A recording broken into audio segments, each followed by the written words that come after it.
Buonasera ai consiglieri, agli ospiti e a chi ci segue da casa e qui dalla sala consigliare.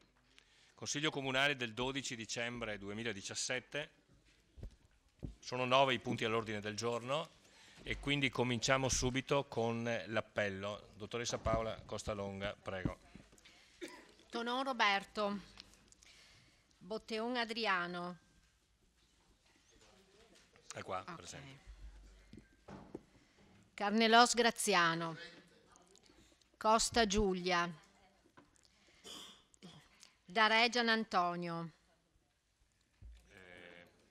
Vabbè, presente. Era qui, comunque è assente per adesso. Okay. Dassie Caterina, De Bastiani Alessandro, assente giustificato. De Valier Fabio, Dus Marco, Fasan Bruno, Fiorin Fiorenza, Maset Giuseppe, Posocco Gianluca, assente giustificato, Sant'Antonio Paolo, Saracino Matteo, Sonego Elisa, Tocchet Silvano. Presente. Seduta validamente costituita. Quindi 14 presenti per adesso, ma il consigliere Darè dovrebbe essere qui nei paraggi. Gli scrutatori, Dus Darcier e Sant'Antonio, Saracino, chi si offre? Sant'Antonio, Dus Darcier e Sant'Antonio, scrutatori. Ecco, consigliere Darè, possiamo mettere presente. Va bene. Quindi 15 presenti, 2 assenti giustificati.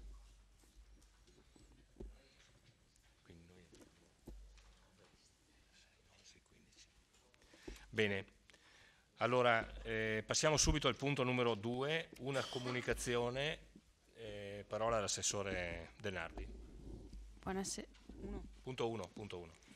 Buonasera a tutti.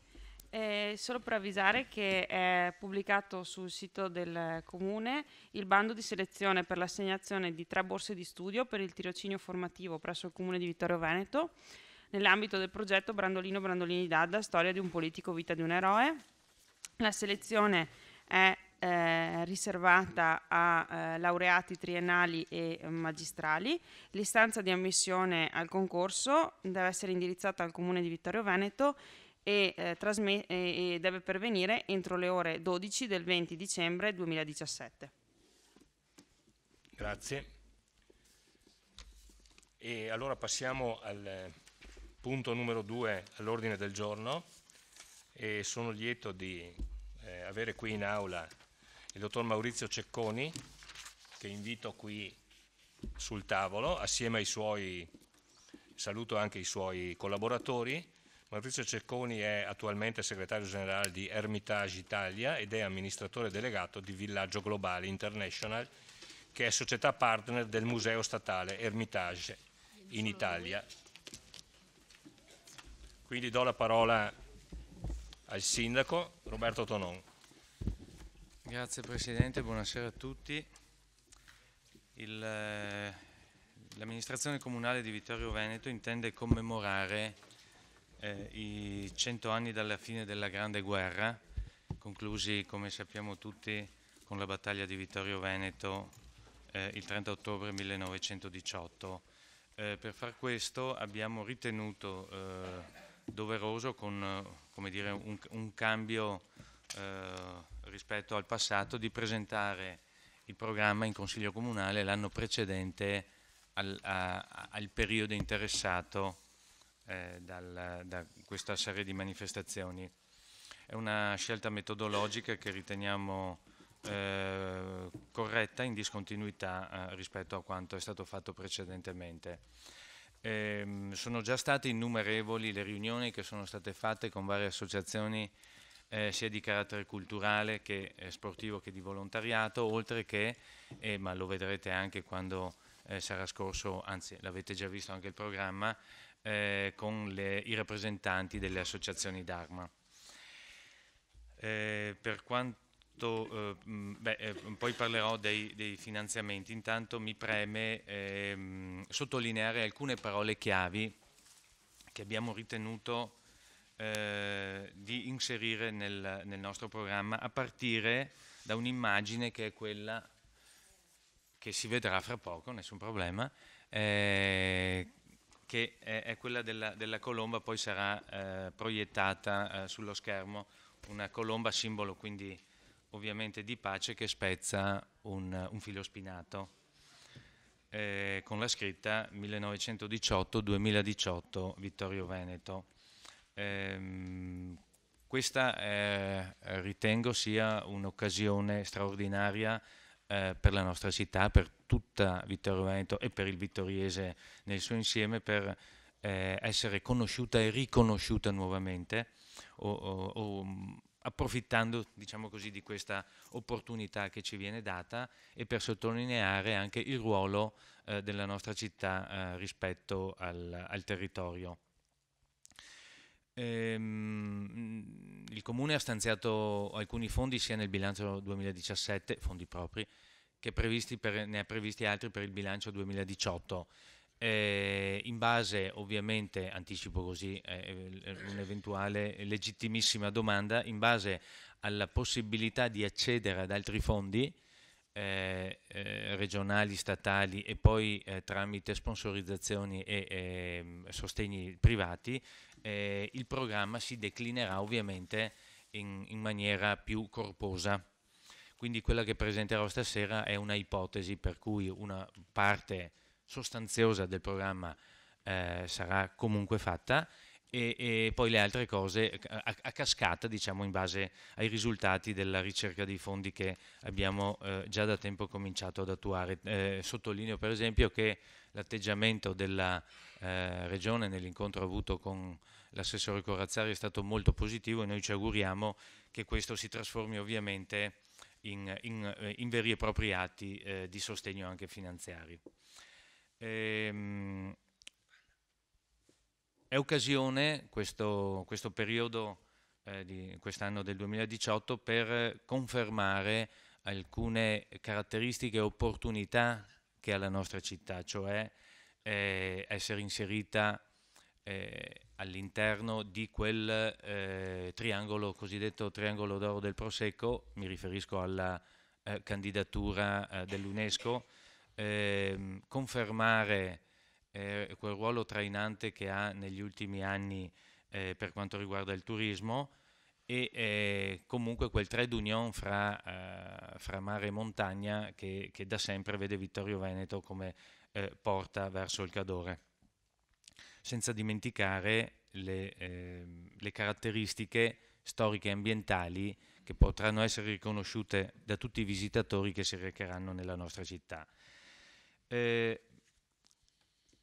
L'emblema, o meglio una delle parole chiave a cui si è pensato nel confezionare questo programma del centenario è stato l'internazionalità. Perché? Perché abbiamo ritenuto di fare in modo che quelle nazioni che 100 anni fa erano belligeranti fra di loro possano ritrovarsi e riscoprirsi sotto una nuova chiave. Qual è?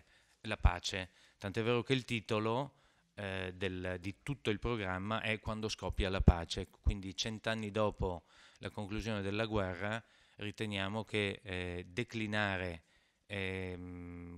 la memoria di questi eventi debba essere fatto necessariamente sotto questa ottica. Quindi con un programma in cui ci saranno anche chiamati testimoni a livello internazionale, musei della guerra, col titolo Testimoni di guerra, attori di pace. C'è quindi un filo rosso, o rosso-blu, visto che siamo a Vittorio, se vogliamo dirlo, che si intravede declinato secondo il significato che abbiamo detto prima, quando scoppia la pace, l'arte contemporanea, il cinema, la musica e anche la lettura, fra virgolette, urbanistica, quindi ambientale delle e non solo della nostra città. mi preme sottolineare che tutto questo lavoro che è stato fatto prende spunto anche da quel lavoro importante che è stato fatto quando si è deciso di candidare la nostra città a capitale italiana della cultura. Da ciò è avvenuto anche l'incontro con i musei che prestano un'opera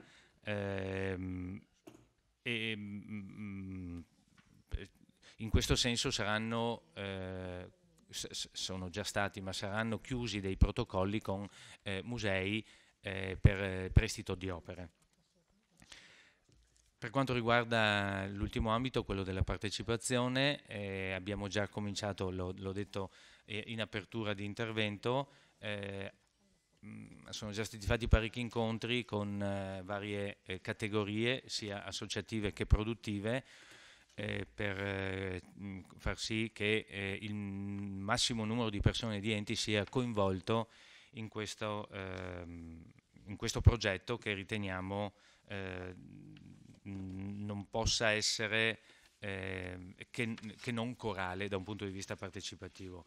In questo senso, lo risottolineo nuovamente, abbiamo ritenuto di portare in Consiglio Comunale il programma.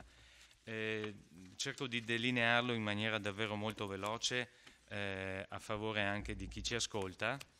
Il titolo Intrecci di memoria segna il capitolo finale, diciamo così, della Grande Guerra che si conclude, lo sappiamo, nella nostra città, che diventa quindi un luogo simbolico per la memoria di tutti gli eventi del conflitto. Con il titolo Quando scoppia la pace, dicevo, si apre una lunga carrellata di interventi di giovani artisti che provengono da diversi musei internazionali, i quali coordinati, diciamo così, dal responsabile dell'Ermitage di San Pietroburgo, direttore del Dipartimento 20 e 21esimo, quindi diversi artisti verranno durante l'anno, artisti di arte contemporanea ovviamente, saranno presenti in città e saranno chiamati a interpretare il tema generale dell'iniziativa Quando scoppia la pace. Musiche di guerra, sinfonia di pace, è un ragionamento anche su come cambia e come si trasforma durante e dopo la guerra la sfera musicale. Nell'incontro nazionale dei musei della guerra, il titolo l'ho ricordato prima, Testimoni di guerra, attori di pace, ci sarà un confronto fra i musei dedicati alla guerra che devono essere custodi di memoria, ma anche luoghi in cui si può e si deve educare alla pace. Per cui ci sarà successivamente un convegno Quando scoppia la pace e la cultura, e quindi cosa succede all'arte e alla produzione artistica alla fine di un conflitto, e anche una serie di dibattiti in collaborazione con lo IUAV, in questo caso dedicati ai cambiamenti architettonici prima e dopo un conflitto della portata come quello della Prima Guerra Mondiale. Per quanto riguarda i prestiti, dicevo prima che saranno individuati alcuni musei nell'ambito del Triveneto per creare degli accordi di prestito. Il tema ovviamente sarà legato sempre alla pace. Così come una rassegna che affronti e mostri come è stata trattata la guerra nei film sarà il contenuto di quanto riportato al titolo Guerra e pace sul grande schermo. Una cosa del tutto particolare, direi anche inusitata, potrebbe essere la testimonianza che ci viene offerta dal Museo Ermitage, il quale ha una raccolta di foto dei propri musei messi, fra virgolette, in sicurezza, nel senso svuotati di tutte le opere che erano state collocate in sicurezza in località segrete durante la Prima e la Seconda Guerra Mondiale. Questa è la parte, fra virgolette, diciamo così, internazionale. Per quanto riguarda invece l'iniziativa sul territorio, continuerà il corso di geopolitica, ma in questo caso sarà connesso con temi sulla Grande Guerra, la collaborazione con Storia Pordenone continua. Gli eventi sportivi del centenario sul territorio previsti sono l'Eroica 15-18 in marzo, la gara nazionale di orienteering e la finale nazionale di judo kata. Per quanto riguarda invece i concerti e le manifestazioni musicali, li elenco semplicemente: concerto della Fanfara Scattini, il 10° Festival di Coralità Veneta, il 52° concorso nazionale corale e rassegna Aspettando il corale. Probabilmente avete già letto, oltre che sul programma, anche sui quotidiani locali, che diverse associazioni d'Arma hanno chiesto di poter fare il loro raduno nel 18 nella nostra città, per cui sono previsti, se tutto va bene, il 34° raduno nazionale del Fante, la dunata delle sezioni alpini del la Triveneta, in sostanza degli alpini, il 45° raduno nazionale dell'Arma della Cavalleria, il 12° raduno nazionale dei Lagunari, il raduno Triveneto dei paracadutisti e il 5° raduno nazionale di Assoarma.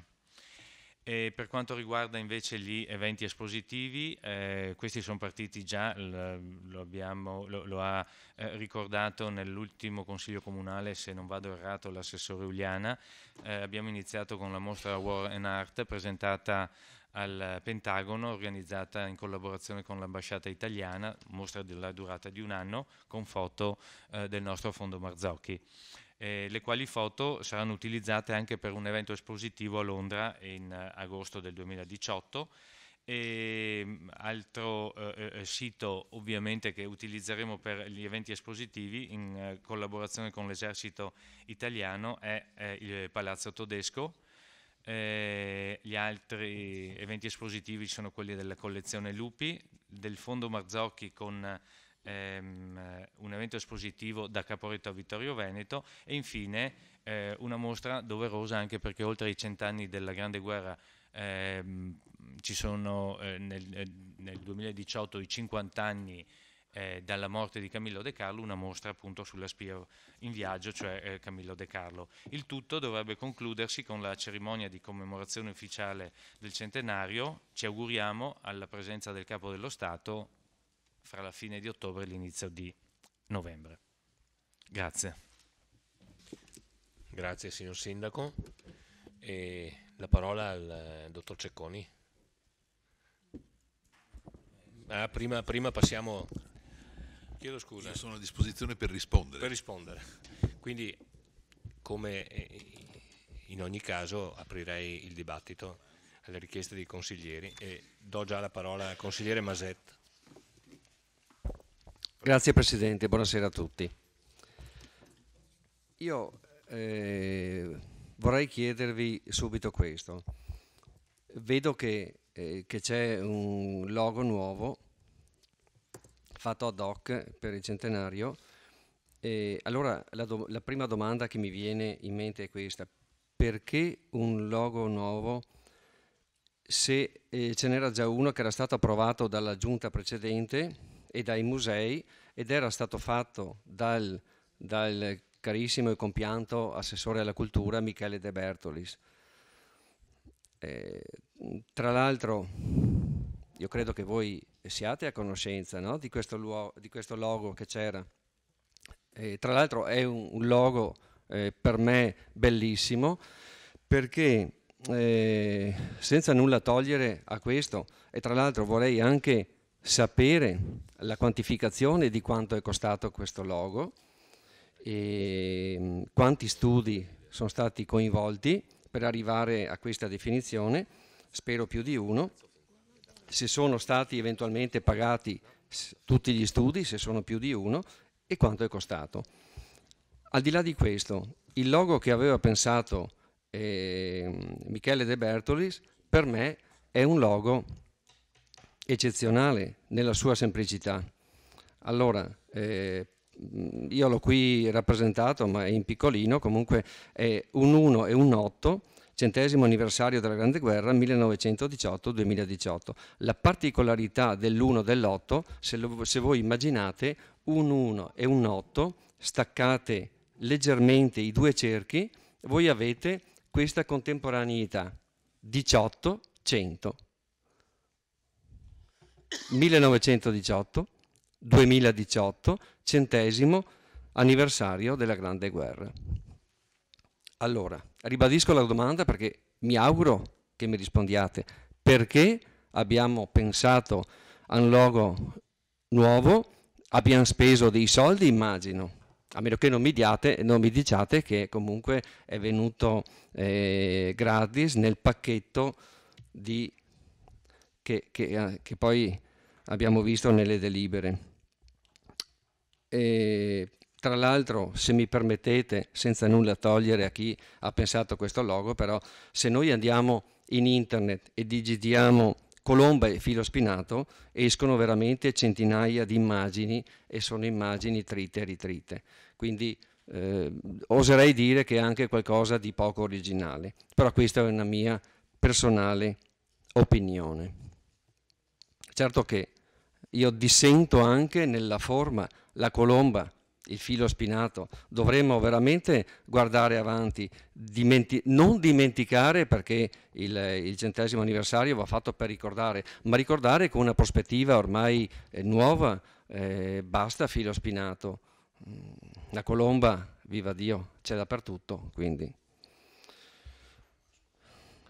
Poi, ecco, volevo chiedere anche questo al dottor Cecconi.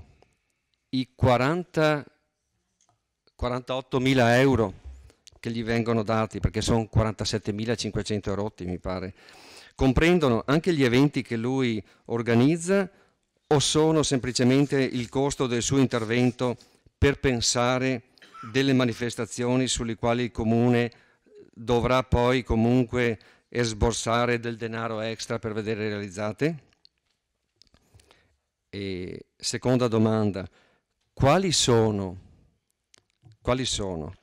le manifestazioni che ha pensato lei, dottor Cecconi, proprio di sua così, spontanea volontà, e quanto ci costano queste manifestazioni e sono realizzabili? Perché io così non la conoscevo, ma mi sono un po' documentato. Lei sicuramente pensa in grande, come è giusto che sia, essendo un professionista del settore, ma il suo pensare in grande è calibrato ai fondi esistenti o sta progettando comunque delle cose che poi non sono realizzabili perché non ci sono i fondi sufficienti?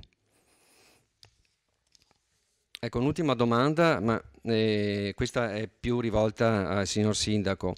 Mi riferisco a quella pregevole iniziativa di dare la cittadinanza onoraria che noi tutti veramente col cuore abbiamo condiviso ai combattenti della Prima Guerra mondiale. È stata divulgata questa iniziativa e è stata presa in carico da qualcuno e da chi eventualmente? E poi ci sono state già delle richieste? Ecco, per il momento io mi fermo qua, grazie. Grazie, consigliere Masetta. Ci sono altri interventi? Consigliere Sant'Antonio, prego. Sì, buonasera.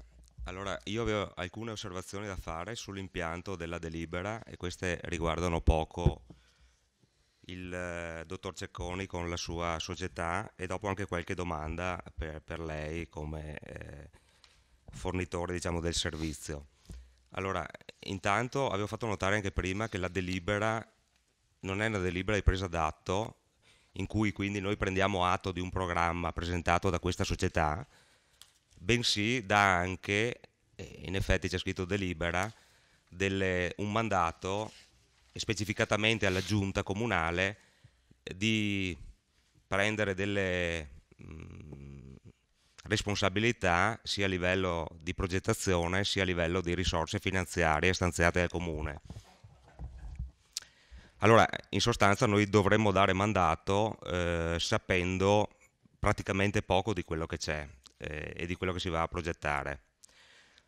Questo è un primo punto. Un secondo punto che secondo me deficita la delibera è il fatto della mancanza nei comitati organizzativi a parte il comitato d'onore a cui non ci teniamo in qualche modo, ma soprattutto nei comitati che più che altro di rappresentanza, ma soprattutto nel comitato organizzatore e comitato esecutivo, secondo me ci sarebbe dovuta essere la presenza di rappresentanti del Consiglio Comunale, sia di maggioranza che di minoranza. Soprattutto per una questione di controllo, di suggerimenti e per avere anche il polso un po' della situazione di come sta andando avanti l'organizzazione della manifestazione, visto che, voglio dire, ci teniamo tutti quanti che questo tipo di manifestazione vada a buon fine e porti dei benefici per tutta la città, quindi mi sembrava che ci dovesse essere un coinvolgimento anche delle nostre risorse. Ecco, per quanto riguarda il dottor Cecconi con la società con cui ha progettato, diciamo, questa offerta di tipo per la città di Vittorio, commerciale, turistica, eccetera, volevo fare alcune domande. Quali sono i benefici e i vantaggi, visto che da una manifestazione di questo genere ovviamente la città non solo vuole essere rimessa nell'ambito dei circuiti in qualche modo, no? Come a livello di immagine, ma quali sono i benefici a breve termine che lei propone per la città di Vittorio Veneto, benefici che possono essere in termini di immagine, di presenze, ma anche economici, quindi per la nostra città, e anche a lungo termine, quindi benefici a breve termine e benefici a lungo termine. E dopo eventualmente come si possono fare anche per misurare queste grandezze, perché abbiamo bisogno di capire se effettivamente poi alla fine di questa manifestazione abbiamo avuto un beneficio oppure, vuol dire, le cose sono rimaste come prima.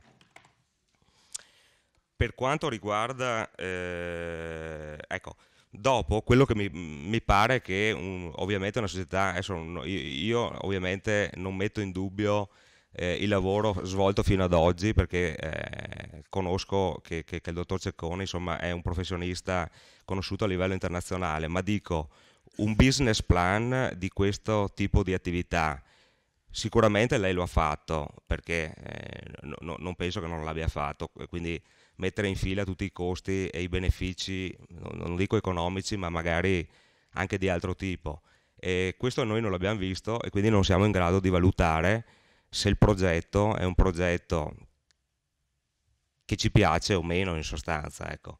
E poi un'ultima osservazione è relativa al bilancio, cioè non sappiamo che risorse, no, questo tipo di progetto va a toccare, cioè gli investimenti sono investimenti che faremo nel tempo, che arrivano, che vanno ad attingere ai bilanci comunali, se sì, in che anni, in quanti anni, perché voglio dire, può essere nel prossimo anno ma anche nei prossimi 10 anni,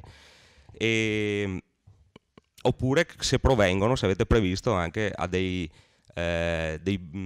investimenti da parte di privati. Ecco, mi piacerebbe capire i costi, no, di questo tipo di manifestazione. Ecco, tutta la parte deficitaria, secondo me, sicuramente c'è da qualche parte, ma noi non l'abbiamo vista, è una sorta di conto economico della cosa. E qua faccio il caso specifico, no, perché ad esempio è giusto, è un caso, ma dà il senso della cosa. Ho visto da qualche parte che c'è un investimento di 2.500 euro per la maratona, no, per la scuola di maratona che organizza la maratona.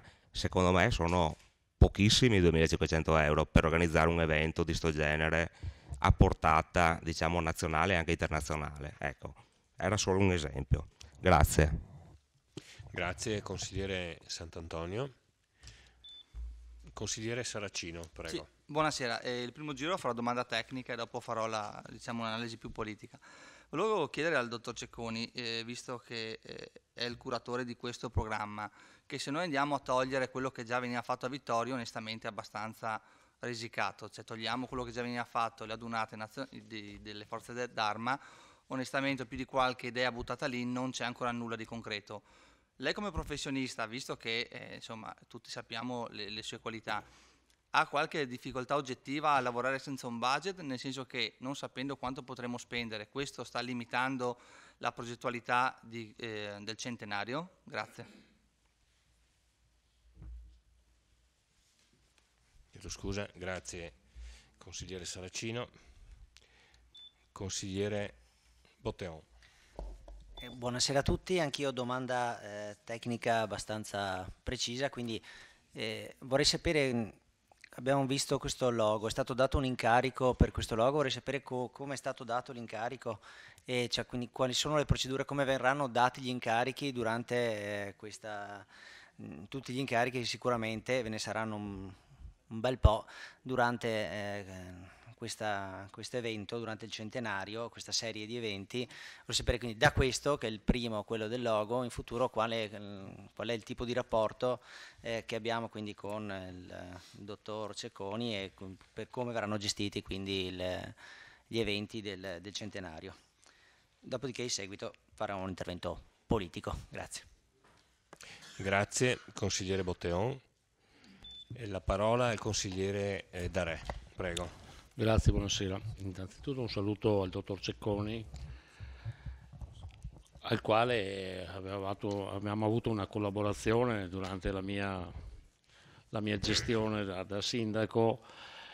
Io vorrei entrare nel merito delle manifestazioni. Innanzitutto, punto primo, quel logo, se assieme a quel logo, visto che siamo all'inizio, quindi in fase di dibattito e quindi di progettazione di questi eventi, se assieme a quel logo ci fosse anche il logo del Museo della Battaglia, perché penso che quello sia un veicolo, diciamo, pubblicitario per la nostra città, che è al di là e al di fuori di quelli che sono i loghi normali di tutti i musei che sono fatti di filo spinato e sono fatti invece con quel caratteristico, diciamo, caratteristico tra virgolette, e quindi ricordiamo anche il principio conduttore del filo conduttore del Museo della Battaglia di Vittorio Veneto, che è stato quello di avere l'inizio della guerra moderna e la fine della guerra medievale, e quel chiodo a tre punte è il simbolo, diciamo, del nostro museo, e credo che vada affiancato. Io non entro nel merito di chi, cosa, come, perché e quanto è costato, però penso che quel logo possa essere messo assieme proprio per dare un significato diverso alla nostra città in questo centenario. Vorrei dire anche a Maurizio Cecconi se poteva e si può fare una collaborazione, ripeto, con quelle che sono le grandi città che hanno avuto l'evento della Grande Guerra, ovvero Asiago, la guerra dell'altopiano, pensiamo a Bassano, quindi la guerra del Grappa, pensiamo a Montebelluna che è stato il Montello, pensiamo ai vari comuni da Sernaglia alla Battaglia, Nervesa alla Battaglia, quella che è stata la grande battaglia del Piave, per poi finire in quella che è la nostra città, che è Vittorio Veneto, la città della vittoria appunto. Quindi se nel suo pensiero e nella gestione che va di 365 giorni, nella gestione degli eventi, possa essere inserito un contesto globale con queste che sono state le grandi città o comunque i grandi territori che sono stati protagonisti di questo evento. Poi al di là, invece una domanda che voglio fare alla Giunta, se c'è una quantificazione economica, anche perché insomma in base alla quantificazione economica si riesce anche a fare una programmazione. So che nel bilancio della Giunta regionale che si sta discutendo proprio in questi giorni, in queste ore, ci sono 90.000 euro per la dunata del Triveneto Alpini. So che la Giunta si è mossa verso una banca del territorio per avere una somma cospicua, mi pare di 100.000. Vorrei capire diciamo, se c'è una quantificazione economica, quindi una programmazione economica per fare sì che questa città possa avere il giusto risalto in un centenario che è straordinario. Allora io, questa attenzione non sono critiche, sono dei consigli che io do alla Giunta, a chi in questo momento ha in mano questa grande operazione, perché penso che questa città deve avere la giusta collocazione storica, artistica e soprattutto di rappresentatività anche per un rilancio di questa città in un momento che vedrà credo la parte finale della Grande Guerra nella rappresentazione proprio nel nostro territorio. Quindi questo è quello che io mi permetto di dire. Se anche spanometrico cosa pensa di spendere, cosa può costare questo evento. Siccome è un evento che dura 365 giorni, far capire a tutti, ma consiglieri di maggioranza e di minoranza, ripeto, siamo tutti d'accordo nell'aiutare la città. Qua non c'è maggioranza e opposizione, c'è la città di Vittorio Veneto al centro di un grande evento. Forse è la volta buona per fare qualcosa assieme, magari poi le battaglie con il Consiglio Comunale le facciamo lo stesso, però insomma credo che questo sia un punto di incontro al di là e al di fuori di quelli che sono i ruoli diversi che abbiamo all'interno di questo Consiglio Comunale. Grazie consigliere, la ringrazio per il suo intervento. Consigliere Dus, prego. Sì, buonasera a tutti. Innanzitutto grazie per la presentazione che viene fatta con grande anticipo. Io quello che posso dire è che apprezzo sinceramente sia innanzitutto il titolo, che lo trovo molto significativo, appunto quando scoppia la pace, che quindi ribalta tutta l'idea legato al centenario, quindi già lo trovo un buon punto di partenza fin dal titolo. Credo che il programma che è stato presentato e che verrà discusso questa sera sia un programma aperto, inclusivo e naturalmente inclusivo compatibilmente con un business plan affiancato alle proposte che la città farà, non solo noi qua dentro, ma che arriveranno anche dalla società civile, come si suol dire. Apprezzo molto le parole del consigliere Darè che dice di mettere da parte quantomeno per questo evento quelli che sono i normali dibattiti e i normali rapporti tra maggioranza e minoranza o tra diversi partiti per lavorare per la città, quindi veramente secondo me stiamo partendo con il piede giusto. Credo che le richieste di chiarimenti siano normali, è giusto che ci siano, ripeto, cerchiamo di remare tutti dalla stessa parte perché ne va del bene della città, cerchiamo di lavorare in sinergia anche con il dottor Cecconi. Apprezzo molto il carattere di internazionalità che si è dato questo programma. Ecco, io ci tengo particolarmente che non vengano dimenticate comunque tutte le realtà associative che il nostro territorio dispone, perché sono la linfa vitale del nostro comune. Quindi è importante saper coinvolgere tutte le centinaia di associazioni che noi abbiamo nel nostro territorio. Lo stiamo già facendo per quanto riguarda ad esempio una appunto con la maratona, però ce ne sono anche tante altre, quindi è un lavoro molto, molto difficile perché ci sono interessi contrapposti a volte anche in gioco, però credo che sia necessario farlo. Grazie. Grazie, consigliere Dus. Se non ci sono altri interventi, potremmo considerare chiuso la prima tornata e potremmo dare la parola a chi vuole rispondere e chiarire i vari punti. Quindi, signor Sindaco, io poi prego. lascio la parola al dottor Cecconi. Allora, le confesso al consigliere Maset che io non conosco il logo che lei ha citato. Non so, chiederò in comune, però nessuno me ne ha mai parlato. Fra l'altro non so se è di proprietà del comune, perché lei ha citato una persona che ahimè non c'è più, perché ci vorrebbero anche le autorizzazioni, fra l'altro se è suo, quindi non è neanche così come dire, automatica la cosa. Però posso dire che è ovvio, mi pare ovvio, può piacere o meno, per l'amor di Dio, è soggettivo, ma è legato al titolo "Quando scoppia la pace". Non è un qualsiasi, cioè se il titolo fosse stato diverso il logo sarebbe stato diverso. Si sposano, questo credo sia innegabile. E poi per quanto riguarda la cittadinanza onoraria, quelle sono fra virgolette automatiche, nel senso che siccome sono date ai caduti ovviamente, se qualche erede fa nella domanda, il comune è attrezzato per fare un attestato ovviamente. Per quanto riguarda il bilancio, ovviamente non può coprire i prossimi 10 anni, come ha detto lei, consigliere.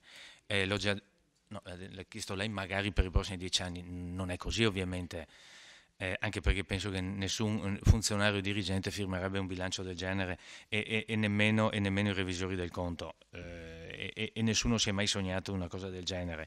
Nel bilancio 2017, e lei lo trova nel pluriennale per il 2018, sono in totale stanziati 200.000 euro di fondi propri. Questa è la somma dalla quale si parte. Poi, come ho già detto nel mio primo intervento, abbiamo contatti con sia a Roma che a Venezia. Per esempio è stato molto disponibile l'assessore Corazzari, che incontreremo di nuovo la prossima settimana, per quanto riguarda l'apporto, come è stato 10 anni fa, da parte della Regione. Ovviamente aspettiamo il concretizzarsi anche di questo, nonché del contatto che abbiamo avuto col Presidente del Comitato per il Centenario a Roma, il Senatore Franco Marini.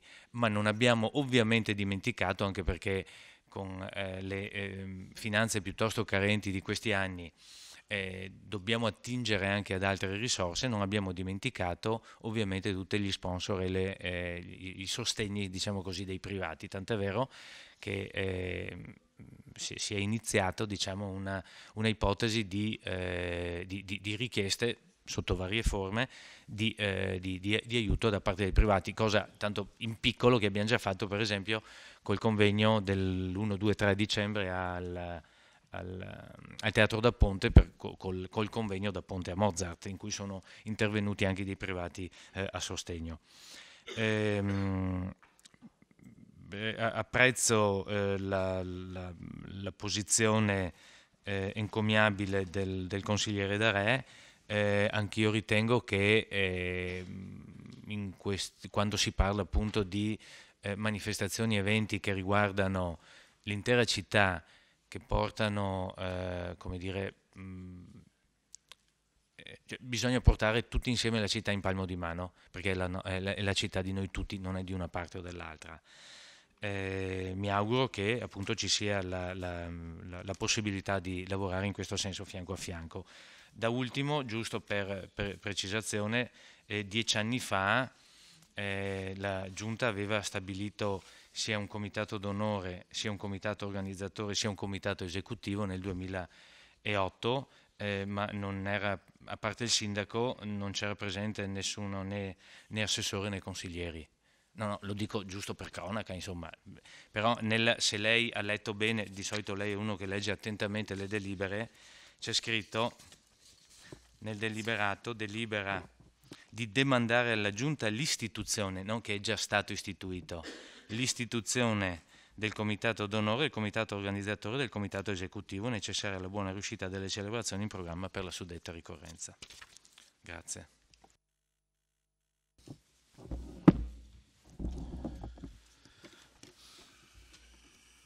Intanto io volevo ringraziare dell'attenzione e della disponibilità, perché e anche delle belle parole, se posso permettermi. Vi assicuro che non sempre accade, nel senso che con quello che con la fatica che c'è oggi nel lavoro per quanto riguarda le parti culturali, non sempre ti ritrovi con una disponibilità. Per me questo è molto importante, quindi di questo ringrazio tutti quelli che l'hanno voluto segnalare.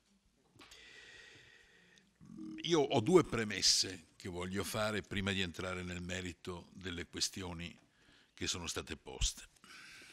La prima premessa è che ci ho pensato moltissimo prima di arrivare alla definizione di quando scoppia la pace.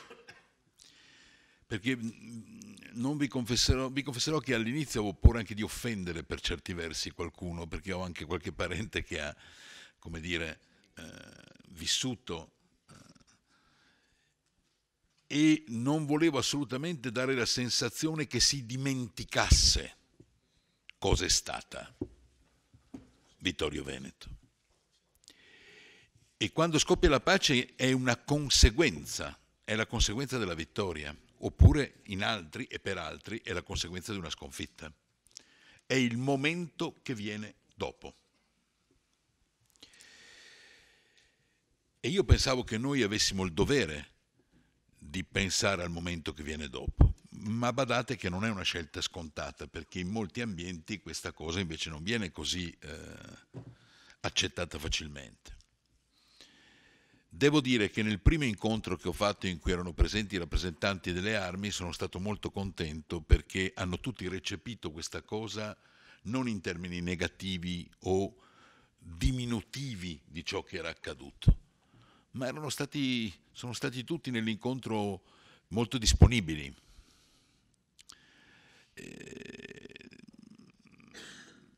E quindi hanno, come dire,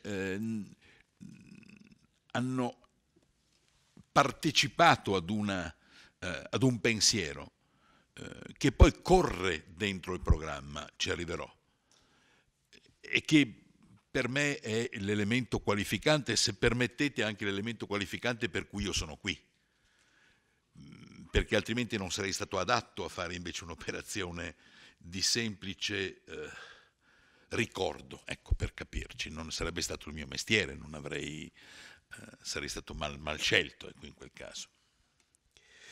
Il secondo pensiero invece che ho fatto, e che credo sia quello che più di tutti unisce e più di tutti fa riflettere, è che noi interveniamo in una realtà che io giudico straordinaria, cioè Vittorio Veneto, le sue terre, e che hanno probabilmente ancora di fronte diverse battaglie perché farle diventare realmente straordinarie. Voglio dire che palazzi straordinari come quelli che avete restaurato, piazze, penso a Serravalle, ma in generale il modo di essere di Vittorio Veneto dà un segnale di una città di profonda ricchezza storica, di profonda disponibilità, di straordinaria mediazione tra la montagna e il mare, cioè uno dei punti decisivi nel pensare il nostro Veneto. E badate che anche questo in un futuro prossimo venturo è un problema vero. Provate a pensare alle competizioni che ci sono in questo momento tra Verona, Treviso, Vicenza, sulle grandi mostre, sulle attività, sulle attrazioni, sulle operazioni turistiche. Pensate al fatto che Venezia è incapace di spartire i 28 milioni di persone con una regione come il Veneto, perché questa è la verità. Spartire vuol dire di fare in modo che questo abbia una dimensione di cui il territorio gioisce, in cui il territorio può avere può farne una forza. Per far questo, per affrontare questo ragionamento, tutto quello che si pensava su Vittorio Veneto doveva avere due caratteristiche. La prima era non morire con le manifestazioni del 2018, ed era il primo obiettivo che nel lavoro mi sono posto. E la seconda era dare un immaginario collettivo a Vittorio Veneto forte. Se mi permettete, un immaginario collettivo che non avesse soltanto la fine della guerra come elemento fondante della propria caratterizzazione, ma che invece avesse alcuni elementi che da lì partivano ma aprivano verso altri fronti, verso altre opportunità. E devo dire che su questo sono stato molto aiutato, perché le associazioni, i gruppi, le compagnie teatrali, le scelte amministrative fatte nel corso di questi anni hanno insomma reso questo tessuto molto disponibile e molto forte. Però questi erano i due obiettivi. Dentro questi due obiettivi vanno lette le operazioni che sono state indicate prima.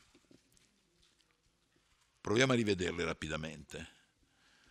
Il filo che congiunge queste cose.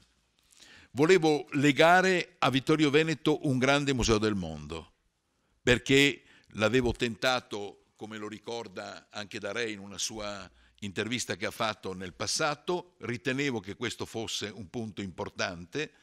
Il fatto che Dmitry Zerkov, che è il responsabile di tutto il contemporaneo dell'Ermitage, per capirci sono 17.000 metri quadri espositivi che sono dati a questo settore, e il fatto che accetti di fare una cernita di artisti contemporanei di 7-8 nazioni più l'Italia, da cui questi vengano e abbiano un legame con un'istituzione e facciano un rapporto con Vittorio Veneto lasciando un'opera e continuino poi ad avere la possibilità di collaborare con Vittorio non soltanto in questa occasione, ma proprio perché relazionati con le istituzioni possano garantire una continuità. Questo a me pare importante come dimensione, mi pare una cosa utile, soprattutto perché l'Eremitage ormai è indiscutibilmente il primo museo del mondo.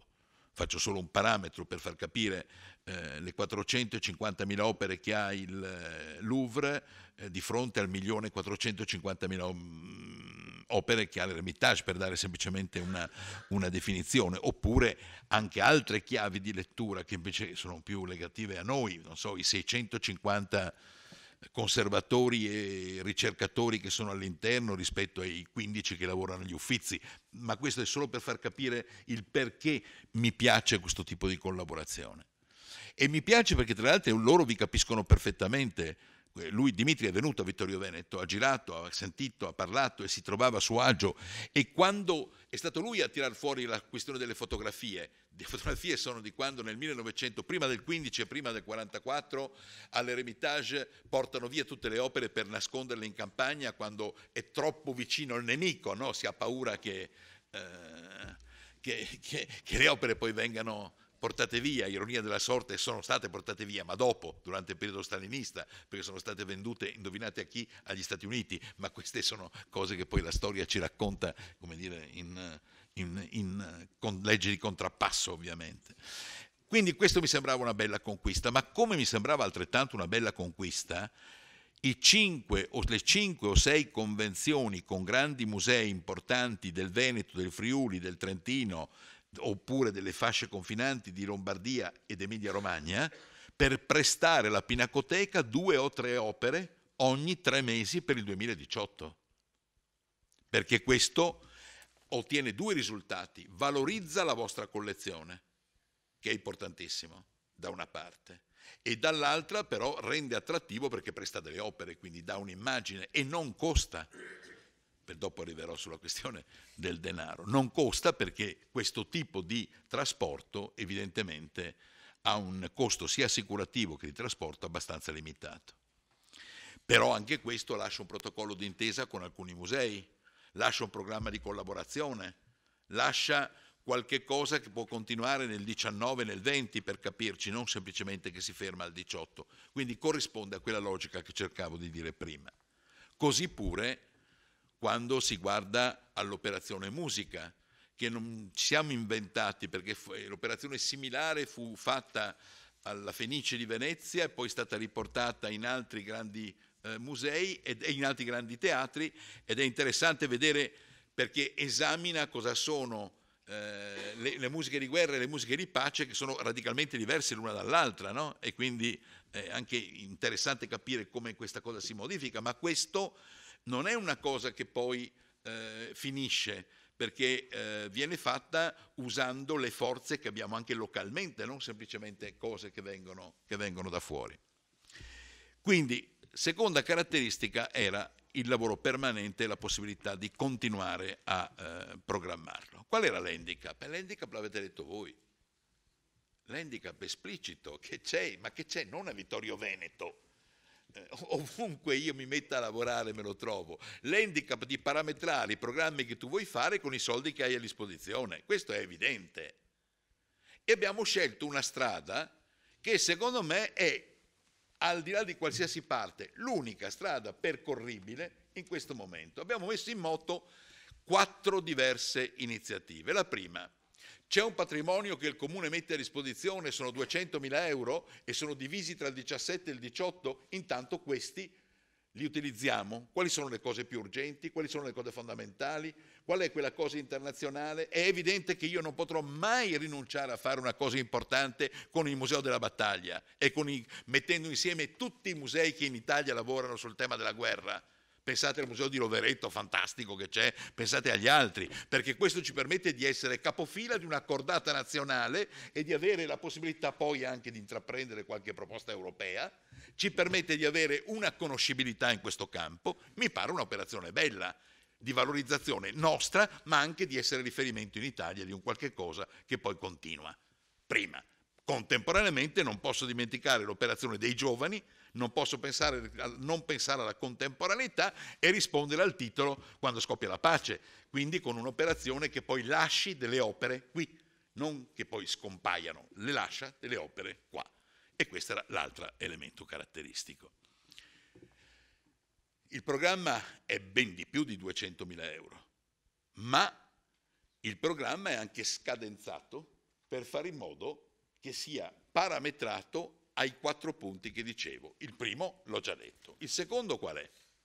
Il secondo parte da un'esperienza molto bella che io ho condotto prima e badate, sto parametrando con Vittorio tutte esperienze che non ho fatto in città, ma ho fatto in luoghi più piccoli. Quindi in questo caso cito Bassano, cito Castelfranco, perché sono i luoghi in cui le ho condotte. Il tentativo è quello di andare avanti per adozioni, punti di riferimento, possibilità di mecenatismo legate alla valorizzazione di un marchio, di una famiglia artigiana, di una qualsiasi postazione che nel territorio abbia il desiderio di rappresentarsi. Io mi ricordo nella mostra di Canova a Bassano gli artigiani che si erano fotografati accanto all'opera e nell'opera c'era scritto quest'opera è qui soltanto grazie al fatto che quest'artigiano ci ha aiutato. La stessa cosa vale per alcune operazioni che sono qui legate alle opere d'arte, che sono qui legate ai musei che presteranno le opere che vengono a Vittorio Veneto e con questa logica c'è una seconda entrata finanziaria possibile. Quando viene misurata questa? Viene misurata entro febbraio-marzo. E quindi in tempo per poter poi intraprendere successivamente secondo gamba, come si dice, e non secondo desiderio mentale, quanto è possibile fare e quanto no. Terzo elemento fondante, le istituzioni. Ho discusso a lungo col sindaco e sono convinto di un rapporto fondamentalmente positivo con la regione, per 3 ragioni. La prima, perché sono abituato a questo. E quindi nella mia logica io sono un professionista e ho sempre cercato di lavorare con le istituzioni, non con chi è in quel momento nelle istituzioni. Quindi lavorare con le istituzioni significa che per me la regione è un punto fondamentale, che per esempio fu fondamentale per la mostra su Jacopo Bassano a Bassano, fu fondamentale per Giorgione a Castelfranco e fu fondamentale per Tiziano a Belluno. Io credo che debba essere fondamentale anche per la Grande Guerra a Vittorio Veneto e quindi ho incontrato anch'io la De Gregorio e ovviamente i funzionari, non i politici perché ovviamente gli amministratori non sono io a doverlo fare, ma so che c'è stato l'incontro e da quanto ho capito anche dai funzionari è un incontro positivo, nel senso che è stato recepito positivamente 2 cose, non una. È stato recepito positivamente, uno, che ci fosse un programma, ma la seconda cosa che è stata recepita positivamente è che il programma non fosse chiuso. Cioè che il programma fosse aperto e domandasse alla regione dimmi dove vuoi intervenire, dimmi come vuoi intervenire e in più se hai qualcosa di più di tuo che non ho messo nel programma siamo qua, pronti, perché non si può dividersi su questa operazione. Abbiamo così spazio per dividerci in questo paese su qualsiasi cosa, ma questa, colgo le parole di molti di voi, è un'operazione sulla quale si tenta di fare in modo che abbia questa dimensione. Oltre a questa istituzione, anche altre, se vi sono, nazionali e locali. C'è stato un incontro e con una richiesta al MIBACT, ovviamente, perché anche il MIBACT deve fare la sua parte. E se il MIBACT non la facesse, va condannato il MIBACT, perché questo deve essere chiari sulle questioni, sulle cose. Quindi non c'è nessun dubbio sul comportamento. Il quarto punto, invece, è la dimensione bancaria. Molto più difficile per ragioni che è inutile che sia io a elencare, ma che sono sui giornali di tutti i giorni, per cui avete certamente qualcuno qui di più piccolino che vi può aiutare, col quale è utile condurre una esperienza. Certo, non abbiamo la possibilità di altri, non so, penso a Torino, che si trova con la Fondazione San Paolo e la Fondazione CRT, e domani mattina, se andate a calcolare, sono circa 35 milioni che il Comune di Torino mette in saccoccia soltanto sulla parte culturale. Quindi voglio dire, è evidente, altri mondi che non possiamo ripetere. Questo era per dire i 4 punti. Quindi cosa vuol dire? Ci sono questa prima parte di soldi, il programma è, per la parte che ho indicato, è parametrata questa prima parte, ogni giorno che si aggiunge una postilla, un pezzettino, una conquista, si può aggiungere un pezzo del programma. Si allarga la comunicazione che raddoppia, se ci raddoppia il denaro, e questo è l'unico modo serio per fare 2 cose: non lasciare debiti, perché il punto è fondamentale per rispondere a una domanda che tu hai fatto prima, da una parte, e dall'altra essere realmente parametrati con le possibilità che ha un comune. Entrando nel merito di alcune domande, perché questa era l'intelaiatura che volevo cercare di rendere, alcune osservazioni rapidissime, anche perché ad alcune spetta a me la risposta, ad altre no, evidentemente. Per quanto riguarda il logo, sì, sono stati 3 gli studi che hanno partecipato a questa cosa, la scelta è stata questa, come tutte le scelte è opinabile, perché tutte le scelte sono opinabili, quindi io francamente non ho nulla da dire se a qualcuno non piace o pensa un'altra cosa. Ha ragione il sindaco quando dice che è una scelta legata al titolo, perché è una scelta profondamente legata alla chiave che si vuole usare, ed è stato quello che noi abbiamo chiesto ai 3 studi grafici da questo punto di vista. Una sola precisazione: è vero, anch'io non avrei voluto il filo spinato, però il filo spinato è l'immagine della Prima Guerra Mondiale e quindi era difficile non averlo. Rispondo invece a una domanda che ha fatto D'Arecchi, con la quale io sono assolutamente di piena disposizione. Siccome le manifestazioni sono diverse, io credo che questo è il simbolo che lega le manifestazioni. Credo che il simbolo del Comune di Vittorio sia un altro elemento che lega, insieme a quello della Regione Veneto e di chi altri sarà protagonista. Credo che poi su ciascuna operazione vada valorizzato il logo che su quell'operazione ha avuto un ruolo. Per esempio, è chiaro che l'incontro con i musei della guerra, per dire, insieme al Museo della Battaglia, con la partecipazione anche di un grande museo estero che si farà, deve avere anche il logo del Museo della Battaglia. Sono assolutamente convinto di questo. Così come per altre questioni si può trovare insieme, penso per esempio alle cose fatte con i diversi raduni, con le diverse cose, ciascuno di questi ha avuto un ruolo e lo ha manifestato. Per quanto riguarda i soldi dati al grafico, non sono io che devo rispondere su questo, è una risposta che deve dare l'amministrazione, per cui io sono soltanto quello che ha scelto evidentemente, anche se so benissimo quanto ha preso, ed è una cifra rispetto alle invenzioni dei loghi assolutamente limitata. Per quanto riguarda la vicenda che cosa comprende il denaro che viene dato a Villaggio Globale International? Allora, il denaro che viene dato a Villaggio Globale International comprende sostanzialmente 2 fasi. Una prima fase è la fase di progettazione e di discussione con le forze associative e di generale contatti internazionali e nazionali per costruire il programma. Una seconda fase è quella invece per l'organizzazione esplicita del programma, cioè il ruolo che Villaggio Globale ha nell'organizzare queste cose. Questo è il modo con cui è pensato.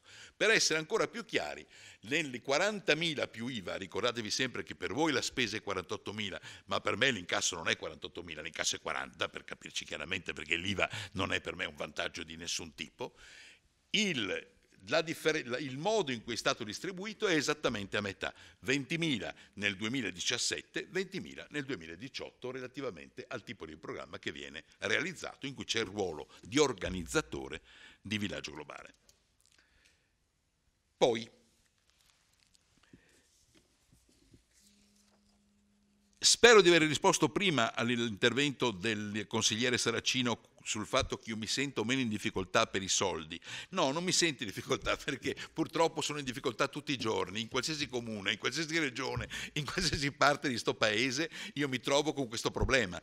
Cerco di risolverlo dappertutto come ho rappresentato prima, cioè con questo tentativo di andare secondo gamba, perché io non posso permettermi ad un ente pubblico di far fare fuori bilancio. E avendo fatto io in anni lontanissimi il vostro mestiere, l'ultima roba che mi permetterei è questa. Per quanto riguarda invece la questione del business plan, sì, noi abbiamo già fatto un impianto di spese con la stessa logica. Abbiamo situato le 2 o 3 cose più significative, cioè l'operazione internazionale, l'operazione dei musei, alcune altre piccole cose ma importanti, in una logica iniziale, sulla quale abbiamo anche fatto un calcolo preciso di spese e abbiamo costruito una base.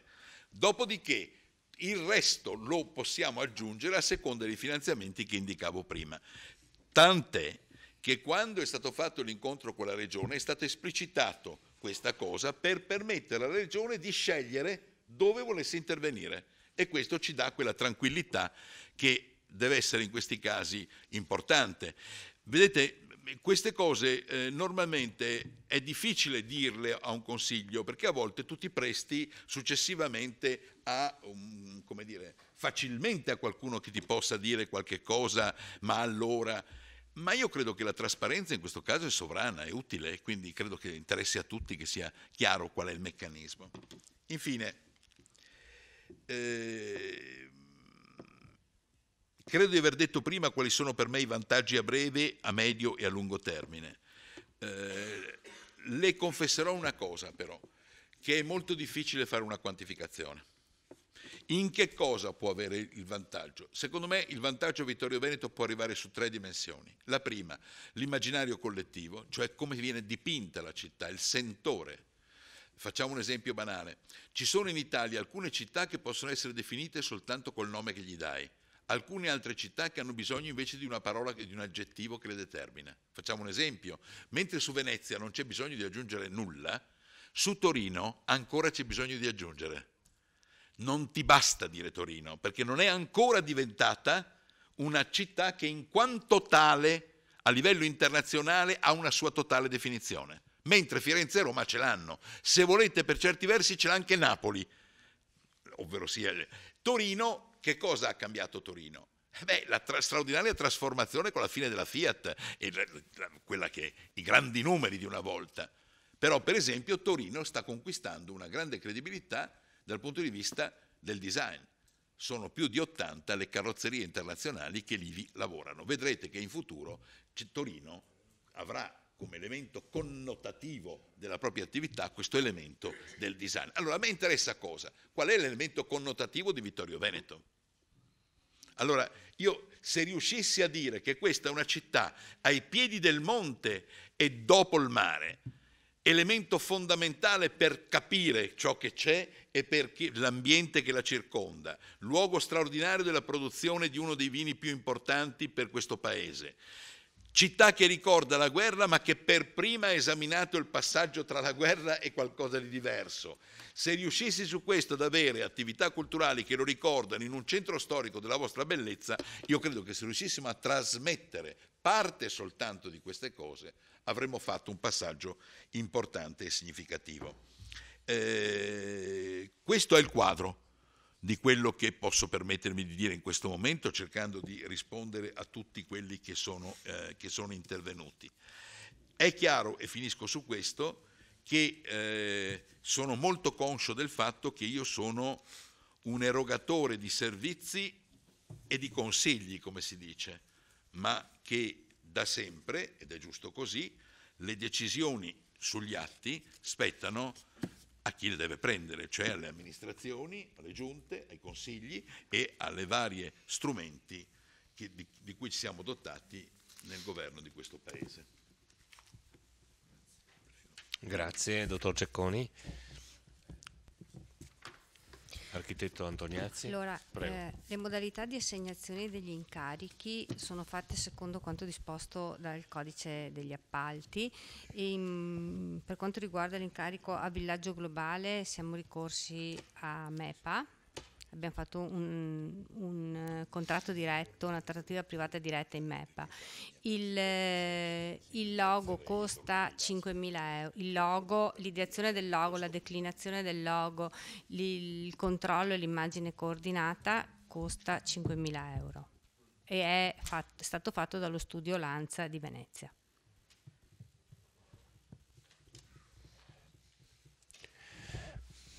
Grazie architetto della precisazione e la parola a voi consiglieri.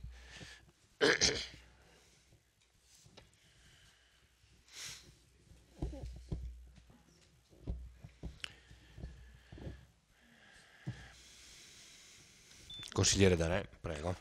No, per ribadire sempre il discorso di approvvigionamento economico verso la regione, forse se ci fosse diciamo, un gruppo di lavoro che così mette assieme quelle cittadine o comunque quei paesi che ho nominato da Bassano a Montebelluna e quindi andare in regione con un programma diciamo, che non è solo di Vittorio Veneto ma è proprio dell'area della Grande Guerra, forse ha più peso, diciamo così, più forza economica all'interno di questo.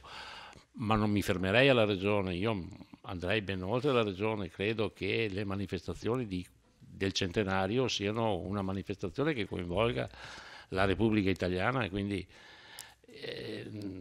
il Capo dello Stato in primis, questa è stata una dei grandi avvenimenti della storia contemporanea e andare da soli magari si ha un peso, andare quantificando una regione e comunque un'area storica che ha vissuto il grande momento della Grande Guerra forse è più importante. Questa è un'idea mia, poi non so se è percorribile oppure se, però non mi pare un'idea così da non prendere in considerazione e naturalmente con le conoscenze che il Maurizio Cecconi, il dottor Cecconi ha e sappiamo perché diciamo dal punto di vista artistico e non solo fatte negli anni, con un lavoro fatto negli anni, chiaramente qualche porta magari rimane socchiusa e non chiusa e quindi è un invito che faccio alla città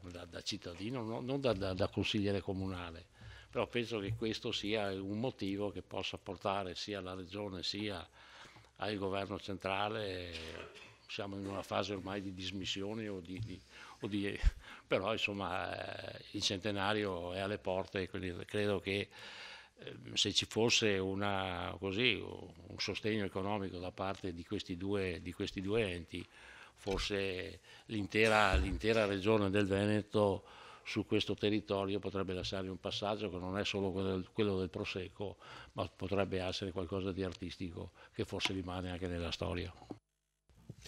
Grazie, consigliere Darè. Chiedo scusa. Consigliere Maset, prego. Grazie Presidente. Allora, abbiamo sentito dal consigliere Darè che la Regione per un evento che è la Dunata del Triveneto degli Alpini stanzierà 90.000 euro e quindi abbiamo un valore tangibile di quello che sarà il contributo della Regione. Abbiamo altrettanto ad oggi, è una domanda che chiedo all'amministrazione, un valore tangibile dello Stato, diciamo, da Roma e tra l'altro so che ci sono stati dei contatti con l'onorevole Marini del Comitato Storico Scientifico per gli anniversari di interesse nazionale. E sappiamo qualcosa di questo da parte di questo ente, se ha deciso di finanziare qualcosa e cosa, e in termini proprio di valore cosa metterà, visto che in effetti l'evento del centenario è di interesse nazionale e anche sovranazionale, come ricordava il dottor Cecconi. Ecco, per quanto riguarda, non voglio tornare, ma dico, l'argomento per me è chiuso là, però per quanto riguarda il logo, mi fa specie che non lo conosciate, visto che probabilmente l'assessore alla cultura lo conosce, visto che è stata artefice di quella bellissima mostra di Vittorio XVIII, quindi credo che sappia bene di cosa parlavo, almeno l'assessore alla cultura. Proprio parlando, mi viene in mente anche così un'altra domanda, un'altra considerazione, parlando del 2018, quindi del prossimo anno. Rimane, assessore alla cultura, rimane qualcosa per lei, quindi per l'assessorato alla cultura, in termini di potenzialità di spesa, e spero di sì, o tutto viene assorbito dal contesto del centenario? Perché se così fosse, che tutto viene assorbito dal centesimo del centenario, quindi non c'è, come dire, non c'è possibilità comunque di andare avanti con tutto l'attività normale, chiamiamola, per l'assessorato alla cultura, sarebbe grave. Quindi io mi auguro, ma le chiedo conferma, che ci sia qualcosa del genere. Grazie. Grazie, consigliere Maset. Consigliere Botteon, prego. Grazie. Allora, intanto, siccome ho fatto una domanda prima sul tipo di incarico per il logo, quindi era una richiesta specifica, segue il codice degli appalti, però questo logo quindi è stato scelto in base a un avviso pubblico, quindi era questa la domanda, quindi come questo studio Lanza è stato individuato. Tra parentesi, adesso non so, però 5.000 euro per un logo, attenzione, perché se iniziamo così rischiamo di buttare via soldi, perché a me sembrano tantini 5.000 euro per un logo, così, rispetto a alcune cifre che conosco. Quindi, detto questo, una cosa politica questa. Siamo a dicembre del 2017 e constatare che siamo alla ricerca di fondi per gli eventi del centenario dal punto di vista politico è molto preoccupante e anche un po' triste, visto che era il nostro, penso, punto numero 2 del programma elettorale, dopo il punto numero 1 che era Piazza Meschio. E quindi siamo qui a fine dell'anno che diciamo dobbiamo incontrare la Donazzan, dobbiamo incontrare i Marini, speriamo di avere qualcosa. Il quadro complessivo che ne risulta è abbastanza poco incoraggiante. Sottolineo l'osservazione del consigliere D'Arè, ovvero la sinergia con altri comuni, in particolare penso a quelli a cui siamo legati, quindi il nome di Vittorio Veneto come fine della guerra mondiale sappiamo che è da condividere con, ad esempio, i comuni del Montello, Sanaglia, La Battaglia, Nervesa, e quindi non ho visto una partecipazione, una sinergia con gli altri comuni per portare un progetto che appunto credo che in quanto tale avrebbe anche più possibilità di essere finanziato, quindi io spero che siamo ancora in tempo per avere questa sinergia. Una cosa, quindi i comitati, quindi le chiedo al dottor Cecconi di cercare, quindi lei non è vittoriese, a Vittorio Veneto abbiamo, penso che sicuramente molti li aveva già incontrati, abbiamo persone decisamente valide, preparate, che possono dare un gran contributo, e quindi associazioni vittoriesi come, non so, il Centro Ricerche Storiche, Sintesi Culture, ma ve ne sono diverse, che possono dare un contributo, spero che entrino in questi comitati, l'organizzativo, lo scientifico, il comitato d'onore, scientifico forse non l'ho sentito, che sicuramente possono dare il loro contributo attivo e di qualità per migliorare l'offerta degli eventi del centenario.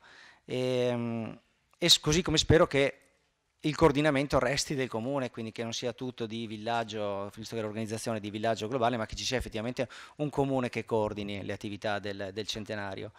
Anch'io volevo chiedere all'assessore Uliana, ma mi ha anticipato il consigliere Maset, se effettivamente c'è il ruolo dell'assessorato alla cultura, visto che viene l'assessorato del centenario. Io spero che anche il nostro assessore Uliana, come persona che sicuramente può dare un contributo valido, attivo, spero che stia partecipando in maniera importante da protagonista a questo gruppo di lavoro. E niente, anch'io infine l'ultima osservazione che sottolineo, bene sicuramente il fatto che vi siano le adunate, bene gli eventi tipo la maratona e l'eroica, certo che vanno finanziati in maniera adeguata, perché anch'io sono un po' preoccupato dall'entità del finanziamento. Grazie. Grazie consigliere. Consigliere Fasan, prego. Solo 2 parole. Ringrazio il professor Cecconi per l'oretta che ci ha fatto passare, è stato molto esaustivo, bene, e sono anche contento che come viene sviluppata. C'è un piccolo problema però, credo che siamo un po' in ritardo a domandare i soldi alla Regione e allo Stato, perché i soldi si domandano prima che si faccia bilancio e non so quando la Regione e lo Stato fanno il bilancio. Credo che non ci aspettino noi per mettere i soldi a bilancio per la Grande Guerra. Se questa riunione fosse stata fatta 2 mesi fa, credo che avrebbe avuto più successo. Grazie. Grazie consigliere.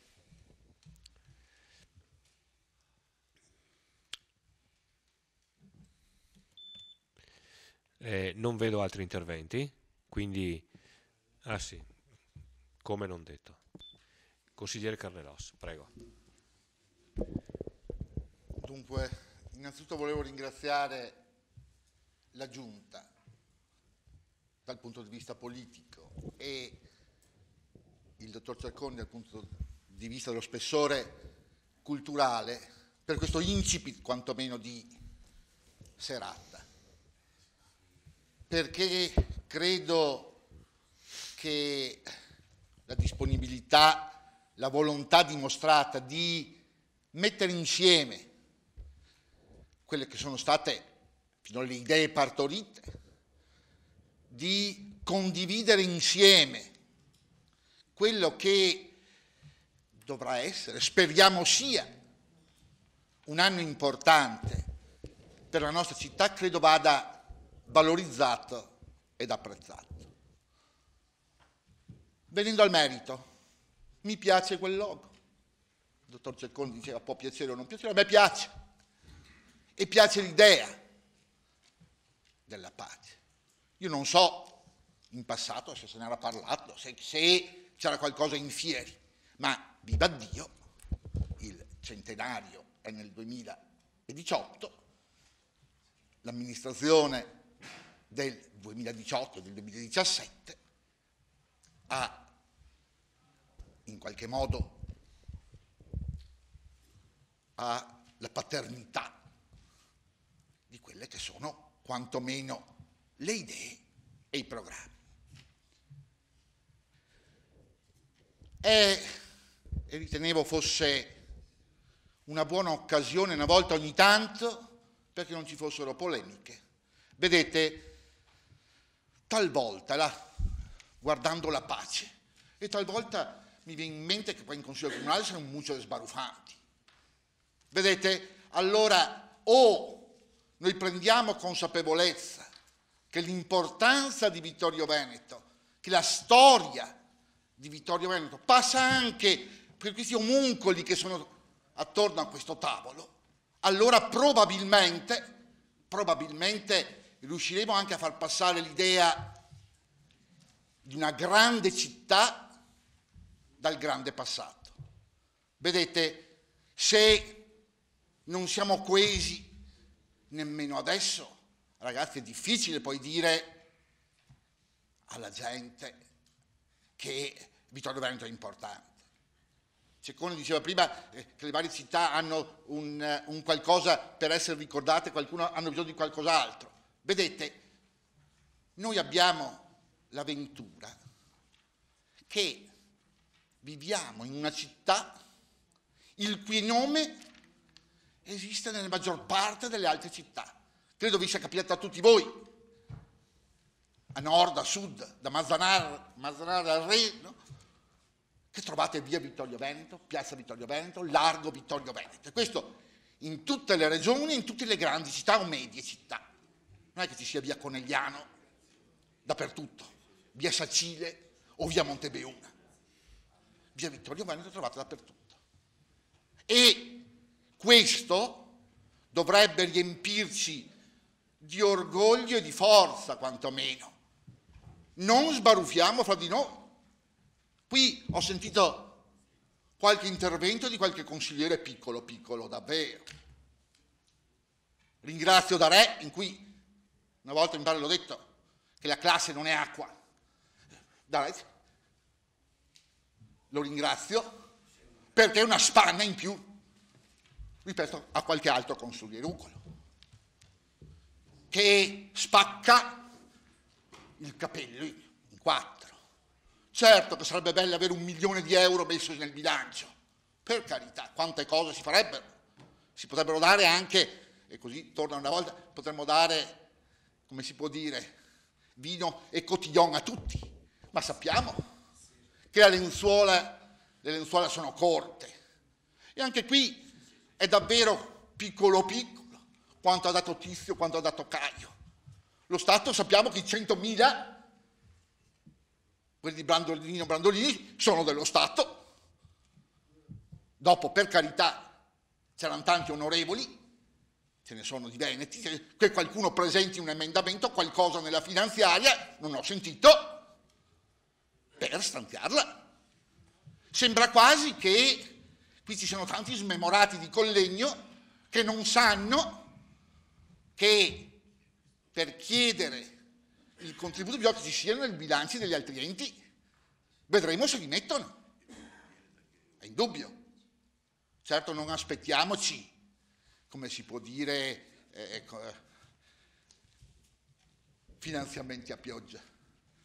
Perché noi abbiamo il centenario della vittoria, tutte le città avranno qualcos'altro e poi, come sapete, qualsiasi istituzione, qualsiasi ente è facile mungerlo, ma nei tempi delle vacche magre il latte che viene fuori è quello che è e poi è inutile poi fare polemiche. Vedremo, faremo con tutti i soldi possibili e immaginabili. Certamente c'è una cosa, questa non è un'amministrazione sprecona, questi giornalini non ne ha certo pagati, sono là, li metteremo sul centenario. Questa giunta non paga certo addetti stampa centinaia di milioni, s'arrangia, neanche una lira c'è, o neanche un euro è stato messo, ovviamente nell'arco dei 5 anni. E questo credo che vada dato atto, chapeau, è vero, forse questo non torna utile da un punto di vista dei piccoli interessi elettorali, voto più, voto meno. Ma viva Dio, io credo che per un po' cerchiamo di rendere davvero un grande centenario. Facciamo tutti noi la nostra parte. Settimana scorsa ero a Bruxelles e con un onorevole che è là e con un gruppetto di romagnoli mi hanno detto subito: dove sei? Vittorio Veneto. Ah, avete il centenario, spero anche loro. Com'è? Vittorio era bellissimo, li ho invitati e verranno, spero che vengano. Facciamo tutti quanti propaganda in questo modo. Certo non diciamogli che il monumento elefante che è brutto, che la fontana degli Arditi che perde, che è un schifo dappertutto. Perché allora, per fortuna qualche giornalucolo da quelle parti non lo leggono e quindi facciamo noi gli agitprop della nostra città, perché vedete ci vuole anche un orgoglio di essere di questa città, c'è la necessità che rialziamo la testa, anche perché vedete se non la facciamo la pace fra di noi come possiamo essere simbolo di pace? E vedete, credo sia anche profetico ed intuitivo questo titolo, perché viviamo in un tempo in cui probabilmente ci siamo dimenticati che è esistita la guerra. La mia è la prima generazione che non ha visto la guerra. E voi vedete invece che attualmente quante micce di guerra ci sono. E allora il ricordare il passato è per augurarci un futuro. E allora credo che il titolo e l'obiettivo siano azzeccati.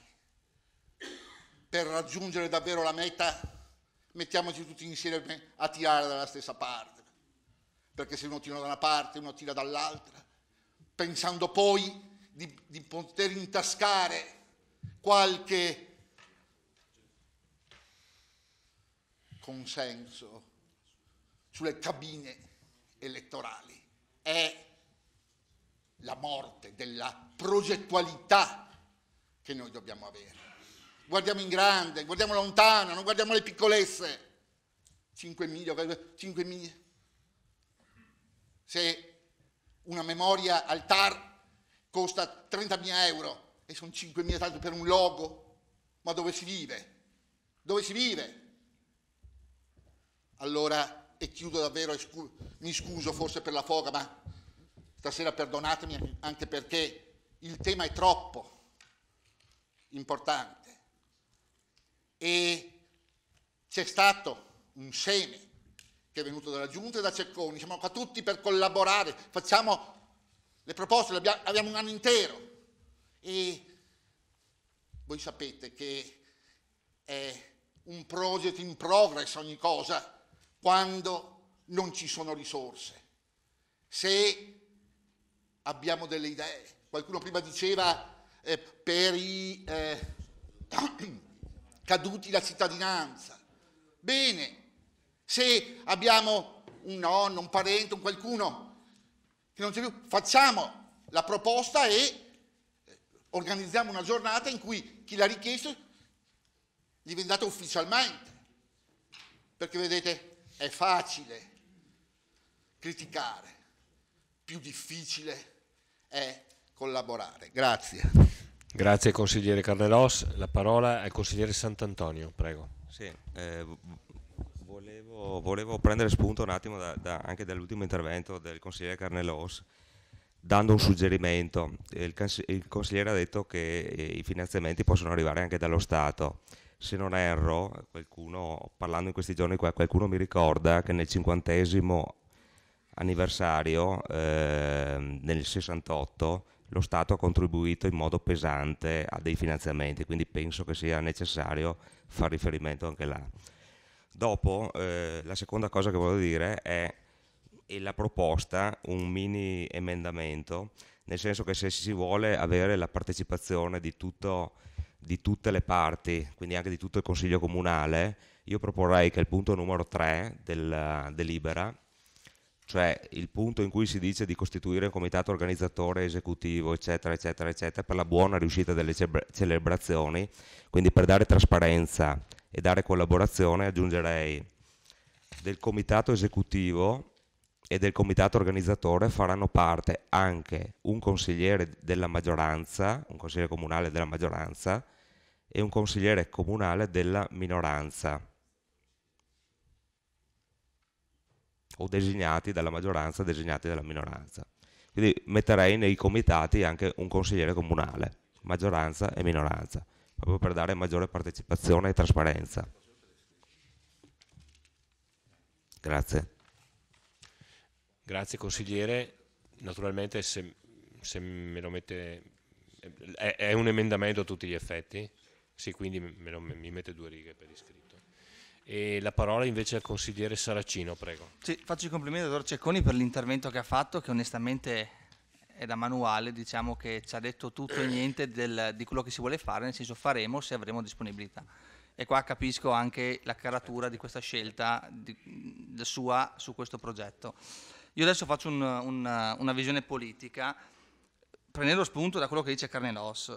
Allora, parla di collaborazione, parla di un evento importante, però si dimentica che questa minoranza è da 3 anni che sollecita la maggioranza di essere coinvolta, partiamo con la progettazione, siamo pronti a collaborare e arriviamo al giorno 12 dicembre con la prima bozza di programma.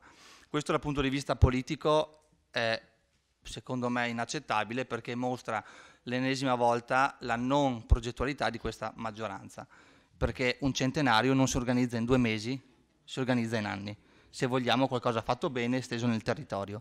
Quindi adesso a venire qua a fare belle parole di collaborare, quando è da anni che noi cerchiamo di incominciamo a pensare, coinvolgiamo il territorio, coinvolgeteci noi come consiglieri, non l'avete mai fatto. E questo è una grave mancanza da parte della maggioranza. Adesso viene qua col simbolo della colomba a dire facciamo pace, scordiamoci il passato, e questo non va bene. Dopodiché, come ha detto qualche altro consigliere, secondo me l'assessore Uliana e il suo assessorato è stato messo in un angolino e ritengo che questa decisione non è corretta. Sul centenario dovrebbe avere la parola più importante è l'assessore di riferimento e non altri uffici e altri assessorati. Grazie. Grazie consigliere Saracino. Bene, se non ci sono altri interventi io darei la parola per le risposte. Allora, credo che l'assessore Uliana volesse sicuramente intervenire, prego.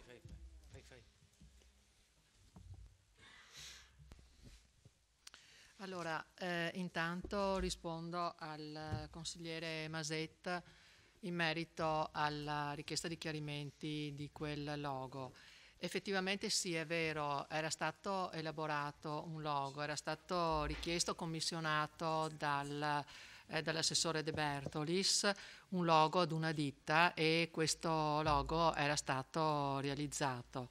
L'assessore De Bertolis era partito così, diciamo, per tempo, perché questo lavoro era stato fatto all'interno della rete dei musei della Grande Guerra, con cui si erano già presi contatti sia per il rinnovato Museo della Battaglia che chiaramente in previsione di quello che sarebbe venuto. Questo logo però poi è stato abbandonato, probabilmente anche perché l'assessore è stato male, e quindi non è mai stato consegnato né tantomeno pagato ed è rimasto quindi in mano alla ditta che l'aveva elaborato. È stato utilizzato nella mostra, che intanto mi fa piacere capire che è stata vista ed è stata apprezzata, perché è una mostra che consiglio a tutti di vedere perché è molto bella, la mostra fotografica al Museo del Cenedese. È stato utilizzato come logo scelto dalla rete Luoghi d'Arte, quindi è andata in questo modo. Questo tipo di operazione è un'operazione completamente diversa e di più ampio respiro rispetto a quella, e quindi prevedeva una ricerca di un logo diverso e con un contenuto chiaramente che fosse in linea con quello che è il tema scelto. Poi la rassicuro con un sorriso riguardo alla sua preoccupazione che l'assessore Uliana per un anno non abbia nulla da fare. Io continuerò a lavorare, continuerò con l'impegno di sempre a lavorare per la mia città, con l'impegno che credo di dover dare, in base a quello che potrò fare, a quello che mi viene richiesto di fare all'interno di un progetto, appunto, come dicevo, che è stato affidato ad una ditta esterna, ma che richiede inevitabilmente anche il nostro coinvolgimento. Se voi avete visto, come avete sicuramente visto, il programma che vi è stato consegnato e se avete ascoltato quanto ha detto il sindaco ma anche il dottor Cecconi, avete sentito parlare in effetti di un programma che ha una ricaduta molto importante dal punto di vista culturale per la città. Gli eventi che sono considerati prioritari sono eventi di carattere culturale, quindi per questi eventi io sicuramente verrò coinvolta e mi spenderò. Questo non significa abbandonare quello che è diciamo una programmazione, un lavoro di routine che avviene all'interno dell'assessorato alla cultura, che continuerò a seguire come ho sempre fatto. Questo è un lavoro in più che viene richiesto, che si fa in collaborazione trasversalmente ad altri assessorati e sotto la guida di Villaggio Globale International. Grazie. Grazie assessore Uliana. Parola al signor Grazie. sindaco. Parto dall'intervento dell'assessore Uliana per confermare che le decisioni, allora i consigli sono stati chiesti e sono venuti dal dottor Cecconi e dai suoi collaboratori. Le decisioni sono state prese dalla Giunta intera, tutta insieme. Lo conferma anche l'intervento dell'assessore Uliana, quindi è totalmente distorta la lettura che dà il consigliere Saracino. Poi concordo appieno con quello che ha detto il consigliere Fasano, è vero, bisognava partire 2 mesi fa almeno, ma noi siamo partiti molto prima di 2 mesi fa, per cui siamo esattamente in linea con quello che dice lei, nel senso che gli incontri in regione sono avvenuti oltre 2 mesi fa e abbiamo dato ovviamente la disponibilità anche a incontrarci e a tessere relazioni con altri enti. D'altro canto credo sia una delibera già pubblicata, quella dell'accordo fatto con Padova e comuni del Padovano. Ricordiamo che dopo la battaglia di Vittorio Veneto la firma è venuta dell'armistizio a Villa Giusti e Padova, di collaborazione che c'è appunto fra il nostro comune e il comune di Padova e altri. Poi per quanto riguarda i finanziamenti, in realtà noi siamo già stati da Marini, non è che dobbiamo andare ancora, ci siamo già stati, c'è stato risposto che l'attenzione c'è ovviamente, e però ovviamente i fondi devono essere stanziati dalla finanziaria che non è ancora stata approvata, per cui ovviamente siamo anche noi in fiduciosa e speranzosa attesa. Fra l'altro, a proposito di fondi, siccome l'ho detto prima, che siamo anche alla ricerca di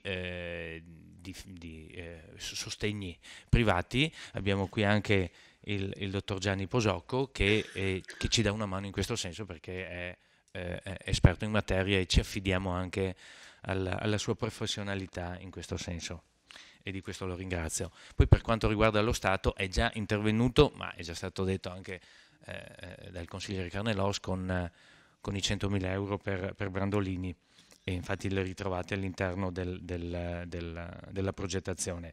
Noi siamo ovviamente attenti anche alle varie call europee, però sappiamo benissimo che non è uno scherzo riuscire ad intercettare e soprattutto a poter avere accesso a questi fondi. Più che altro colgo al volo l'idea e la proposta del consigliere Darè, perché a me francamente non era venuta in mente l'incontro con i sindaci, quelli che ha citato prima, praticamente della fascia che era a Vittorio Veneto, e anzi non disdegno dal chiedergli una mano anche nei contatti anche con la regione. Grazie. Grazie, signor Sindaco. E approfitto per ringraziare anche il dottor Cecconi, visto che lui continuerà a lavorare, ma per stasera ha finito, penso. Grazie. Grazie, dottor Cecconi, grazie per il suo e tanti auguri per il suo lavoro. Grazie, sì.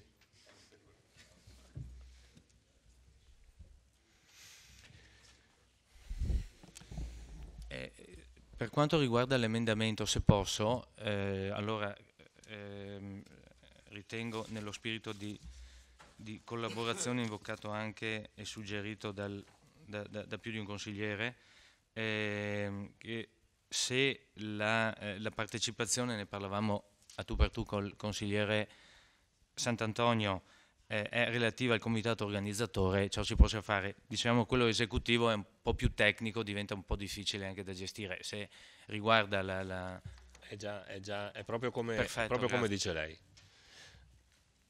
Bene. Allora, a questo punto, se ci sono dichiarazioni di voto, io vi do la parola. Prima l'emendamento. Avete assolutamente ragione. Allora, il consigliere Sant'Antonio presenta questo emendamento al punto numero 3 della delibera. Esattamente alla fine, dopo suddetta ricorrenza, viene inserito, dopo il punto e virgola. Allora posso rilego tutto. Quindi punto 3, di demandare alla Giunta Comunale l'istituzione del Comitato d'Onore, del Comitato Organizzatore e del Comitato Esecutivo, virgola, necessaria alla buona riuscita delle celebrazioni in programma per la suddetta ricorrenza, punto e virgola. Emendamento. Del Comitato Organizzatore faranno parte un consigliere della maggioranza ed un consigliere della minoranza, punto. Ecco, questo è l'emendamento. Allora, metto in votazione. Prego. Ecco, consigliere Carnellos, prego. Dunque, qui se si volesse, come si può dire, fare e cercare i peli nell'uovo, uno potrebbe dire: ma nel comitato d'onore i consiglieri comunali non sono l'idea di mettere se stessi, o non potremmo dare anche di mettere qualcun altro? Perché vedete, a dir la verità, la formulazione tecnica della delibera era perfetta, nel senso che, non essendo indicato chi, l'amministrazione avrebbe avuto la sensibilità di mettere qualcuno. No, sì, ha ragione, ma vede, adesso potrei essere, siccome sono rappresentante non solo di consiglieri comunali, ma non li rappresento, ma io rappresento la gente, potrei dire: beh, ci deve essere anche un preside, un onorevole qua, un della provincia, uno delle città medaglie d'oro. Capite? Cioè, che se non ha senso. Io lo voto perché, per carità, qui il problema non è, ma come al solito apparirà e appariremo come coloro che la prima cosa che hanno pensato è di mettere se stessi. E allora capite che non è una bella figura. Questo è un dato. Poi, venendo ancora al più tecnico dei tecnici, cioè politico, è un intervento. Posso su cosa? Ne ho due sull'emendamento o no? No, consigliere Carnellos, non per togliere la parola, sì, però stiamo valutando, ma non è proprio prescritto. Io vi do la parola perché se c'è da chiarire, per carità. È sull'emendamento, di solito, o la dichiarazione di voto. Comunque, ecco, stavo dicendo, se vogliamo ti invito a essere brevi. Politico, siccome un politico ha voluto i consigli comunali, i consiglieri comunali dentro, da politico dico che devono essere due di maggioranza e uno di minoranza, come Dio comanda, o no? Dopo fate voi, per carità, questo è il dato.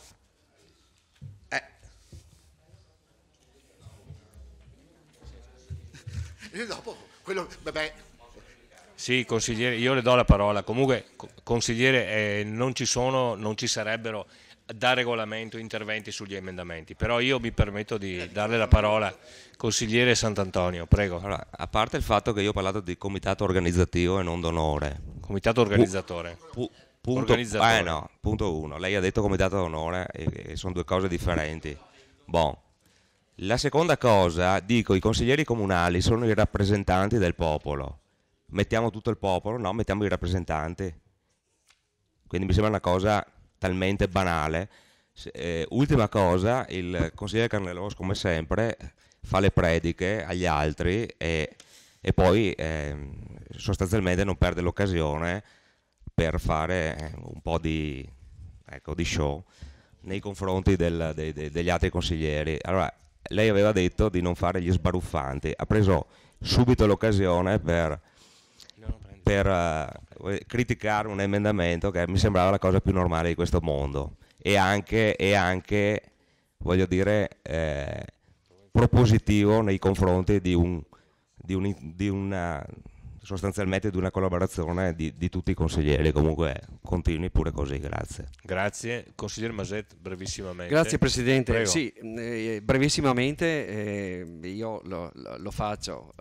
Questa preghiera la dovrebbe rivolgere al consigliere Carnellos, perché con tutte le sue omelie che sempre fa, però questa volta veramente, collega consigliere, lei ha perso un'occasione giusta per tacere.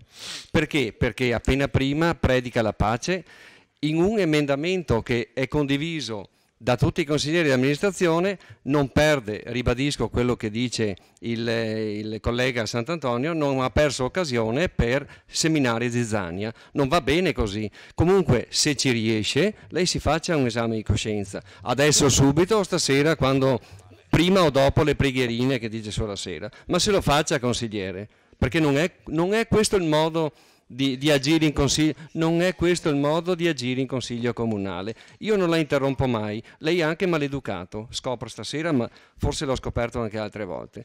Quindi ribadisco, noi qua, almeno io e il consigliere Sant'Antonio, siamo intervenuti perché lei ha cercato il seminario Zizzania. In questa volta non ci è riuscito, però mi sembrava giusto e doveroso almeno così intervenire e farle presente cosa stava facendo. Grazie. Grazie consigliere Maset. Per chiarire ulteriormente, la prossima volta starò più attento, non ci sono interventi sugli emendamenti, si mettono in discussione così, quindi si mettono in votazione. Come faccio adesso? Quindi metto in votazione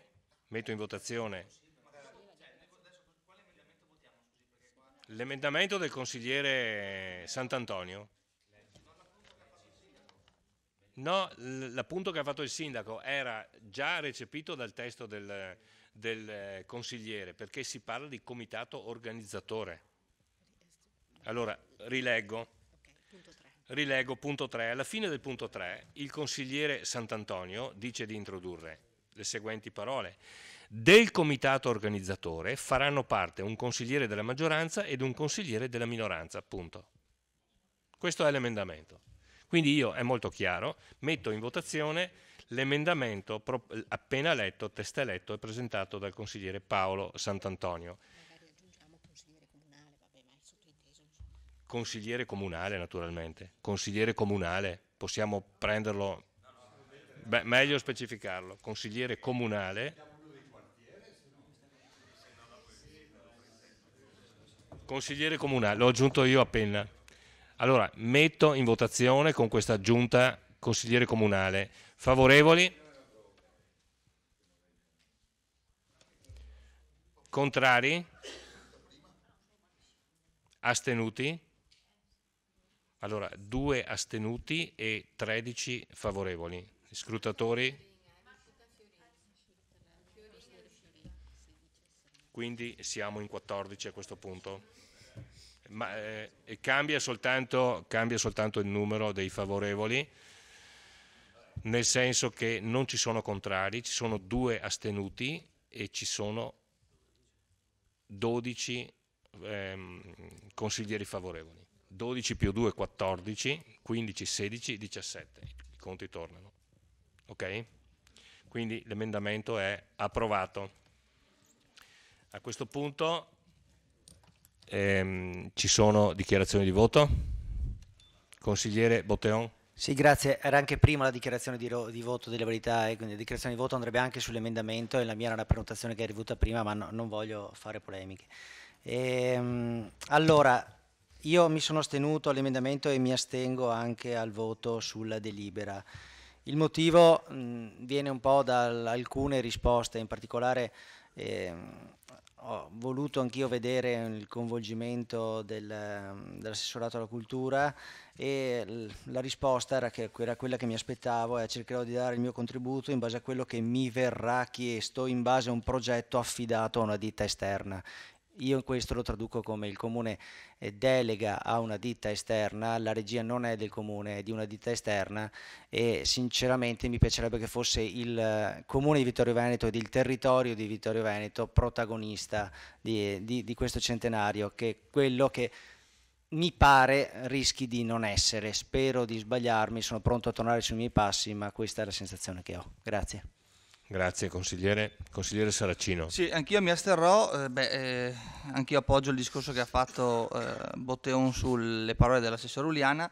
Mi astengo anche perché vedo che anche questa volta non abbiamo imparato nulla dalla candidatura per la città capitale della cultura, dove abbiamo fatto le cose frettolosamente e sono andate male. Qua stiamo rifacendo gli stessi errori, manca progettualità, manca condivisione, manca partecipazione.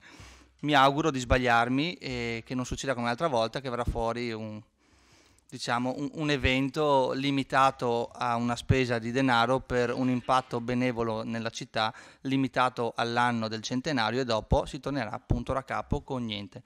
Grazie. Grazie consigliere. Consigliere Fasan. Sì, voto assolutamente favorevole. Ho ascoltato con interesse l'esposizione di Cecconi e l'ho trovata che un'esposizione all'altezza del centenario. Volevo invece fare un piccolo riferimento all'intervento dell'amico Graziano Canellos quando ha invocato l'unione e la collaborazione. Io l'ho fatto nello spirito di collaborazione perché 20 anni di cacciatore di finanziamenti in giro, 20 anni di amministratore, mi hanno insegnato che se vai prima che facciano il bilancio, qualcosa porti a casa, se vai dopo devi aspettare l'anno dopo, ma alla fine del 2018 è troppo tardi, pertanto cogli l'occasione per essere un intervento propositivo. Poi il sindaco ha spiegato che invece è parecchio che prova, però non abbiamo ancora avuto risposte, la cosa è grave e mi preoccupa perché un evento così capita in 100 anni a Vittorio, no? Pertanto, va bene, comunque hai tutta la mia simpatia, grazie.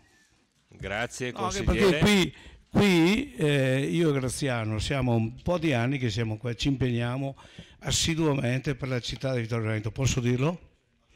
E quello che fai tu, anche se da un'altra parte, io lo apprezzo. Qualche volta esageri, però non sei maleducato, sei solo Graziano Canellos, basta. Grazie consigliere Fasan. Consigliere Dus, a lei la parola, prego.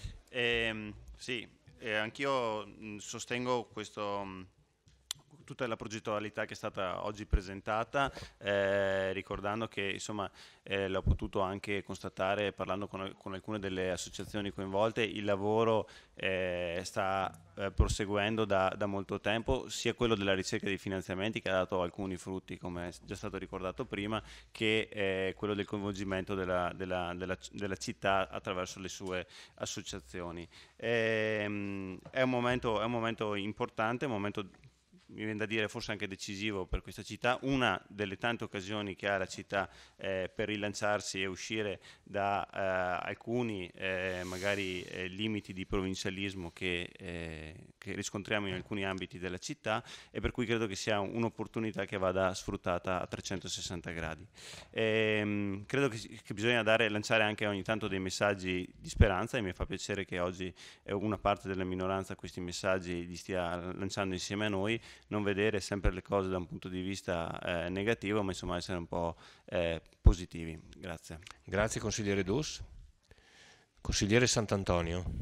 Sì. Allora io la mia dichiarazione di voto è positiva, nel senso che voterò positivamente, ma voto sulla fiducia, nel senso che anche il fatto anche l'emendamento proposto sta a ricordare all'amministrazione e alla giunta di coinvolgere e di far trasparire un po' tutti i messaggi in futuro per la buona riuscita del progetto. Quindi io mi aspetto che fra un po' ci siano degli altri interventi all'interno del Consiglio Comunale dove vengano presentati più dettagliatamente i programmi e ci sia anche un maggior coinvolgimento di noi consiglieri comunali.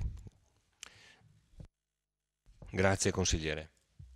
A questo punto metto in votazione l'intera delibera, una volta recepito appunto al punto 3 l'emendamento del consigliere Sant'Antonio che è stato approvato, quindi metto in votazione l'intera delibera. Punto 2 all'ordine del giorno, programma centenario della Grande Guerra, presa d'atto.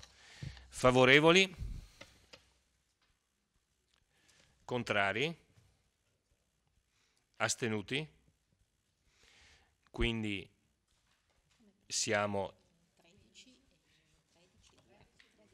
13 e 2, 15, siamo 15, 13 favorevoli, 2 astenuti, nessun contrario. Metto in votazione l'immediata eseguibilità, favorevoli, contrari, astenuti, medesimo risultato, 2 astenuti, 13 voti favorevoli. Grazie, passiamo subito al punto numero 3 all'ordine del giorno. Ecco, questo è l'emendamento firmato che mettiamo assieme agli atti. Interpellanza del consigliere comunale da Reggio Antonio, gruppo Lega Nord, Liga Veneta, in merito alla frana sulla strada statale numero 51 di Alemagna. Consigliere, a lei la parola per illustrare l'interpellanza.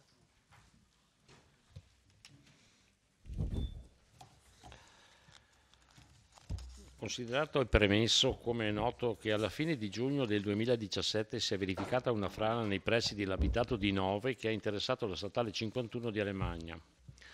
A distanza di mesi la strada non è stata ancora messa in sicurezza dall'ANAS ed oggi è ancora percorribile soltanto a senso unico alternato in orario diurno e del tutto interdetta in orario notturno. L'unica alternativa di ragionevole percorrenza dell'autostrada A27 per la quale viene richiesto il pagamento di pedaggio. La situazione sopra descritta crea notevoli disagi agli utenti e in particolare ai residenti della zona 9 Fadalto, disagi che non possono, ad avviso dello scrivente, essere ignorati dall'amministrazione comunale. Le disposizioni del Codice Civile e in particolare dell'articolo 2051 e 2043 del Codice Civile impongono a carico dell'ente proprietario della strada un obbligo di custodia e di risarcimento del danno. Le disposizioni del Codice della strada, in particolare dell'articolo 14, pongono a carico del proprietario l'onere di provvedere, al fine di garantire la sicurezza e la fluidità della circolazione, alla manutenzione, gestione e pulizia delle strade e delle loro pertinenze e arredo, nonché alle attrezzature, impianti e servizi di controllo tecnico dell'efficienza delle strade e relative pertinenze, alla posizione e manutenzione della segnaletica prescritta. L'articolo 30 del Codice della strada, comma 4, dispone che la costruzione e la riparazione delle opere a sostegno lungo le strade e le autostrade, qualora esse servono unicamente a difendere e a sostenere i fondi adiacenti, sono a carico dei proprietari dei fondi stessi se hanno per scopo la stabilità e la conservazione delle strade o autostrade. La costruzione e riparazione è a carico dell'ente proprietario della strada. Consta che il luogo interessato alla frana si trova in una zona notoriamente franosa e teatro di diversi dissesti anche in epoca recente, cosa che porterebbe ad escludere il caso fortuito. Nella costruzione della strada, atteso per quanto accaduto, sembra non siano stati realizzati adeguamenti apprestamenti di sicurezza. La responsabilità per l'articolo 2051 del Codice Civile, di cui viene chiamato l'ente pubblico proprietario e gestore della rete viaria, attende a tempi i principi generali della garanzia della sicurezza viabilistica, cui sono connessi gli obblighi di vigilanza e di monitoraggio costante. Tale responsabilità viene qualificata dalla prevalente dottrina come una responsabilità oggettiva, ossia senza colpa, ossia indipendente dal potere di vigilanza del custode e da un'indagine sulla diligenza dello stesso. La giurisprudenza in modo costante si è conformata all'orientamento dottrinale e infatti la responsabilità viene fondata dai giudici sulla base di elementi oggettivi che prescindono in genere delle indagini sulla diligenza del convenuto e quindi unicamente sulla base del rapporto causale tra cosa e il danno. Alla luce quanto sostituito dalla pronuncia della Cassazione Civile, sezione terza numero 15720 del 18 luglio 2011, è responsabile l'ente gestore del tratto stradale per i danni subiti dall'autovettura causati da una frana, anche se proveniente da un terreno di proprietà di terzi. In forza di altre sentenze della Suprema Corte, secondo cui gli enti proprietari di strade aperte al pubblico transito è applicabile la disciplina di cui l'articolo 2051.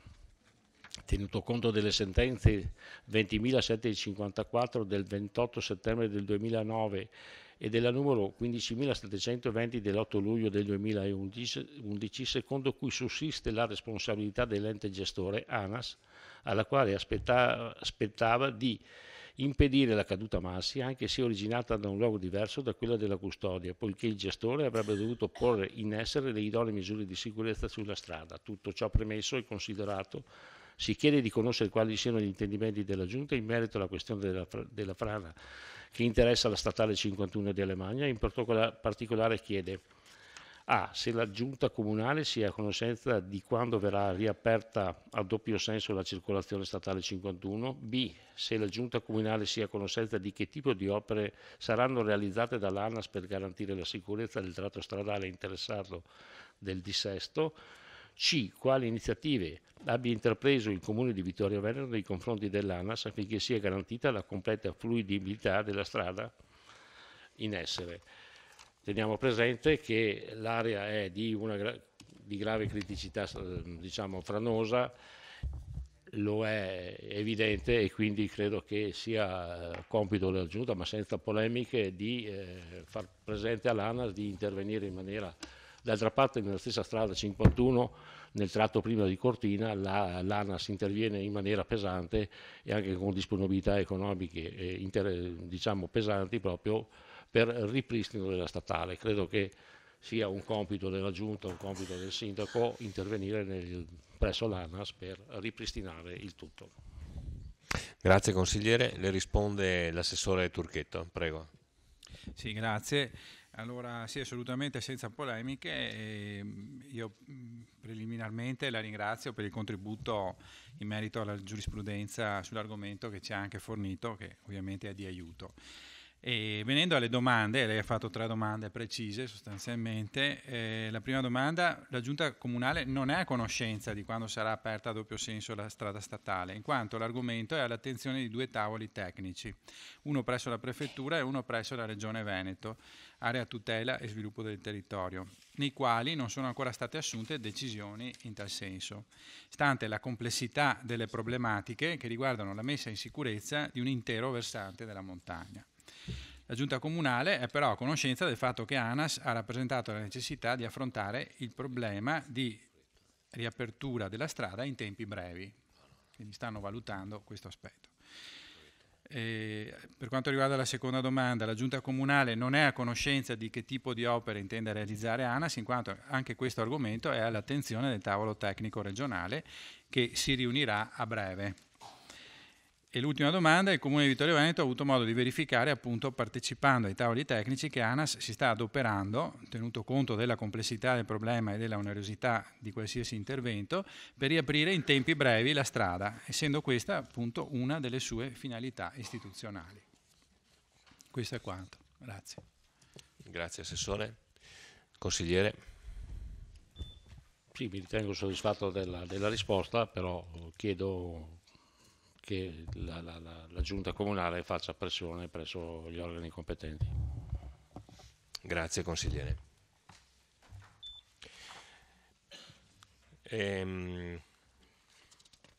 Punto numero 4, interpellanza del consigliere Saracino.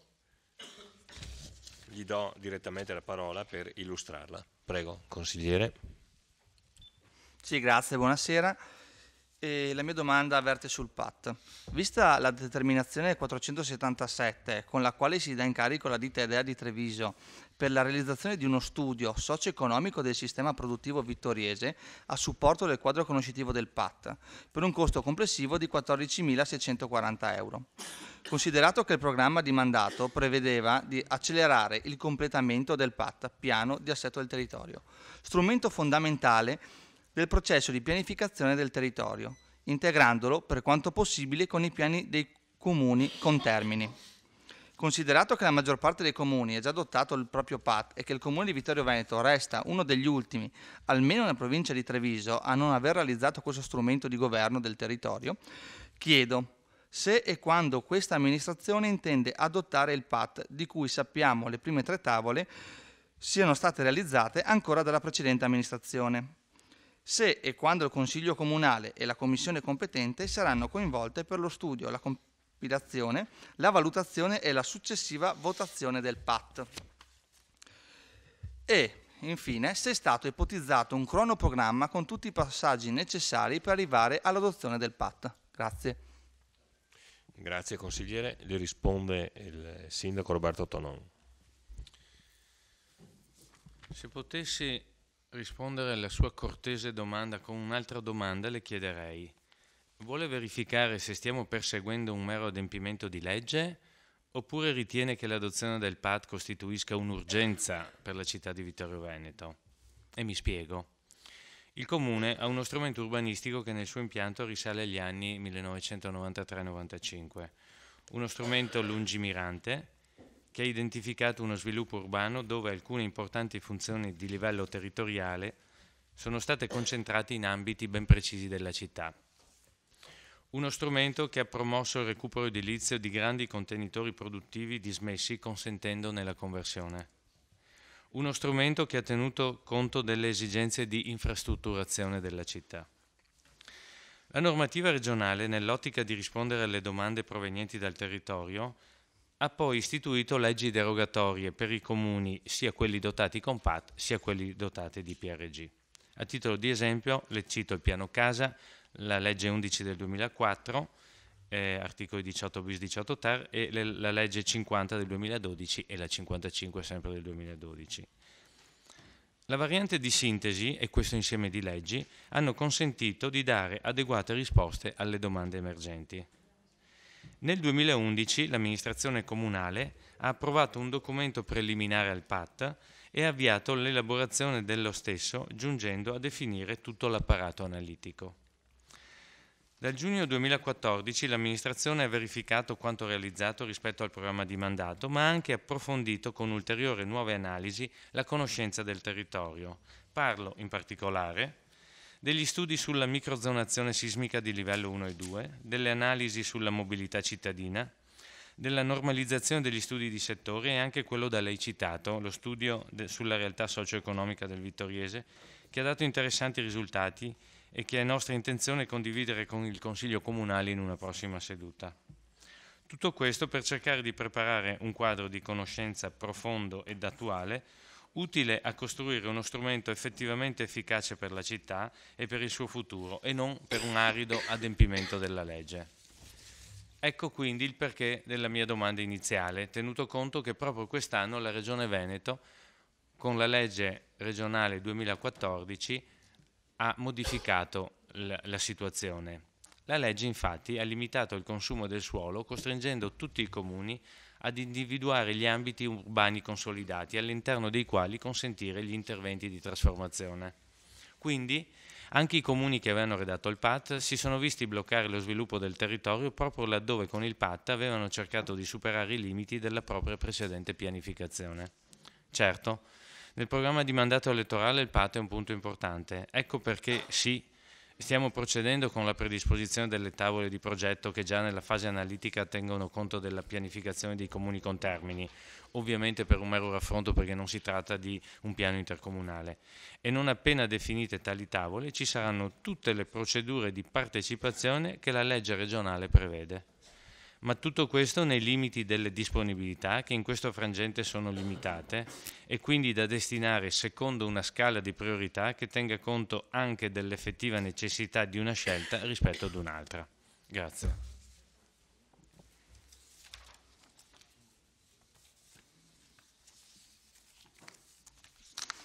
Sì, Consigliere, prego. Non ha risposto alle mie domande, quindi ritengo che ho fatto una domanda molto precisa. Le farò un'altra domanda, quindi il PAT non è una priorità e non verrà portato? Grazie. Non sono soddisfatto logicamente perché non ha risposto.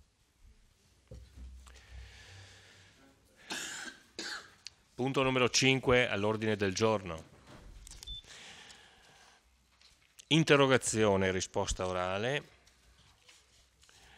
sottoscritta dai consiglieri Posocco Gianluca, Fasan Bruno, Darè Gian Antonio. Quindi a chi do la parola? Il consigliere Fasan per illustrare. Prego. Sì, mancando il consigliere Gianluca Posocco, tocca a me l'onere di presentare questa interrogazione.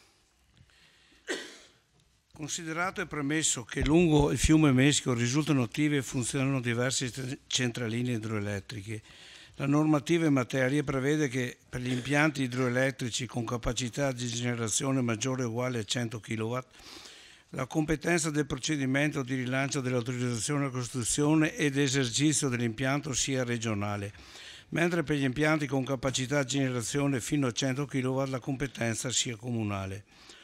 Risulta dalla lettura della stampa locale che l'assessore Costa si sia dichiarato contrario al rilascio dell'autorizzazione per la realizzazione di centraline idroelettriche a due società private, la Serica e la HPE, per due impianti, uno in località Molini e San Giacomo, l'altro in centro città, vicino all'ex Carnielli, tribuna di Treviso del 25 aprile 2017. Lo stesso assessore, nella medesima occasione, avrebbe dichiarato di avere in programma incontri col Genio Civile in relazione al problema del ipersfruttamento del fiume Meschio da parte di derivazione d'acqua centraline idroelettriche. Tutto ciò premesso e considerato, si chiede quali e quanti siano gli impianti idroelettrici presenti nel territorio comunale ubicati sul fiume Meschio e quanti freschi siano di capacità inferiore ai 100 kW. Quali concrete iniziative siano state poste in essere dall'assessore all'ambiente e comunque dall'amministrazione comunale cittadina in relazione all'asserito sfruttamento del fiume Meschio, se siano stati eseguiti controlli nei confronti delle società proprietarie e o concessionarie di impianti idroelettrici nel territorio comunale in merito al rispetto della normativa vigente in materia e se sì in quale misura, con quali iniziative e con quali esiti. Se la società immobiliare ZSNC disponga di una concessione d'acqua d'uso idroelettrico e se sì, a far da data da quando. Se sia stata attinta da controlli in merito al rispetto della normativa vigente, tanto in termini di riattivazione della vecchia centrale ed eventuale innalzamento della briglia, quanto in termini di concessione e pratiche ambientali. Allora, quando in questo Consiglio Comunale aprile 2017 si è parlato di queste centraline, sono rimasto un po' basito perché ricordo che nel Trentino Alto Adige la Regione è entrata in compartecipazione in tutte le centraline idroelettriche creando i presupposti per avere delle entrate certe per il bilancio. Qui si vede che questa amministrazione è contraria a nuove installazioni. Ricordo che l'amministrazione d'Area ha fatto di tutto per attivare una centralina in località La Sega, non riuscendo perché la legge dà la precedenza ai privati piuttosto che al pubblico. D'altra parte, per aprire una centralina idroelettrica si devono avere una concessione di approvvigionamento idrico del fiume Meschio a scopo di produzione di energia elettrica rilasciata da genio civile, un'autorizzazione a costruire rilasciata da edilizia privata del Comune Vittorio Veneto ed un'autorizzazione alla produzione di energia elettrica sotto i 100.000 kW sempre rilasciata dal Comune. Lascio la risposta all'assessore Costa o chi per lui. Grazie consigliere Fasan. Risponde in effetti l'assessore Costa, prego. Sì, grazie, buonasera. L'assessore risponde alla carta all'interrogazione che ha, interrogazione a risposta orale che è stata presentata. Alla fine sono state aggiunte alcune affermazioni che così spontanee, alle quali non è che possa rispondere, ha aggiunto alcune cose che volevo solamente precisare che i canoni non vengono incassati dall'amministrazione, i canoni vanno al genio civile, quindi queste sono tutte cose che passano sopra la nostra testa e noi siamo spettatori. Allora, questa interrogazione dovrebbe essere posta all'ufficio del genio civile di Treviso, organo regionale competente al rilascio delle centraline idrauliche. In riferimento ai singoli punti, il punto A, quanti sono gli impianti? Per quanto riguarda il numero degli impianti idroelettrici presenti nel territorio comunale, risultano che sono in atto numero 20 pratiche, come è denominato dal genio civile, pratiche di derivazione dal fiume Meschio, classificate nei termini di pratica completata, rilascio in itinere, presentata domanda. Le centraline sono appunto 20, di cui 4 superiori ai 100 kW. Quali iniziative siano state poste in essere dall'assessore all'ambiente? Tra le iniziative non si esclude di organizzare una giornata di riflessione e di studio sullo stato attuale del Meschio e una successiva deliberazione del Consiglio Comunale per l'approvazione di una cosiddetta Carta del Meschio, in analogia con quello che stanno facendo in altre località bagnate da fiumi. Sull'asserito sfruttamento del Meschio mi permetto di evidenziare come stiamo assistendo a un costante stillicidio del fiume che viene segmentato e ridotto a pezzi, snaturando il suo quieto fluire verso la pianura.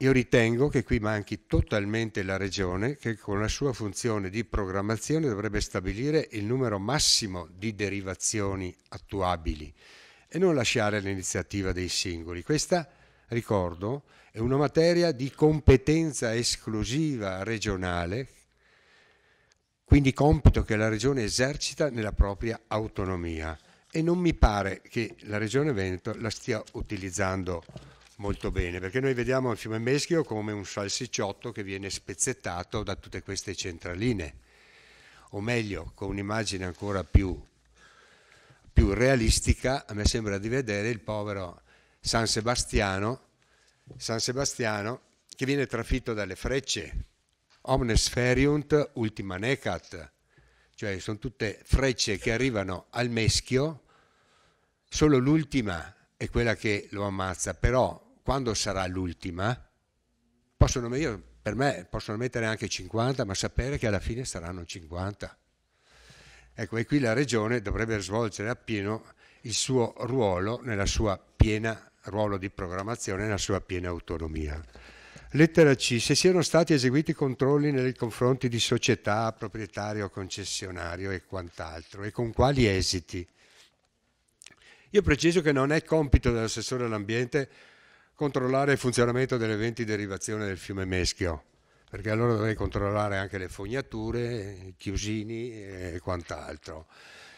A ciò provvede il Genio Civile, che è un organo regionale. Ritengo però che compito dell'assessore sia quello di intervenire se le centraline presentano punti di criticità, tipo dal punto di vista ambientale, per i rumori, dal punto di vista della sicurezza, per il rischio di esondazioni o quant'altro, e il compito anche di coordinare gli enti preposti dal Genio Civile, l'ARPAV, Autorità di Bacino, Protezione Civile.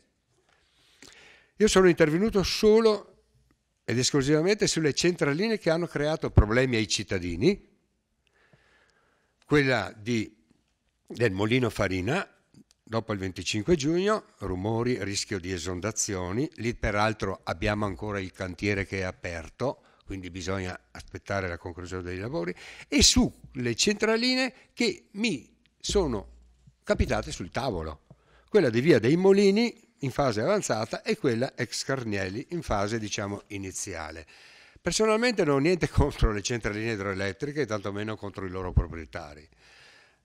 Pretendo però che le regole siano un po' rispettate e che le procedure siano coerenti, onde evitare che in un tempo non lontano sorgano problemi di sicurezza per i cittadini, e qua mi riferisco a San Giacomo, con rischio di esondazioni, e poi si invochi sempre l'eccezionalità dell'evento, la solita bomba d'acqua che però comincia a diventare sempre più frequente, o l'imprevisto più strano.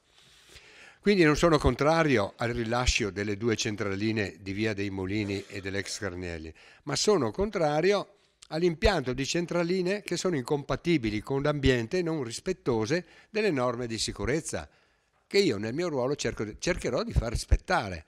Poi ci saranno ricorsi impugnativi al TAR e il TAR concederà, va bene, basta. Io sono ugualmente tranquillo e sereno di aver fatto il mio lavoro, punto. Se un'autorità superiore decide, non mi resta che prenderne atto. Ora, siccome mi si dice proprio che sono contrario, ora io vorrei spiegare se questa mia eventuale contrarietà, che adesso risulterà anche scritta agli atti col provvedimento finale, provvedimento contrarietà che deriva da una contrarietà derivata, perché è sufficiente leggere sovrintendenza archeologica, arti e paesaggio. Non leggo tutta la lettera, la posizione della sovrintendenza, ma leggo solo le conclusioni.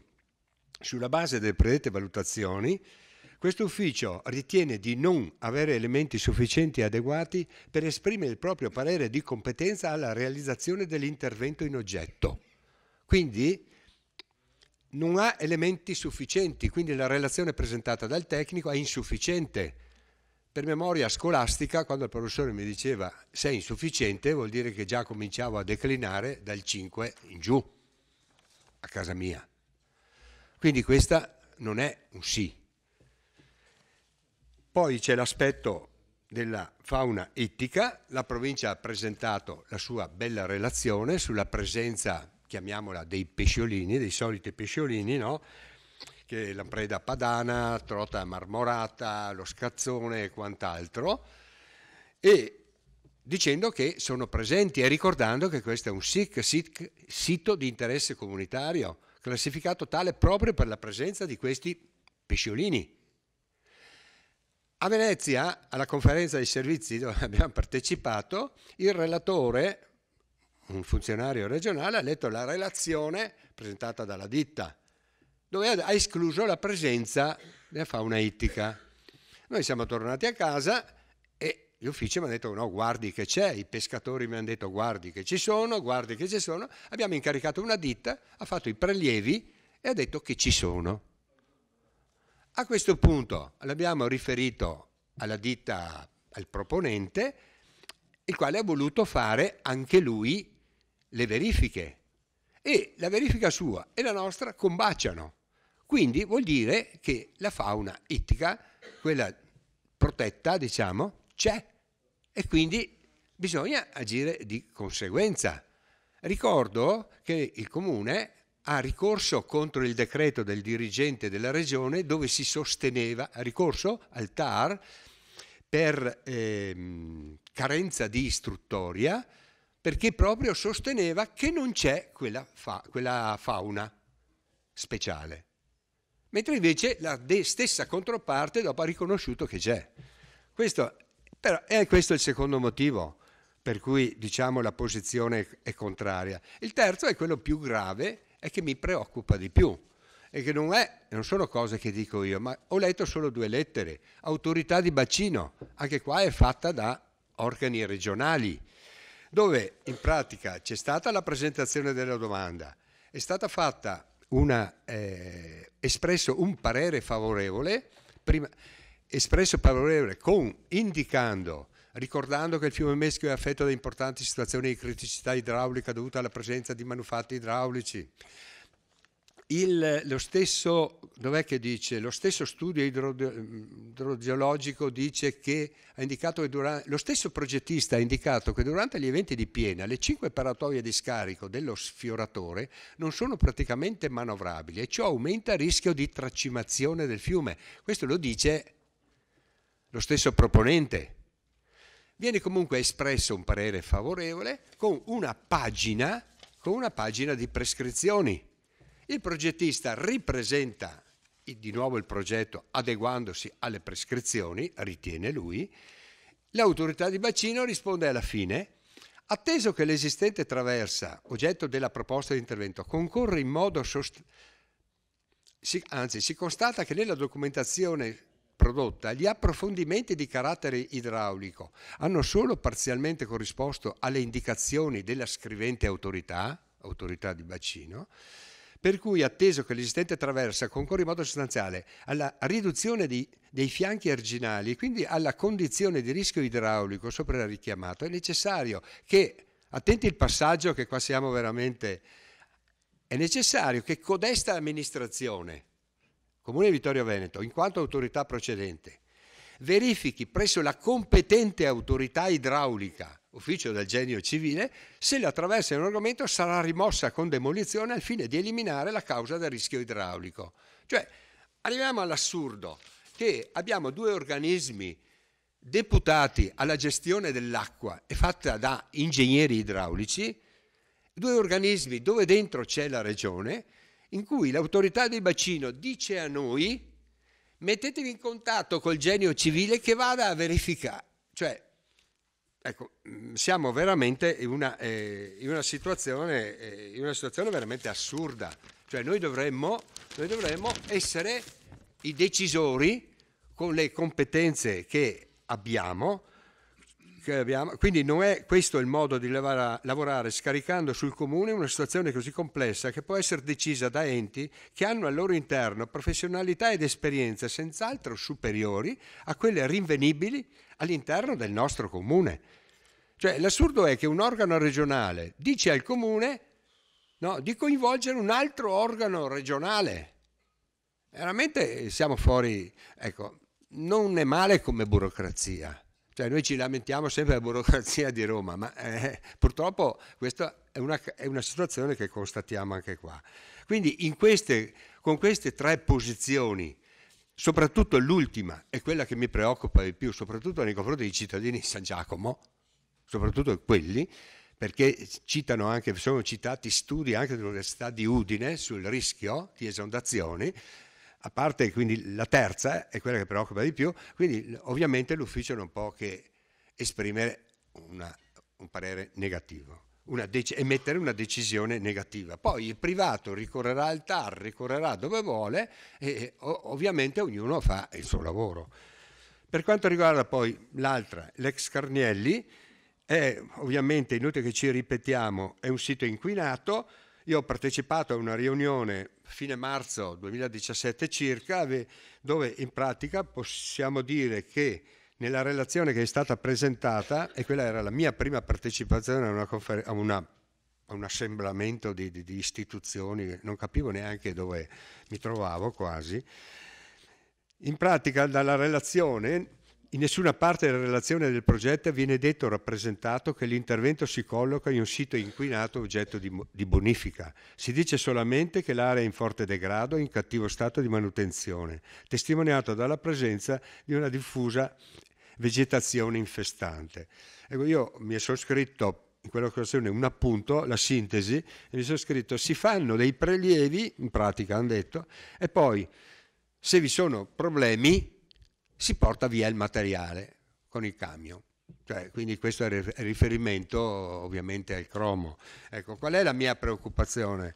La mia preoccupazione su questo è che abbiamo un sito inquinato, è oggetto di un fallimento, quindi c'è un giudice fallimentare e quindi fa parte della massa fallimentare, a meno che, ecco, non vorrei che la concessione idraulica è una cosa appetibile, molto appetibile, non vorrei che questa si sfilasse e fuoriuscisse mentre rimarrebbe nella massa fallimentare solo il cromo e l'amianto, cioè sparisce la carne e restano le ossa.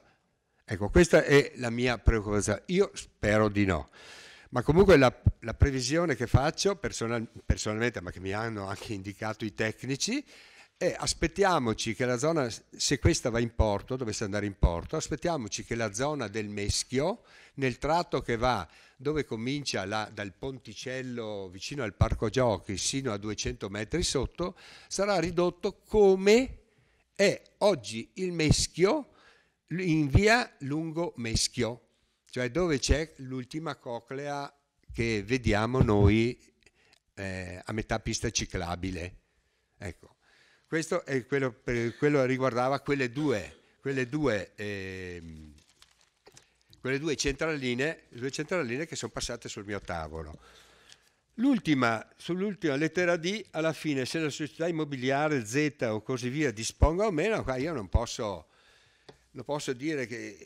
che dire che la concessione di derivazione di acque per uso idroelettrico, che è la specifica richiesta degli interpellanti, sono di competenza regionale, ufficio del genio civile, loro ne sanno senz'altro più di me. Purtroppo i nostri uffici, siccome ho fatto fare delle ricerche, ma poi ho detto all'impiegato lascia perdere, perché mi fa giustamente l'impiegato, queste sono centraline, sono tutte pratiche avviate nel 1924, 38, 42 e mi ha detto non so neanche dove siano, per cui il titolare è l'ufficio del genio civile, il quale può dare tutte le indicazioni senz'altro più approfondite di quelle che sono in grado di dare io. Ecco, questo è quello che voglio dire. Certo che se mi segnalano un problema concreto non mi muovo, altrimenti sto fermo. Per cui chiedo qual è il problema di questa centralina. Non so, forse probabilmente sarà del sindaco, no? Ipotesi. Oppure allora ecco il problema del sindaco. 3 anni fa c'era il problema della sorella del sindaco.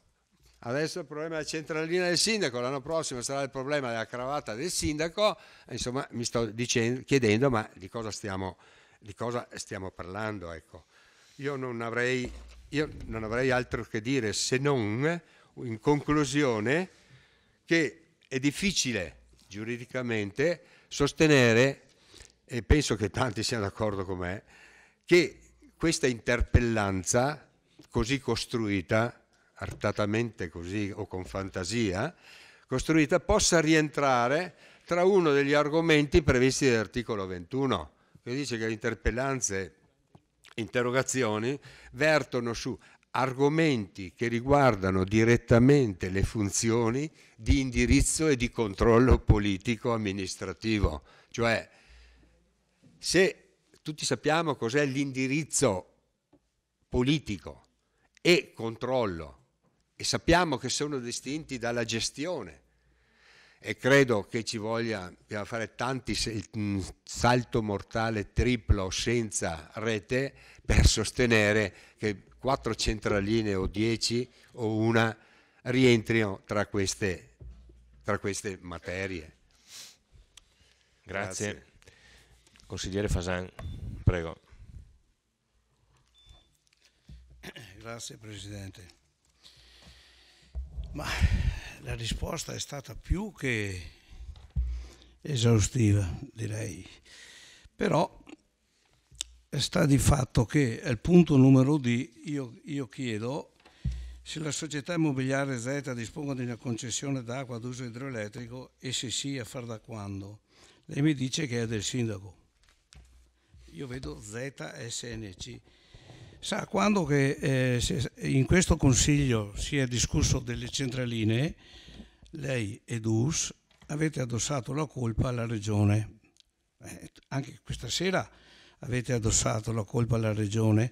Mi sembra però che su 17, su 20 centraline, 17 siano sotto i 100 kW e questa è sotto i 100 kW. Pertanto avrebbe dovuto avere un'autorizzazione a costruire la sciata da edilizia privata del Comune Vittorio Veneto e un'autorizzazione sempre rilasciata dal Comune Vittorio Veneto alla produzione di energia elettrica. Prima di questo c'era una concessione di approvvigionamento idrico del fiume Meschio a scopo di produzione di energia elettrica rilasciata al Genio Civile. Da quanto che ne so, nessuna di queste concessioni è stata mai rilasciata. La prego pertanto di controllare così, anche perché, mi scusi la battuta, avevamo capito che lei, assessore Costa, era contrario alle centraline sul Meschio, anch'io sono contrario in una certa maniera, però mi ero sbagliato, lei era contrario a quelle degli altri, ha capito cosa voglio dire? Non solo alle centraline degli altri. Controlli per favore, grazie. Grazie consigliere. Se vuole ho tutto l'elenco delle concessioni. Passiamo Sono qua. Non me ne sono al inventati punto io. numero 6 all'ordine del giorno. La parola all'assessore Napol, prego. Sì, buonasera. Brevemente perché credo che abbiamo speso tante parole. Allora, a questo punto si riferisce alla ratifica di una deliberazione di giunta comunale, la numero 227 del 28/11/2017, ad oggetto bilancio di previsione 2017-2019, variazione d'urgenza con applicazione parziale dell'avanzo di amministrazione esercizio 2016 ed adeguamento del PEG 2017-2019. Questa ultima variazione si è resa necessaria per registrare e come dire, allineare il bilancio con maggiori entrate e minori entrate o maggiori spese e minori spese. Questo è il risultato dell'analisi prodotta dagli uffici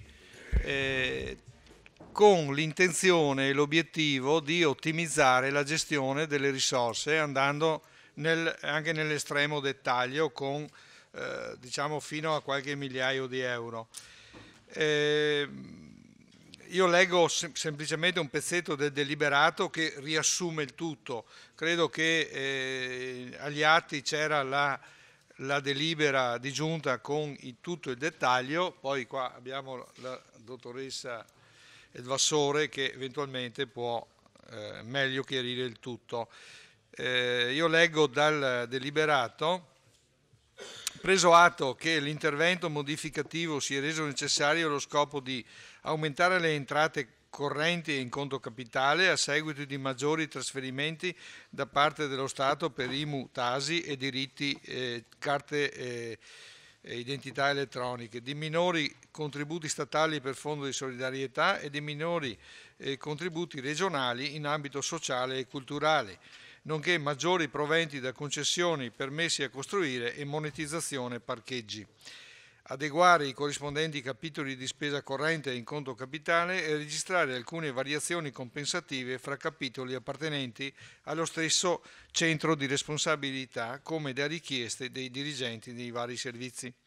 Applicare l'avanzo di amministrazione esercizio 2016, parte accantonata, per contributo dell'Associazione Amici della Musica Corelli e per l'indennizzo ai proprietari delle aree interessate dalla reiterazione del vincolo preordinato all'esproprio relativo alla realizzazione del primo stralcio della tangenziale est di Vittorio Veneto. E poi infine adeguare alcuni stanziamenti di parte corrente per gli esercizi 2018 e 2019. Ecco, questo è il testo della delibera.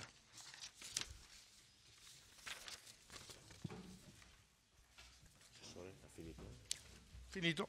Grazie Assessore, la parola ai consiglieri per gli interventi.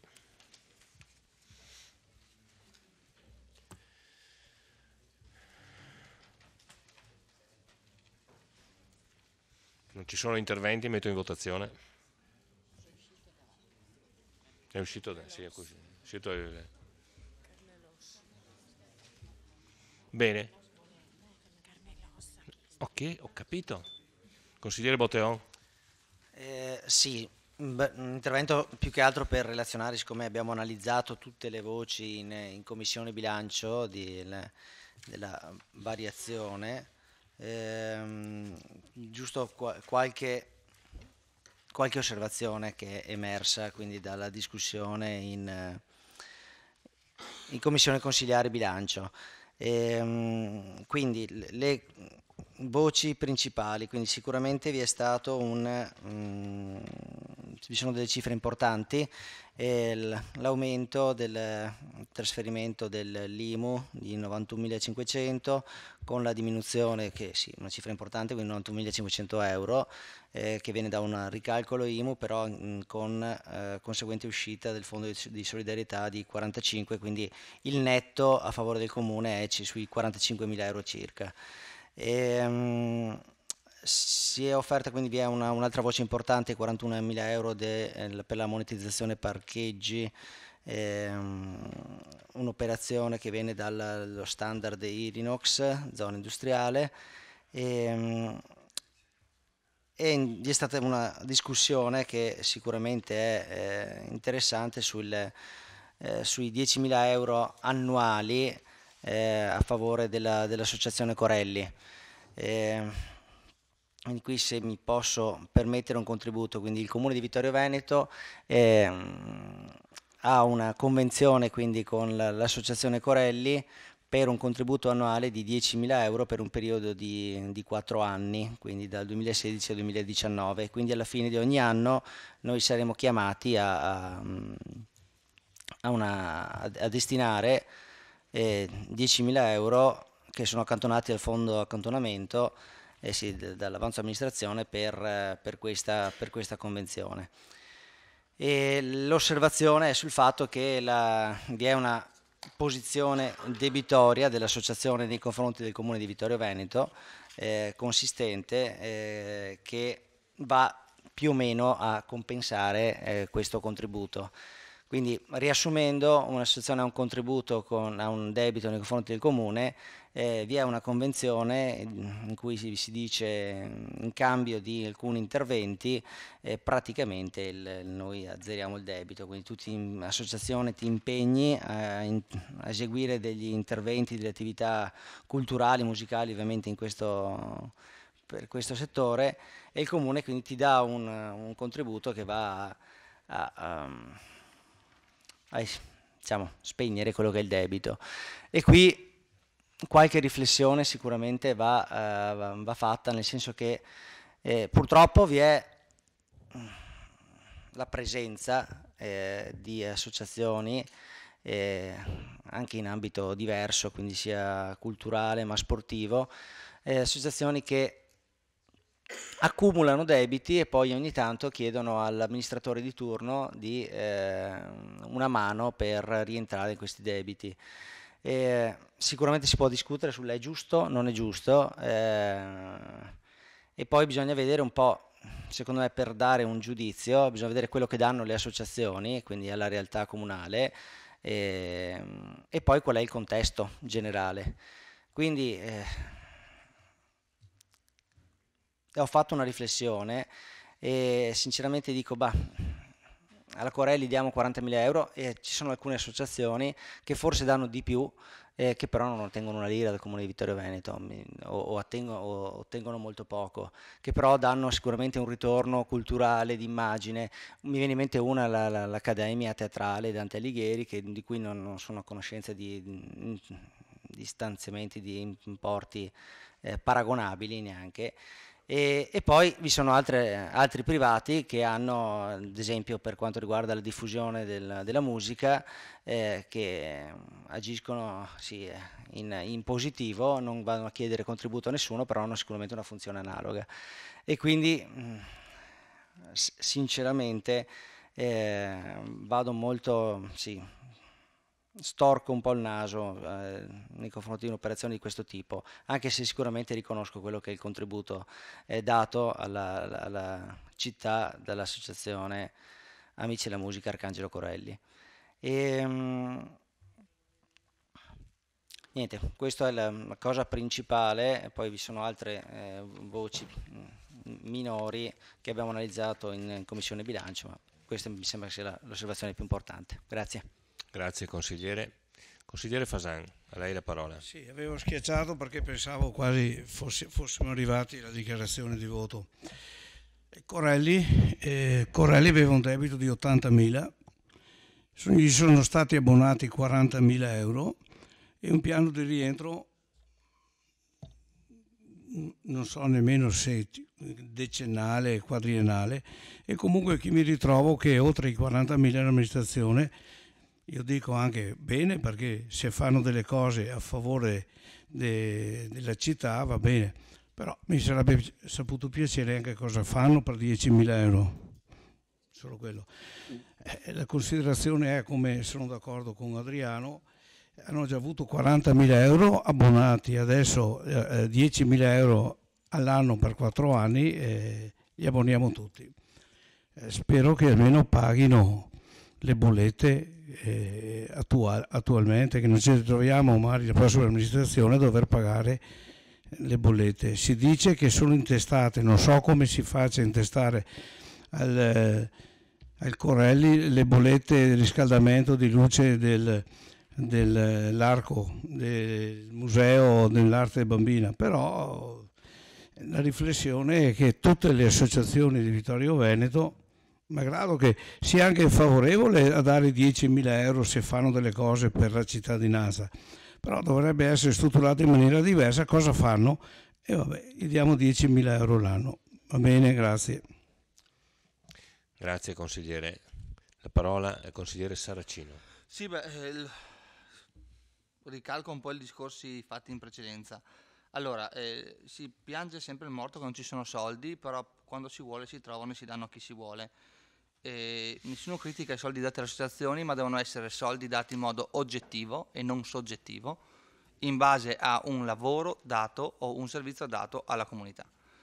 In tutti i contributi dati alle associazioni non vedo questa oggettività, vedo molta soggettività nel contributo dato all'associazione, perché a Vittorio Veneto non ci sono 5-6, ma ci sono più di 50 associazioni e non tutte hanno lo stesso trattamento. Alcune hanno contributi così elevati, altri non arrivano neanche a 200 euro all'anno e magari fanno anche un servizio che può essere paragonabile o anche più elevato.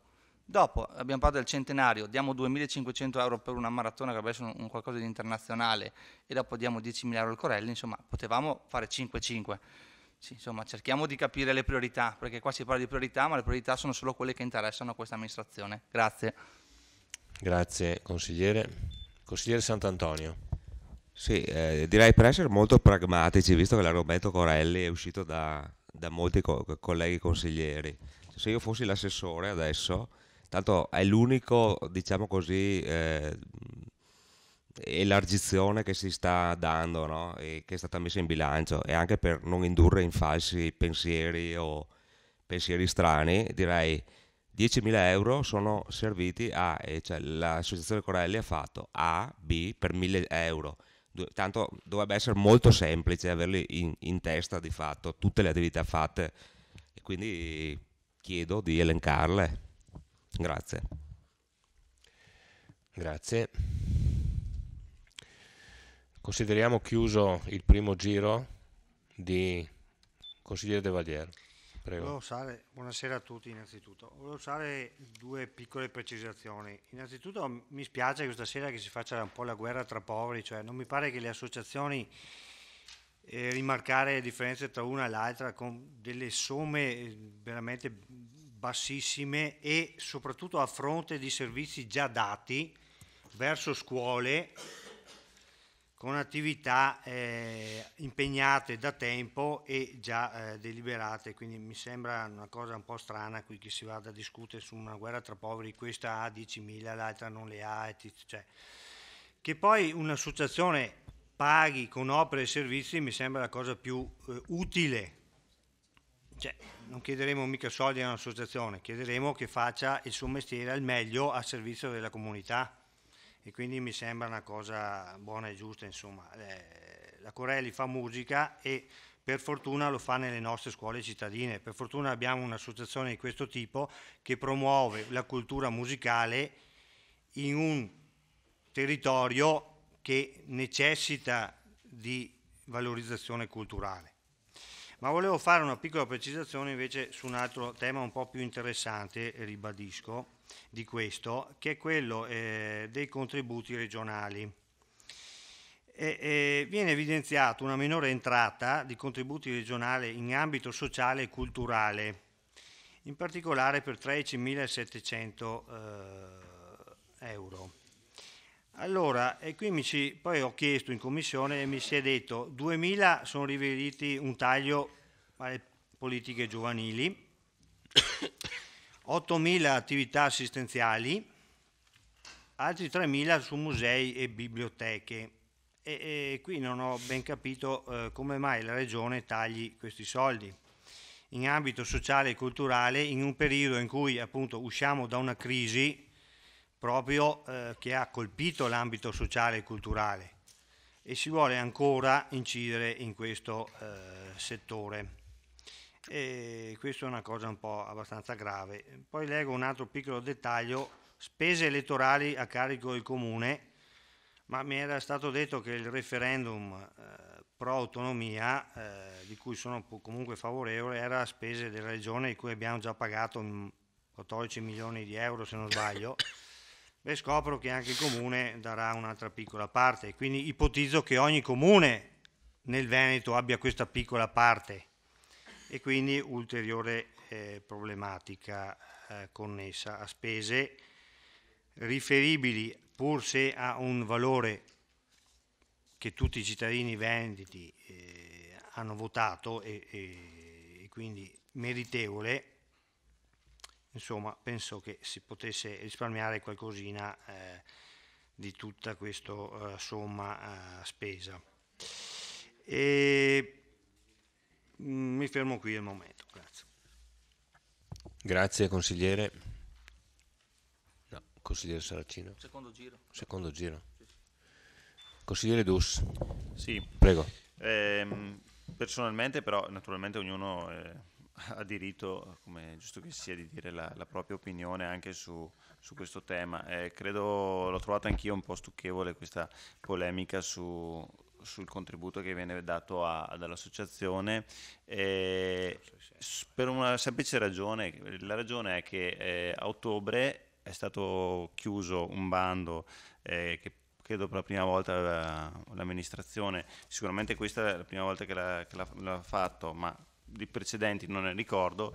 Dicevo, a ottobre è stato chiuso un bando che prevedeva lo stanziamento di 15.000 euro. Tutte le associazioni potevano partecipare a questo bando.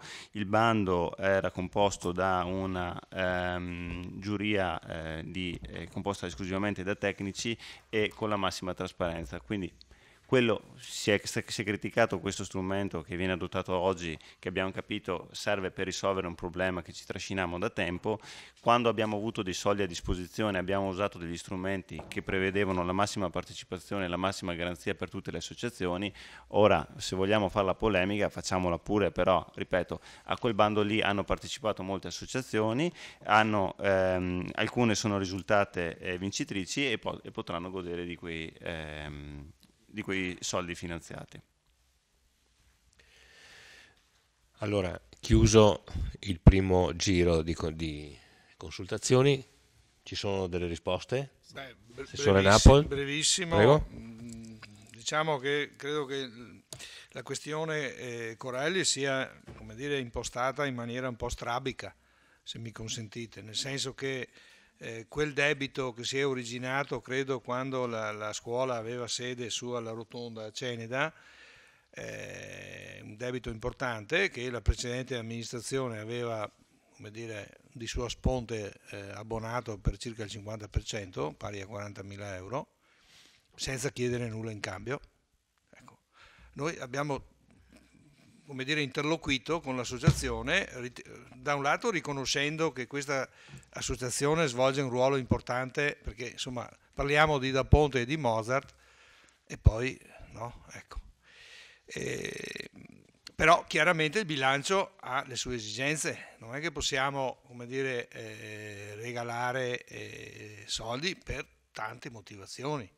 Ecco, se esiste un elenco di contributi dati a tutte le associazioni, esiste questo elenco, basta chiederlo, non è un segreto che mi tengo io in tasca. Magari chiedete anche l'elenco del 2011, 12, 13, 14, 15, 16 e vedrete l'andamento della curva di contributi. Anche questo è un altro elemento molto interessante, sul quale magari fare qualche riflessione. Nello specifico noi abbiamo intrapreso con il Corelli, ma anche con altri soggetti, associazioni che utilizzavano spazi e strutture pubbliche ed erano, diciamo così, in arretrato con dei pagamenti, in arretrato di qualche anno. Questo, ecco. Su questo abbiamo fatto un lavoro molto importante, molto impegnativo da parte dell'ufficio patrimonio, anche se vogliamo così un po' anche fastidioso, perché chiunque se vi è capitato di andare a sollecitare l'incasso di un credito, molte volte la cosa è abbastanza difficile. Ecco. Su questo siamo riusciti a fare un ottimo lavoro, per cui possiamo dire che siamo attualmente quasi allineati, quasi al 100%, abbiamo sanato tutte queste situazioni di pendenza e adesso siamo quasi allineati. Questo ci aiuterà molto anche la nuova gestione degli impianti, ad esempio di gestione del calore, eccetera, eccetera, eccetera. L'obiettivo poi successivo sarà anche quello, dove è possibile, intestare direttamente le utenze a chi le utilizza. Questo nel caso dove c'è un unico utilizzatore, perché poi capita dove ci sono più soggetti che utilizzano lo stesso immobile che la cosa sia difficile, non perché sia, come dire, impraticabile, ma perché nessuno vuole assumersi la responsabilità di fare da, come dire, collettore e centro di costo. Ciò detto, con il Corelli abbiamo, credo, raggiunto un ottimo accordo nel quale noi, a fronte di un contributo importante, insomma, che 10.000 euro non sono, come si dice, bruscolini, viene svolta da questa associazione un'attività all'interno della città, delle scuole ed altri eventi che noi riteniamo sia un'equilibrata compensazione rispetto a questo contributo che consente all'associazione di programmare la propria attività, di proseguire e di liberarsi, diciamo così, da questa pendenza. Contemporaneamente consente al comune, alla città, di godere dei servizi che vengono resi appunto da questa associazione. Su questo la collega Uliana, che ha, diciamo così, direttamente in mano la situazione, vi espliciterà. Sì, mi aggancio a quanto diceva l'assessore Napol. In effetti consente, per esempio, di tenere aperta la torre dell'orologio per mostre, perché la torre dell'orologio, non dimentichiamo che è anche uno spazio espositivo molto utilizzato, peraltro, e il Corelli fa servizio di guardiania e quindi questo servizio che fa rientra all'interno della convenzione. Inoltre rassicuro il consigliere Fasan, che però nel frattempo vedo sparito, che le utenze vengono tutte pagate dal Corelli. Allora, le attività che loro fanno, e sono attività rivolte alla cittadinanza, sono corsi di guida all'ascolto, corsi di guida per le scuole, corsi di guida all'opera lirica, concerti, altre manifestazioni musicali, convegni, incontri, eccetera. Per entrare nello specifico, come mi viene chiesto dal consigliere Sant'Antonio, sono state fatte delle lezioni concentrate per le scuole elementari, proprio su indicazione dei dirigenti scolastici, dedicate agli alunni delle classi quarte, e le lezioni sono state distribuite sia presso l'Istituto Comprensivo Vittorio Veneto 1, Lorenzo da Ponte, che per Vittorio Veneto 2, Zanzotto. Sono state fatte delle lezioni di strumenti vari, adesso non vi leggo tutto quanto perché perderemo un sacco di tempo, dal pianoforte all'arpa, clarinetto, eccetera, lezioni che consistono sia nello spiegare qual è la struttura, quindi come è costituito lo strumento, il suono, come si produce il suono, quindi lezioni complesse anche come guida poi all'ascolto, quindi dalla descrizione degli strumenti musicali anche l'origine storica, eccetera. Al termine delle lezioni è stata fatta una lezione concerto al Teatro da Ponte riservata a tutti gli alunni delle classi quarte elementari della città. Inoltre si è esibita un'orchestra giovanile coordinata dalle scuole di musica del Veneto orientale e del Friuli Venezia Giulia. Oltre a questo c'è un'attività dedicata alla cittadinanza con una guida all'ascolto musicale, per cui è stato realizzato un corso di guida e orientamento all'ascolto articolato in 7 appuntamenti mensili, da novembre 16 a maggio 17, tenuto presso la Sala Vascellari della Torre dell'Orologio, rivolto alla cittadinanza, e ha avuto circa 35 partecipanti, corsisti, e buona parte di questi non soci. Poi un corso di guida all'opera lirica, in particolare dedicato al melodramma dell'Ottocento italiano, aperto a chiunque, in forma parallela alla programmazione della stagione lirica del Teatro La Fenice di Venezia, e le lezioni sono state distribuite dal marzo 17 al 4 maggio 17, sono state 8 lezioni.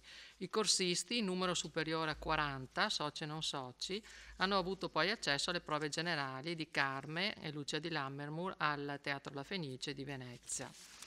Oltre a questo, una serie di attività concertistiche hanno realizzato appuntamenti musicali di vario tipo, sempre a partire dal settembre 16 al giugno 17, e ce ne sono 8 anche in questo caso. Non ve li leggo tutti perché anche qui perderemo un sacco di tempo. Poi c'è stata una collaborazione in favore del Comune di Vittorio Veneto nel senso che collaborano nella realizzazione di locandine, divulgazione, prevendita, servizio, biglietteria e maschere ogni qualvolta ci sia un concerto organizzato da Vittorio Veneto. Per esempio il concerto organizzato dalla nostra amministrazione in collaborazione con il Conservatorio Stefani di Castelfranco. Oltre a questo, attività di supporto e di coordinamento, la Corelli ha avuto un ruolo essenziale nella nascita e nella costituzione dell'Associazione Italia AMI, Lorenzo da Ponte, quella che è stata l'associazione base per poter creare poi ed elaborare quell'evento importante da Ponte a Mozart. Loro hanno curato e predisposto l'atto costitutivo, hanno curato direttamente la nascita e l'inquadramento con tutte le formalità conseguenti e poi offrono anche supporto logistico con la propria sede, gli spazi necessari, il proprio personale dipendente per convegni, conferenze, eccetera, lavorando appunto, agendo in simbiosi con il direttivo dell'AMI da Ponte. Questa è l'attività che fa il Corelli a fronte del contributo che noi diamo, ovviamente per ridurre il sospeso contabile che tutti conosciamo. Grazie. Grazie Assessore. Ci sono altri chiarimenti? Assessore Denardi? Sì, oltre a ringraziare il consigliere Dus per aver ricordato il bando per le associazioni che il dirigente dottor Papa ha riferito, essendo la memoria storica del Comune di Vittorio Veneto, di non aver mai visto una cosa simile fatta almeno nel suo settore.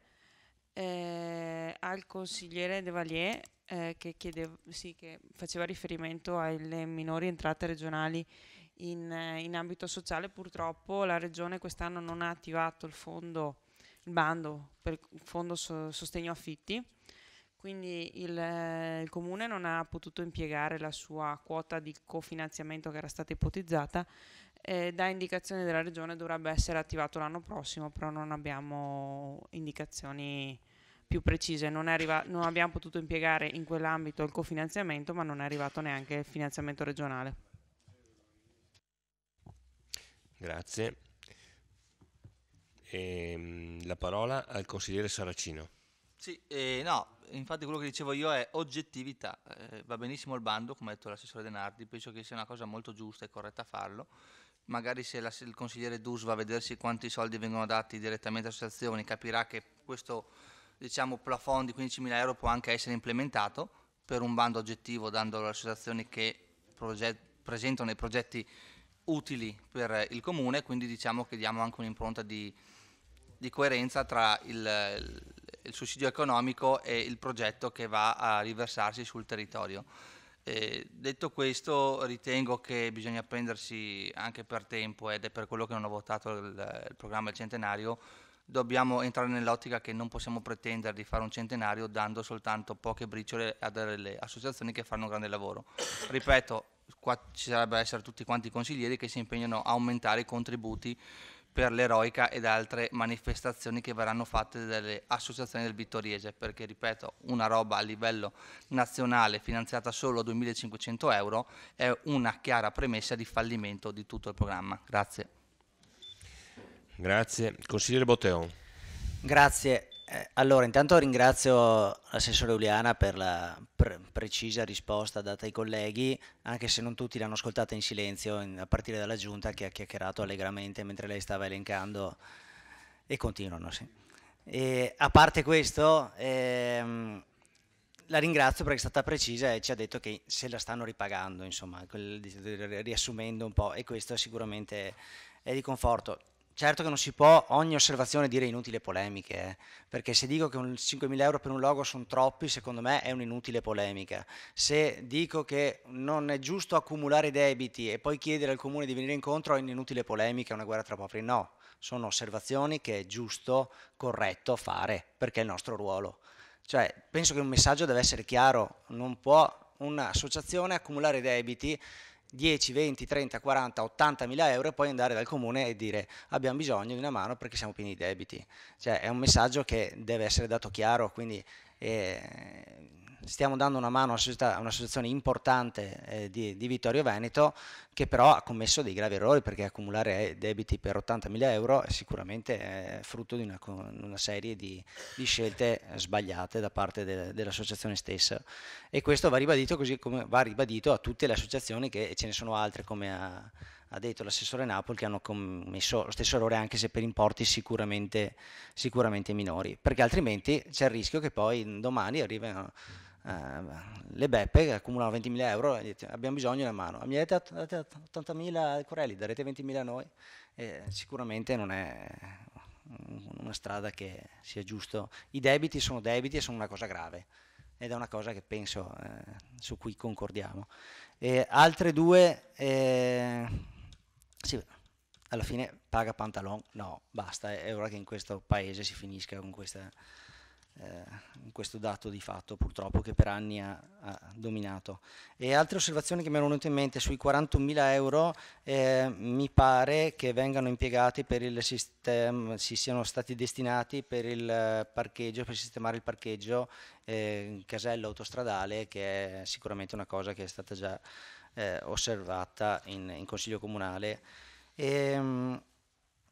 Altri spunti che ho notato: quindi ci sono 7.600 euro di contributi per il centenario, quindi soldi nostri dal bilancio già di quest'anno che diamo per il centenario.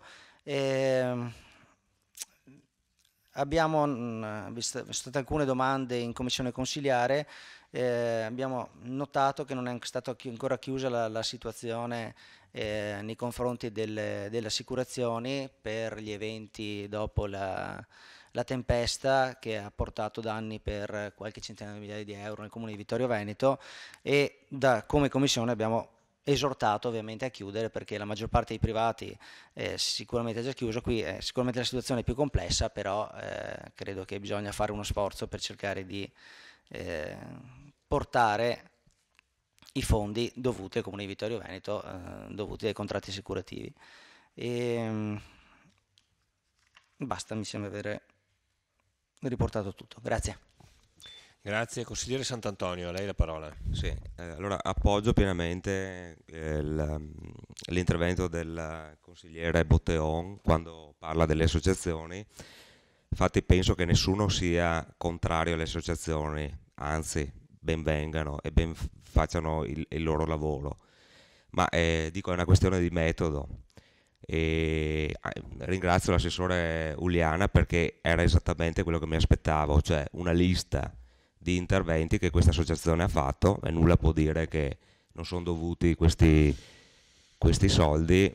Anzi, la prossima volta magari in commissione la smarchiamo prima, magari mettendo un numerello a fianco alla lista dei vari interventi effettuati, e quindi e soprattutto è una questione di metodo ed educativa nei confronti delle associazioni, perché nessuno regala qualcosa a qualcuno. Le associazioni devono meritarsi quello che il comune dà, e quindi devono giustificare quello che realmente poi fanno. Grazie. Grazie consigliere. Consigliere De Valier. Sì, volevo ringraziare l'assessore Denardi per la spiegazione. Spero che il sostegno agli alloggi, venendo meno in parte per questo contributo, sì, la situazione non sia così sofferente, perché penso che ci siano situazioni appunto delicate con persone che stanno dietro al problema casa, che non è proprio da poco, anche se fortunatamente qui viviamo in un territorio abbastanza felice, però ci sono casi che meritano il nostro sostegno. Per quanto riguarda poi la risoluzione dei problemi delle associazioni, io spero e auspico che l'amministrazione si prodighi sempre per risolvere gli eventuali debiti delle associazioni, perché il contrario vorrebbe dire chiudere le associazioni stesse. E invece i debiti erano già stati fatti, bisogna trovare una soluzione a un debito fatto. Se uno sbaglia, io sono purtroppo di sinistra e cerco di dargli una mano 1, 2, 3 volte, poi capisco che se la quarta volta è un parassita magari comincio a dubitare della cosa, ma se ha bisogno cerco di dargli una mano, e penso che l'amministrazione abbia questo compito. Grazie. Grazie consigliere. Consigliere Dus. Sì, Io credo che non tutte le associazioni presenti in città svolgano attività redditizie, quindi credo che possa anche capitare che alcune di queste associazioni non riescano a sostenersi autonomamente e quindi poi debba sopperire magari il comune. E credo che sia anche uno dei compiti che il comune deve esercitare, quello di sostenere alcune di queste associazioni. Perché se una Proloco organizza una sagra, magari attraverso quella sagra là riesce a sostenersi, altri non riescono a farlo con gli strumenti perché hanno spese differenti, quindi credo che possa starci anche che esistano dei debiti. Quanto deve essere il debito? Beh, certamente non deve essere un debito rilevante e quindi bene il richiamo, però attenzione a dire sì, che le associazioni devono andare a reddito, perché sennò diventa un discorso un po' pericoloso. Per quanto riguarda invece la questione legata alla maratona, io posso dire che mi sono già speso e sto continuando a spendermi sia personalmente con i contatti che ho e credo che potrete trovare conferma anche dalle associazioni che stanno organizzando la maratona. Dicevo, mi sono già speso, mi sto spendendo e mi spenderò ancora con i contatti che ho per cercare di aiutare questa associazione e l'amministrazione sta facendo altrettanto. Dei risultati sono già arrivati oltre ai soldi stanziati direttamente dall'amministrazione. Ora attendiamo che anche gli altri consiglieri facciano la loro parte. Grazie. Ecco, non ci sono più interventi, quindi do la parola all'assessore Costa per chiarimento. Sì, grazie. Ho sentito nuovamente parlare, scusate, ero assente prima un attimo, ho sentito nuovamente parlare del contributo alla Marathon, all'Eroica. Cioè, sono stati assegnati con i fondi, utilizzando il bilancio di quest'anno, 2.500 euro.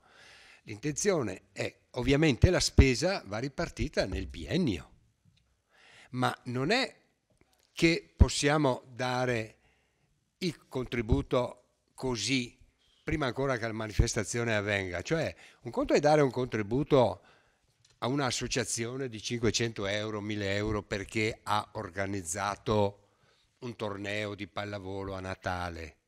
Ma un conto è, quando si tratta di cifre consistenti, vanno anche assegnati dei soldi a fronte della presentazione di fatture e di spese sostenute. Questo è una cosa di cui non ci dobbiamo scandalizzare, perché altrimenti alla fine uno dice: ma perché invece ipotesi di 15.000, perché non ne diamo 30.000? Siccome è un'eroica, ecco, ci deve essere un rapporto anche tra le spese sostenute e quanti soldi vengono assegnati.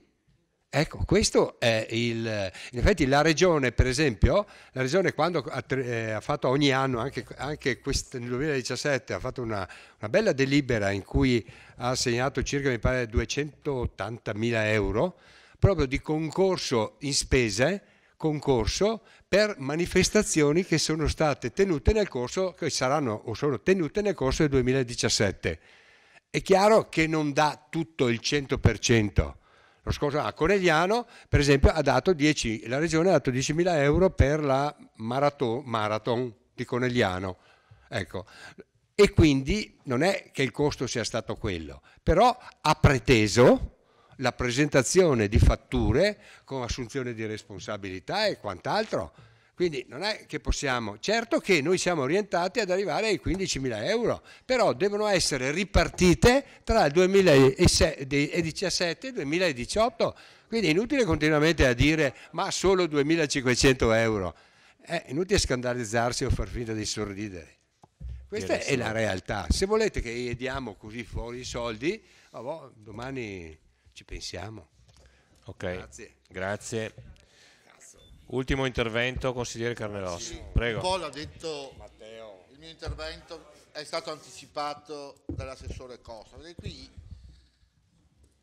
non si comprende una cosa, e dovremmo comprendere, perché siamo consiglieri comunali, non è che non si possano proprio ignorare del tutto i principi di bilancio.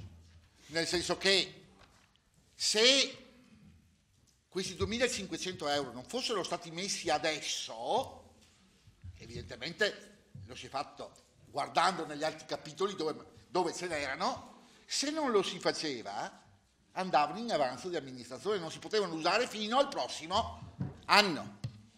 Allora, davvero sembra quasi che qui qualcuno non voglia capire, non c'è peggior sordo che non voglia sentire, perché è indubbio che qui non c'è scritto quanto si dà alla maratona. Io, tra l'altro, non me ne intendo, non so se ne vogliono 10, 15, 55, abbiamo parlato prima di fondi alle associazioni, ai bandi, e a questo e quell'altro. Poi si dice, ah sì, quelli pochi. Davvero bisognerebbe mettersi un po' d'accordo con se stesso.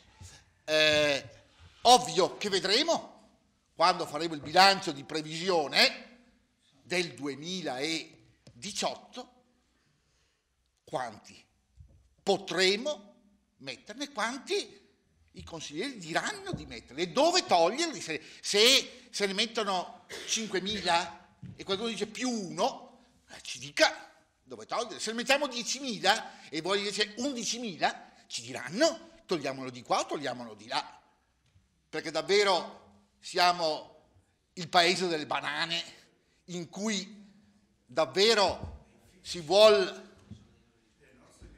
Certo, diventa la Repubblica delle banane, perché per l'applauso la maratona no, 2005 sono pochi, 10.000 sono tanti, l'eroica anche, mentre invece quando se ne danno 10 al Corelli, ah no, troppi per il Corelli. Qui è davvero, meno male che chi ci sente, chi ci guarda, evidentemente all'occo non è, e saprà dare il senso alle parole di ciascuno di noi. Grazie. Consigliere Fasan, a lei la parola. Pensi un po', non volevo nemmeno intervenire, ma lo faccio per passione di Napoli.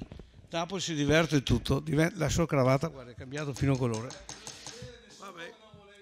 Prego, no, non volevo intervenire, ma solamente perché nessuno da quella parte del tavolo ha mai organizzato niente e non fa parte di nessuna associazione. Credo di sbagliarmi. Allora non so quanto costa la maratona, ma la Segosino Laghi Blu, ti dico io cosa che costa. Costa 13.000 euro organizzare la Segosino, che organizzo, sono fra l'ente organizzatore, di cui 5.900 per il PMA. Sai cos'è il PMA? Posto medico avanzato. Bravo. No, posto medico avanzato costa... Queste sono tutte prescrizioni che dà il comune, che obbliga le associazioni a fare e mettersi in regola, ma giustamente dico io, ma no, allora lei mi sta interrompendo, mi dica alla fine, devo tacere io o devo tacere Costa? No, continui l'intervento. Ah, ma come? Sì, che adesso non scambiene, ecco. Allora, spero che sia, questa variazione va a sistemare un paio di cose, ma mi auguro che nel prossimo bilancio ci sia una scheda per tutte le associazioni che devono adempiere a degli obblighi di sicurezza e quant'altro, perché non è possibile poi richiedere alle associazioni stesse, che spendono, mi sembra, chiedo scusa, 1.200 euro per la sicurezza di un pan e vin, che è tutto gratis, lo sai costa, no? Vabbè. Allora nel 2018 io credo e mi auguro che anche le associazioni a me vicine, solo geograficamente, partecipino al grande evento, però non si può pretendere la luna da queste associazioni che ben volentieri aiuteranno l'amministrazione. Mi auguro che ci sia una scheda, oppure ci sia la buona volontà degli uffici comunali a dare una mano a tutte le associazioni affinché adempino i propri doveri di sicurezza e quant'altro. Molto semplice. Grazie consigliere. Bene, sono finiti gli interventi, quindi ci sono altre precisazioni, altrimenti passerei alle dichiarazioni di voto. Allora, dichiarazioni di voto, se ci sono, altrimenti mettiamo subito in votazione. Consigliere Saracino. Sì, il dottor Costa lo perdono perché era fuori, quindi non ha seguito tutto il discorso. Rivedendosi il video capirete che quello che ho detto è che bisogna cercare di dare un po' di più. Non l'ho detto dobbiamo cosa? Cioè, quindi il discorso è, avete preso un impegno a dare altri soldi alla maratona, bene, mi fa piacere. E questo è quello che ho chiesto, quindi forse lei era fuori e ha perso un po' il discorso. Gli altri consiglieri che erano qua forse non ascoltano e fanno polemica inutile, come Carnelos, viva la pace, poi fa polemica, quindi voterò contro per la fiducia che ho nell'assessore. Grazie. Consigliere Fasan, prego. Voteremo sicuramente contro questa variazione che per me è insufficiente. Chiedo al Presidente del Consiglio, visto che qui si spostano dei soldi, si danno ad associazioni e anche a quelli che hanno subito il reitero del vincolo, di domandare ai consiglieri comunali e a tutti i presenti se c'è un grado di incompatibilità, escano pure, affinché non succedano problemi in futuro. Grazie. Grazie consigliere.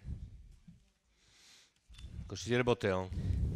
Grazie, io mi asterrò sul voto al bilancio per i motivi elencati precedentemente. Una sola cosa, perché effettivamente sulla maratona avete fatto una polemica che non esistì, che proprio non aveva luogo di essere. Osservazione, sono pochi. Risposta, quest'anno, l'anno prossimo la somma copre la maratona a fine, non è nessuna polemica, avete fatto 6-7 minuti per nulla, proprio non li ho capiti.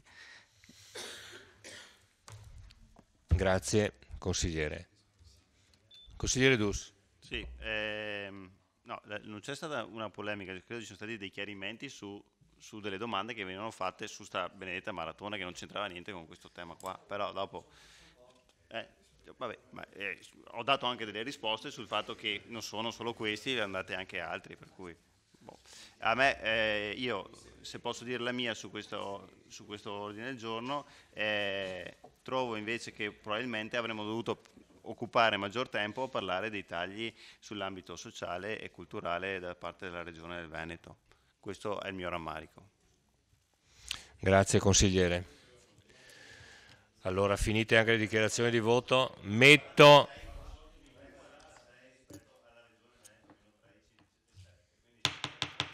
in votazione il punto numero 6 all'ordine del giorno, ratifica deliberazione di Giunta Comunale 227 del 28/11/2017 ad oggetto bilancio di previsione 2017-2019, variazione d'urgenza con applicazione parziale dell'avanzo d'amministrazione esercizio 2016 ed adeguamento del PEC 2017-2019. Favorevoli? Contrari? Astenuti? Allora 5 contrari, 1 astenuto, 9 favorevoli. Siamo tutti presenti, 15, 9 e 1 10 e 5 15. Metto in votazione l'immediata eseguibilità. Favorevoli? 9 favorevoli. Contrari? 5 contrari. Astenuti? 1 astenuto. Stessa medesimo risultato della votazione precedente, quindi il punto all'ordine del giorno è approvato. Punto numero 7 all'ordine del giorno, chiedo ai consiglieri di minoranza se devo spostarlo, no, a tal proposito devo chiarire che quanto avevamo ipotizzato, mi rivolgo al consigliere Sant'Antonio Maset e Saracino che erano presenti in aula, quanto avevamo ipotizzato di fornire i nomi e fare una votazione palese non è possibile. Abbiamo letto il regolamento e non c'è questa possibilità, quindi dobbiamo procedere con la votazione regolare come da regolamento a scrutinio segreto.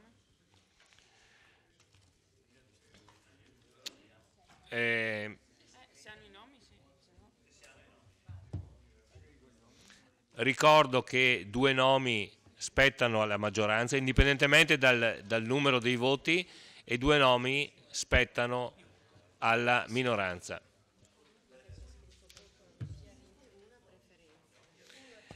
Attenzione, bisogna indicare una sola preferenza.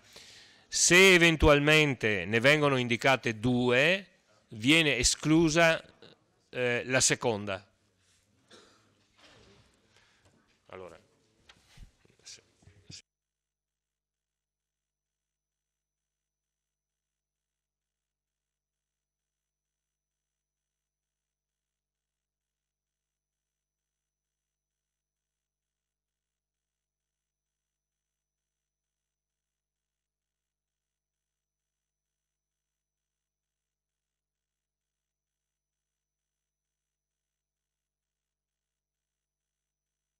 Ripeto, una sola preferenza da indicare nella scheda.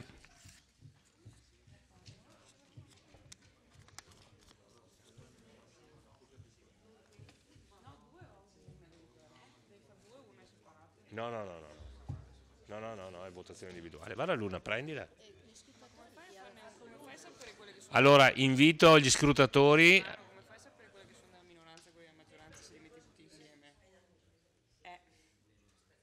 No, scusa.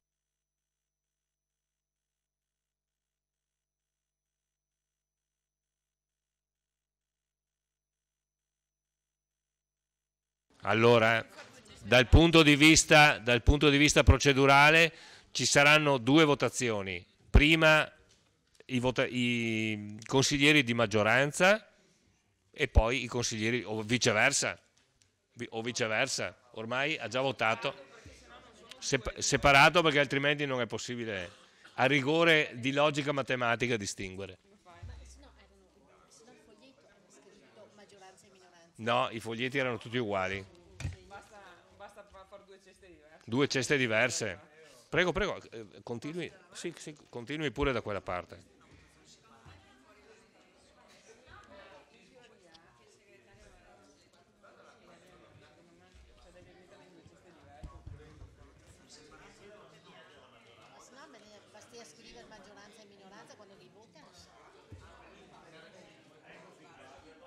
Allora invito gli scrutatori Dus, Darcier e Sant'Antonio a farsi avanti qui al tavolo. Prego.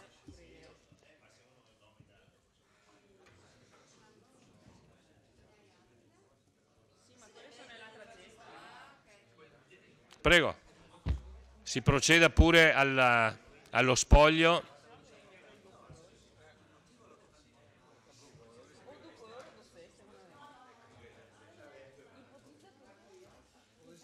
Mettetele qui, disponetele qui. Mucchietti. Si sarebbe capito lo stesso, ma a rigor di logica matematica facciamo due.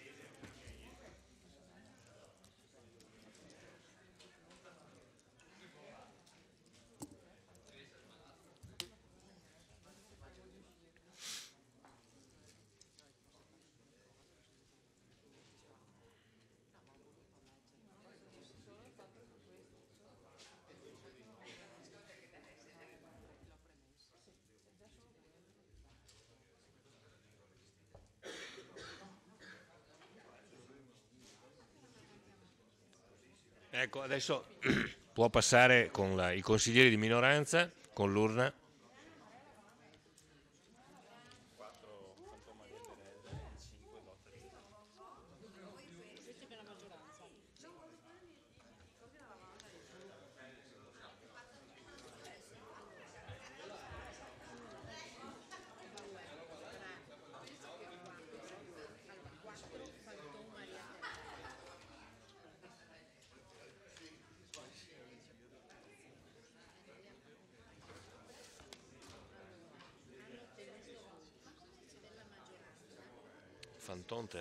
Fanton Maria Teresa.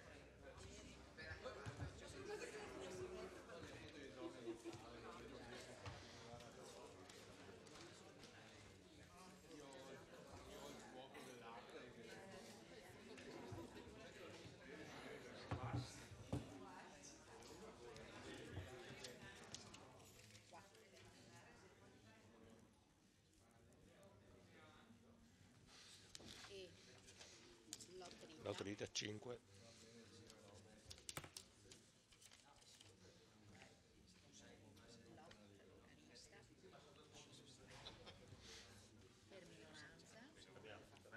Prego.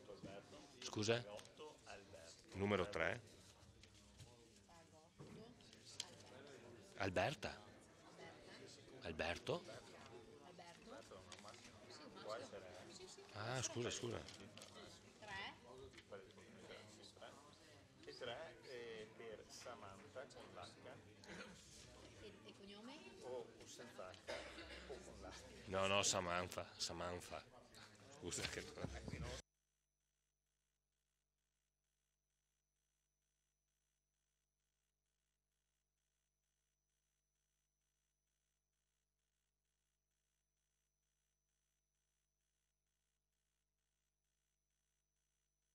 no? Quindi 3, 3, 6, 6 e 9, 15. Quindi consiglieri presenti e votanti, 15 hanno ottenuto voti, schede bianche 0, con votazione resa per alzata di mano, no? Delibera, denominata. Allora, consiglieri, dopo lo spoglio, con l'assistenza degli scrutatori, l'esito è il seguente. Consiglieri presenti e votanti numero 15 hanno ottenuto voti Lot Rita, Fanton Maria Teresa, Pagotto Alberto, Samantha Stefani. Schede bianche 0, schede nulle 0. Delibera di nominare quali componenti della Commissione Comunale per le pari opportunità eletti dal Consiglio Comunale per i gruppi di maggioranza Lot Rita e Fanton Maria Teresa rispettivamente con 5 e 4 voti, per i gruppi di minoranza Pagotto Alberto e Samantha Stefani entrambi con 3 voti. Sì, questa è già votata. Ecco, metto invece in votazione per alzata di mano l'immediata eseguibilità. Favorevoli? Contrari?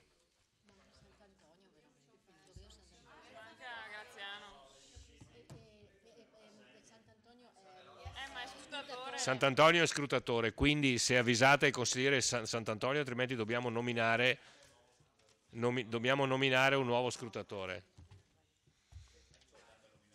Consigliere Botteon, scrutatore, Darcier, Dus, Botteon. Allora, in questo momento siamo presenti in 13. 3, 6, 9, 12, 13. Meglio che vada fuori uno perché non si può, è come a cena in 13. Si può. Allora, immediata eseguibilità, favorevoli, 13 favorevoli, contrari, nessun contrario, nessun astenuto, quindi unanimità, 13 presenti in questo momento. Grazie consiglieri. Punto numero 8, aggiornamento periodico, piano comunale di protezione civile, approvazione. Assessore Turchetto, a lei la parola per la breve illustrazione. Breve e sintetica illustrazione. Allora, vista l'ora, cercherò di essere molto breve, poi lascio la parola all'architetto Scalette per l'illustrazione tecnica degli elaborati. Allora, si porta in approvazione l'aggiornamento periodico del piano comunale di protezione civile, che è composto da i seguenti elaborati: la relazione tecnica, l'elaborato A, le caratteristiche territoriali, l'elaborato B, i percorsi ed aree di emergenza. Questo elaborato è stato modificato rispetto al piano precedentemente in vigore. Scusate, un po' di silenzio per cortesia, grazie. Sì, questo piano è stato, questo elaborato è stato modificato rispetto a quello che era precedentemente in vigore, individuando aree più piccole e più diffuse sul territorio. Poi l'elaborato C, che rappresenta lo scenario di rischio sismico. Anche in questo caso c'è stata una modifica rispetto all'elaborato precedente, inserendo la microzonazione sismica. Poi abbiamo l'elaborato D, lo scenario di rischio alluvioni ed esondazioni. L'elaborato E, lo scenario di rischio frane. Anche in questo caso è stato elevato il livello di rischio per alcune zone. L'elaborato F, lo scenario di rischio neve e valanghe. Anche in questo caso è stato modificato e reso coordinato con il piano neve e la viabilità di emergenza.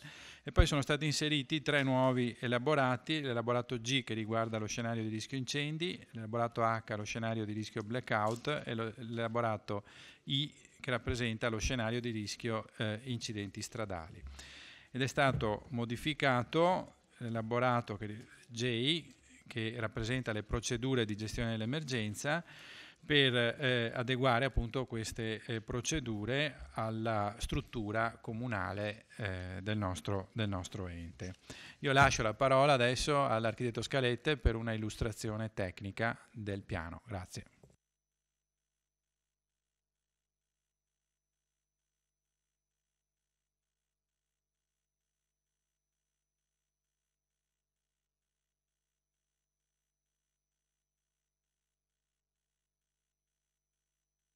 Ok, perfetto.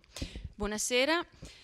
Come ha detto l'assessore Turchetto, il piano è stato con questa nuova release è in aggiornamento e ha già esplicitato abbastanza sinteticamente ma in modo efficace le varianti rispetto al piano originario. Come premessa generale, il piano è uno strumento non di pianificazione fisso sul territorio, ma uno strumento molto dinamico, proprio perché deve gestire le eventuali emergenze, di volta in volta si adegua e si adatta non solo alle emergenze del passato, ma anche alle nuove situazioni che si vengono a presentare sulla base anche di approfondimenti normativi e di studi. Ecco perché il piano originario, che è del 2004 e che era stato realizzato da una ditta esterna, è stato di volta in volta aggiornato negli anni fino al 2015, sempre da questa ditta esterna, ma a partire dal 2015 in qualche modo è diventato via via sempre di più uno strumento invece di uso quotidiano e di approfondimento da parte non solo della sezione che è deputata nel comune di Vittorio Veneto alla protezione civile, che fa capo alla polizia locale, ma soprattutto è divenuto sempre di più uno strumento di condivisione da parte di tutti gli uffici comunali, proprio per aver inteso e capito che è uno strumento che serve non solo per il caso di emergenza, ma anche come programmazione nella quotidianità. E questo è il motivo che ha fatto spingere il Comune a elaborare questa nuova versione, questo nuovo aggiornamento in house, cioè realizzato dagli uffici, ovviamente come dicevo l'ufficio, la polizia locale, ma in questo caso la pianificazione territoriale, che ha gestito proprio la formulazione di tutte le tavole di aggiornamento.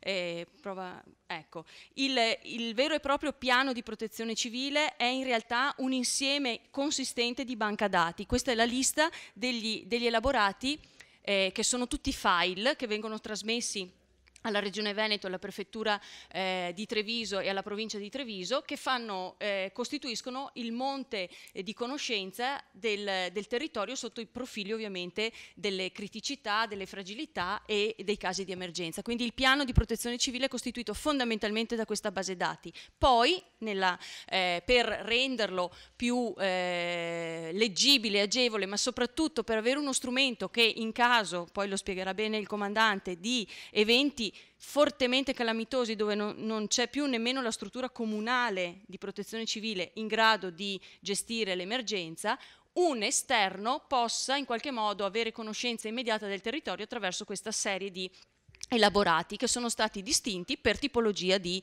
rischio, come potete vedere. Quindi queste sono le tavole che a supporto della base dati costituiscono l'aggiornamento.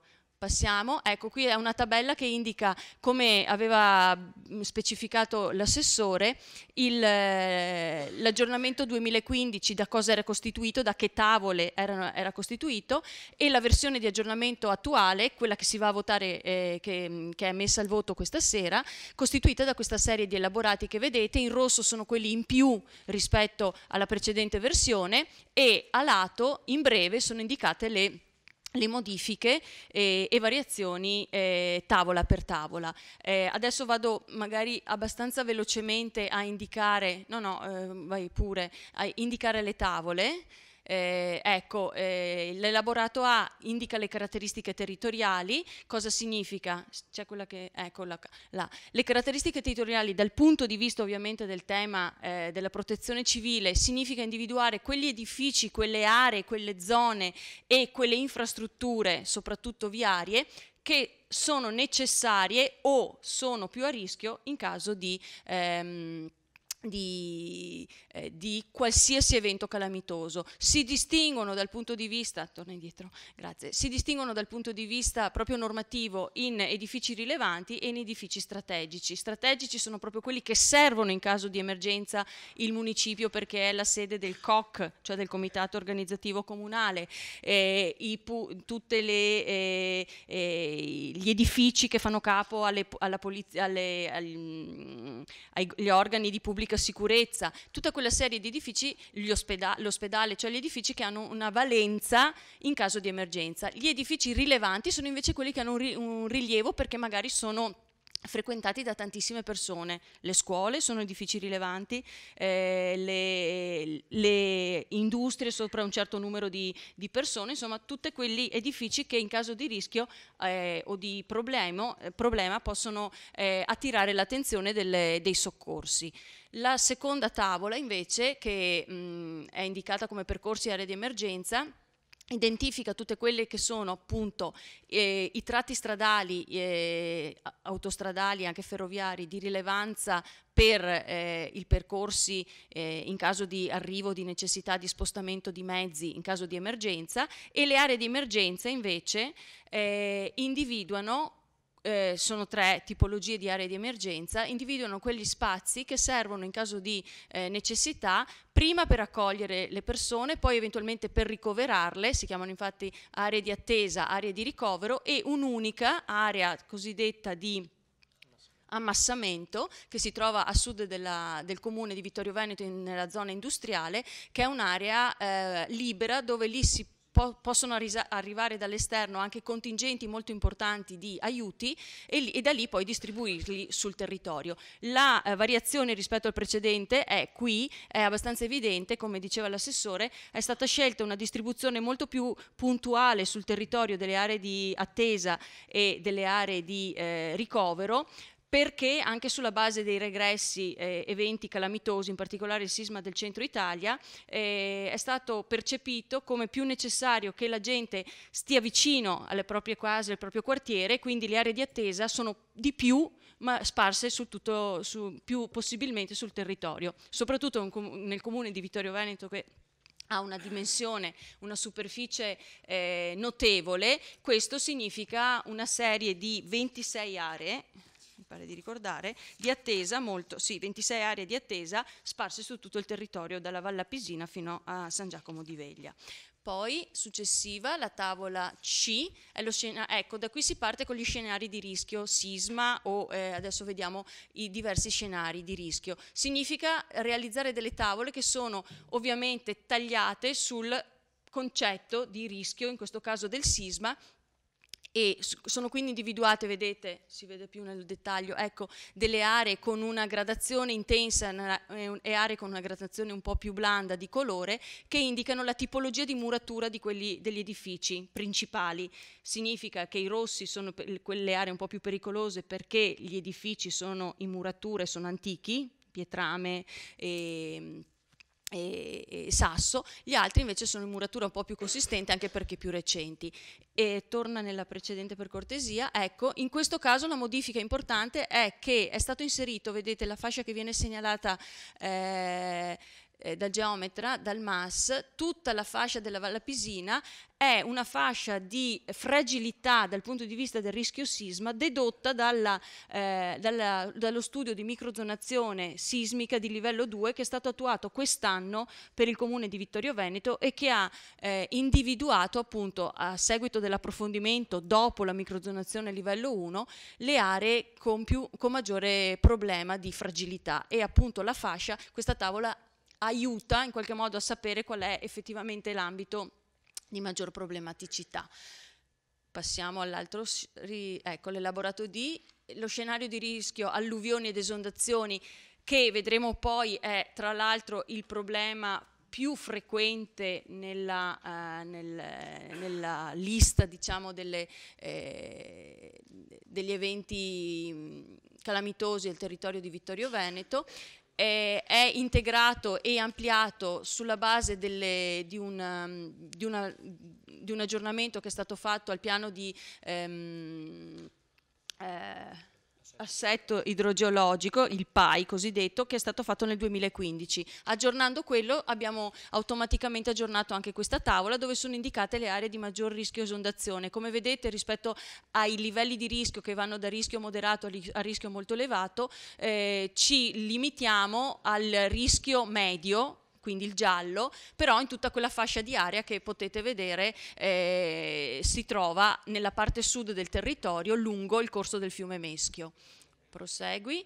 Di pari passo complementare alla tavola del rischio alluvioni ed esondazioni è quello delle frane, perché determinate ovviamente da problemi di grande piovosità, e anche questa è stata aggiornata in modo molto rilevante rispetto a prima, soprattutto sulla base dell'esperienza, perché qui eventi franosi storicizzati, ma non solo, in continua evoluzione, sono stati segnalati, sono stati evidenziati. Qui vedete che il rischio scatta anche a un livello intermedio, che è quello del rischio elevato, soprattutto nella zona della Val del Fiori, in alcune aree, strade e nelle vicinanze di agglomerati urbani, e quello segnalato come anche ingrandito, che è il colatoio di Fadalto, oggetto tra l'altro attualmente di un problema di interruzione della viabilità, dove appunto è segnalato fortemente ed è una delle criticità più rilevanti del territorio.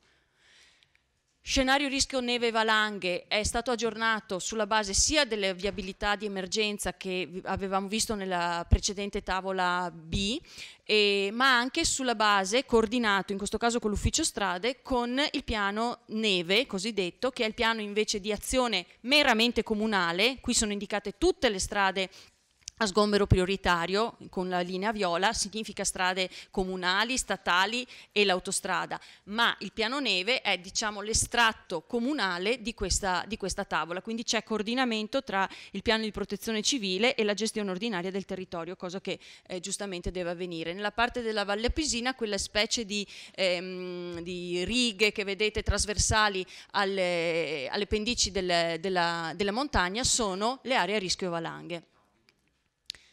Lo scenario rischio incendi, questa è una tavola nuova che è stata inserita mettendo a regime tutta la serie dei pallini che vedete, quei quadratini che vedete sono gli idranti, quindi quello che può essere un ausilio in caso di incendio in territorio urbano, mentre la parte, l'areale tutto giallognolo, che in realtà è verde sulle tavole, è l'area boscata con segnalate tutte le strade silvopastorali. È ovvio che quella parte serve a chi dovrà intervenire, che non è il comune, perché il rischio incendio è suddiviso in competenze e la competenza comunale è nell'ambitato, ma serve ovviamente, potrebbe servire alla forestale e ai vigili del fuoco.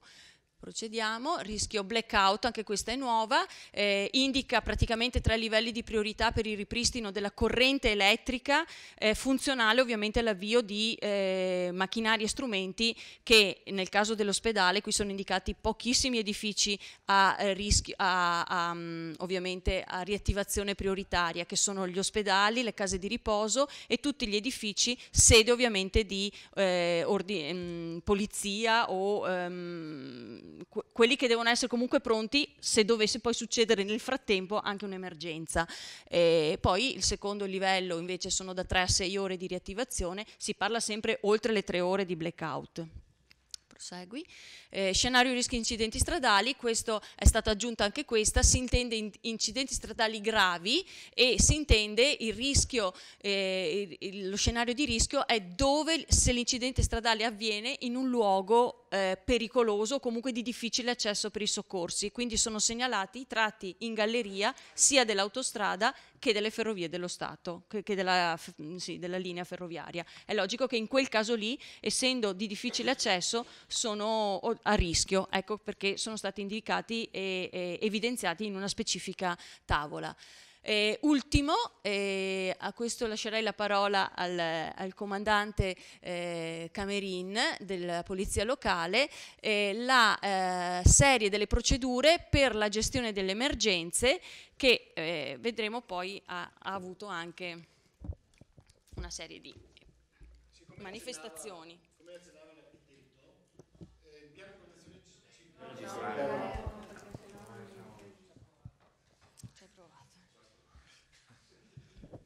Mi piaceva più guardarvi. Come diceva l'architetto, il piano di protezione civile si divide sostanzialmente in 2 parti. La parte che ha presentato lei, che è di conoscitiva del territorio e che è utilizzabile principalmente nel caso in cui ci siano eventi di tipo C di protezione civile, cioè eventi che non sono risolvibili con le sole risorse del comune. Mentre per quanto riguarda gli eventi di tipo A o di tipo B, che sono gli eventi più semplici risolvibili con l'intervento delle risorse di un singolo comune oppure in collaborazione con comuni contermini, ecco, in quel caso sono più utili le procedure per la gestione dell'emergenza. Le procedure sono standardizzate, cioè seguono la stessa logica per tutti i tipi di rischi e con alcune specifiche calate proprio sul tipo di problematica che si va ad affrontare. Questa standardizzazione viene richiesta proprio per consentire a chi deve intervenire un certo automatismo nell'operare che gli diventa familiare e che è sempre costante per tutti i tipi di interventi.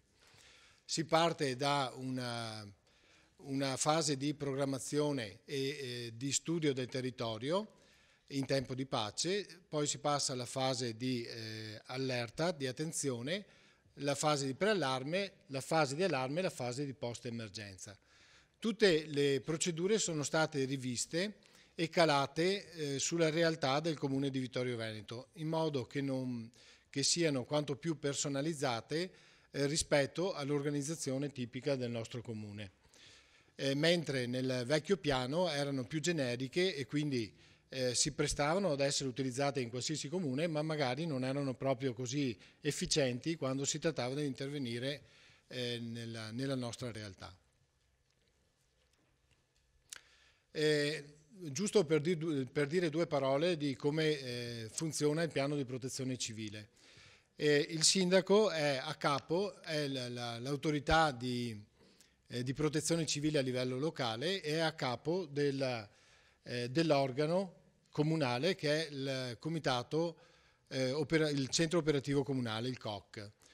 Nel momento in cui viene segnalata una criticità, il sindaco riunisce l'unità di crisi, che è l'organo ristretto del COC, che ha compito in questa fase di monitorare l'evento e eventualmente assumere delle decisioni che poi saranno confermate con il provvedimento del sindaco che attiverà il centro operativo comunale vero e proprio. Quindi c'è una prima fase di analisi, di monitoraggio dell'evento. Nel momento in cui da una fase di attenzione si dovesse passare a una fase di preallarme, c'è l'attivazione del COC vero e proprio.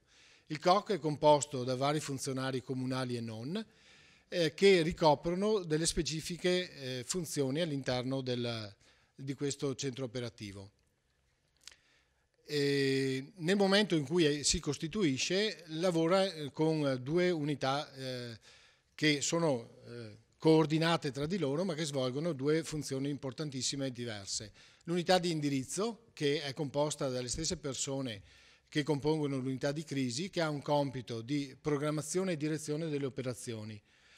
Praticamente sarebbe la parte pensante del COC e è affiancata dall'unità operativa, che è composta dalle altre funzioni che hanno il compito di coordinare le forze sul territorio per risolvere le problematiche. Questa suddivisione è importantissima perché l'unità di indirizzo deve avere la calma e il tempo necessario per ponderare accuratamente le iniziative da mettere in pratica. L'unità operativa è altrettanto importante perché deve portare le informazioni all'unità di indirizzo e dall'unità di indirizzo deve ricevere le direttive per poi realizzarle con l'ausilio di tutta quella struttura che è alla base di questa piramide, che è composta da tutti i dipendenti del comune, dalle associazioni di volontariato, delle eventuali ditte private che vengono coinvolte. Quindi già da questa piramide si capisce che per la maggior parte delle volte quando si attiva il COC, quando c'è un'emergenza, la parte che viene coinvolta principalmente è proprio il comune stesso. E solo in seconda battuta ci sarà l'intervento di altre importanti forze in ausilio alle risorse comunali. Allora, questi sono noi abbiamo cominciato ad aprire il COC nel 2015. perché prima non era, la gestione della protezione civile era basata più che altro sullo spirito di iniziativa di alcuni dipendenti. Nel 2015 abbiamo operato un importante intervento formativo e informativo a livello della struttura comunale per rendere edotti tutti i dipendenti delle responsabilità connesse a eventi ricollegabili alla protezione civile. Pertanto nel 2015 abbiamo iniziato i primi approcci, i primi tentativi di aprire il COC con diverse difficoltà anche di carattere pratico. Nel 2016 siamo andati quasi a regime e quest'anno diciamo che il COC ha lavorato parecchio. Gli eventi principali riguardano criticità idrogeologiche, la neve, e ci sono state l'anno scorso 2 aperture del COC per ondate di calore. Ecco, questa è una tavola riassuntiva che si vede. Nel 2015 è stato aperto il COC 3 volte per un impegno relativo ai dipendenti comunali per 250 ore. Siamo passati a 5 interventi nel 2016 con 842 ore di impegno e quest'anno c'è stata l'esplosione con 13 aperture del COC, l'ultima si è chiusa oggi per emergenza valanghe, e con 2.947 ore lavorate, comprensive di 350 ore di intervento di associazioni locali di volontariato. Noi nel Comune abbiamo 4 associazioni locali iscritte all'albo regionale, e l'ARI, l'Associazione Radioamatori, la Prealpi Soccorso, gli Alpini, la sezione ANA degli Alpini che ha una sezione protezione civile locale, e l'AVAB, l'Associazione Antincendio Boschivo. L'esplosione di richieste nel 2017 è ricollegabile principalmente alle allerte meteo che vengono emanate dal centro regionale di allerta.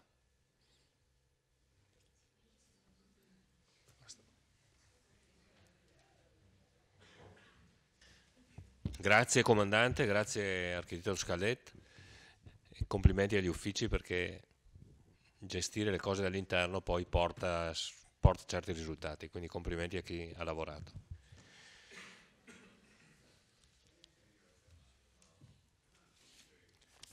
Compreso Marco, naturalmente, ho detto i dipendenti che hanno lavorato. Ecco, quindi non so se è il caso di aprire gli interventi, mi sembra un lavoro, è stato illustrato anche, no? In commissione, io lo metterei in votazione. Consigliere Saracino, prego. No, io vorrei ringraziare l'architetto Antoniazzi, l'architetto Scaletti, il comandante dei vigili che in commissione sono stati gentilissimi, ci hanno spiegato bene tutte le tavole, e ringrazio per il lavoro fatto perché è importante e soprattutto è fatto adesso dal comune stesso, prima resistito esternamente. Quindi faccio i complimenti per questo lavoro molto utile, e i numeri stanno facendo vedere che ce ne sarà sempre più bisogno purtroppo di questa gestione, e quindi più siamo avanti con la programmazione e le tavole aggiornate, meglio riusciremo a rispondere alle esigenze dei cittadini. Grazie. Grazie consigliere Dus. Sì, colgo anch'io l'occasione per ringraziare chi ha lavorato e chi sta continuando a lavorare su questo tipo di programmazione. Così, la mia era una proposta che non so se sia fattibile con i mezzi e le risorse che abbiamo, sia in termini di personale che fisiche. Mi riferisco al fatto che molto spesso quando avvengono degli eventi, calamità naturali di qualunque tipo, in città, soprattutto nei social, se ne leggono di ogni, e si crea anche un allarmismo tra i cittadini che magari vorrebbero avere delle risposte immediate. Non sempre le risposte possono essere immediate perché ovviamente il fenomeno va studiato e non bisogna a nostra volta come amministratori creare ulteriori allarmismi. Mi chiedevo però se era possibile trovare uno strumento adeguato tramite, non so, ad esempio i social network, per avere un organo di informazione che dia delle precise, diciamo, spiegazioni di cosa sta succedendo, di quali sono le se non c'è già, magari io ne ignoro l'esistenza, ecco. Tutto qui, grazie. Grazie consigliere. Consigliere Masetto, prego. Grazie Presidente, io volevo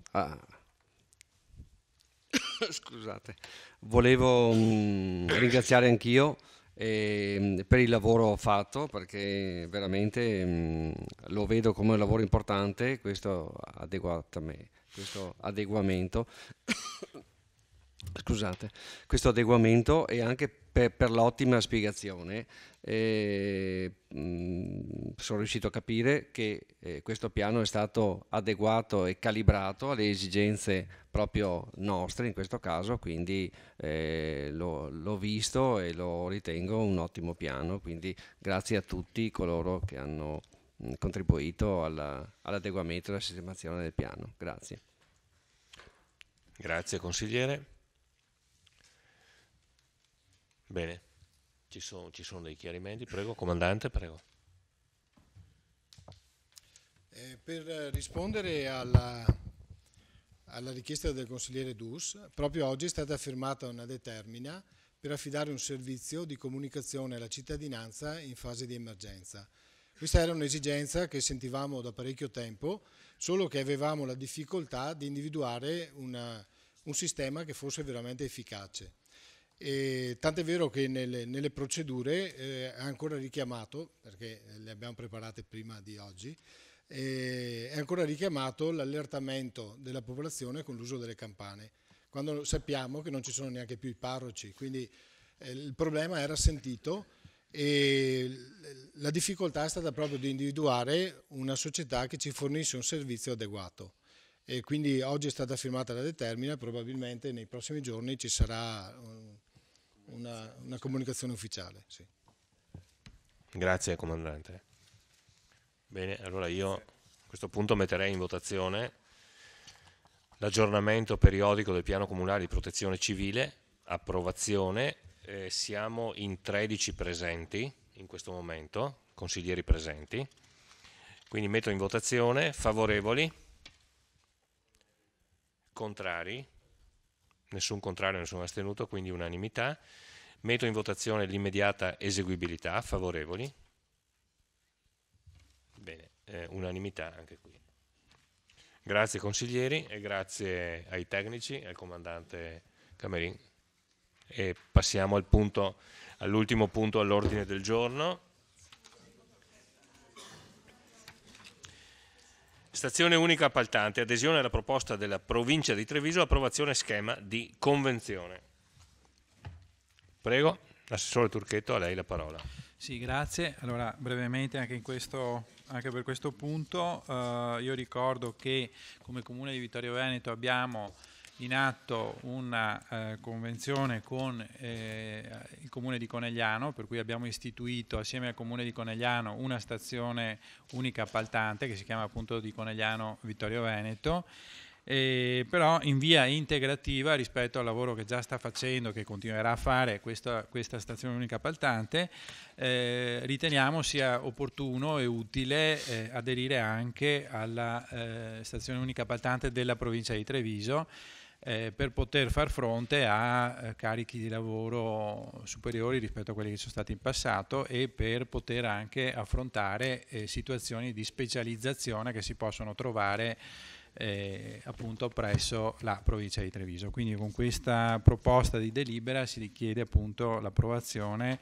dell'adesione alla stazione appaltante della provincia di Treviso in via integrativa rispetto a quella che già abbiamo attualmente in essere con il Comune di Conegliano. Grazie.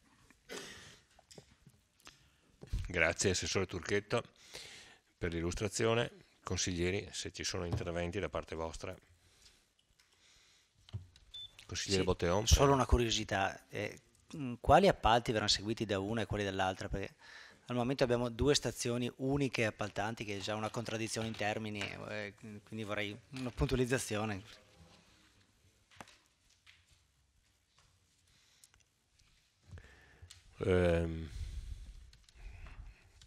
Consigliere Dus, prego. Sì, più che non ho molte domande, ho più una considerazione da fare la mia.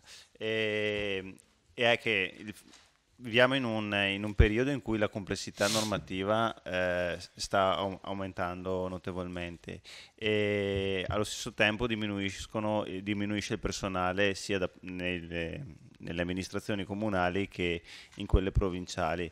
Ora noi cerchiamo di sopperire a questa mancanza andando ad integrarci con la provincia. Ecco, stiamo attenti che non pensiamo di andare in provincia trovando il paradiso, perché anche nella provincia non vivono dei giorni felici. Per cui sì, non illudiamoci che da domani i lavori inizieranno a fioccare come i fiori a primavera. Grazie. Grazie consigliere.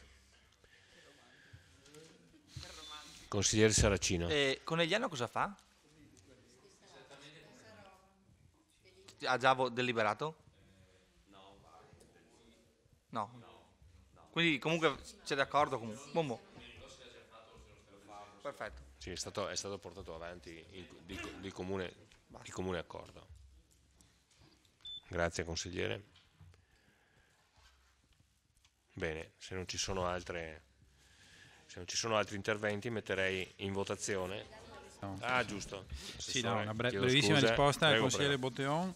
In particolare le tipologie che andranno in provincia, insomma, sarà l'acquisto di beni e servizi, quindi i lavori prevalentemente cercheremo di tenerli qui e l'acquisto di beni e servizi ci si rivolgerà, però insomma questo in linea di massima, non come criterio generale ma non in via esclusiva, quindi potremo comunque operare anche noi sia nell'uno che nell'altro caso. Grazie Assessore.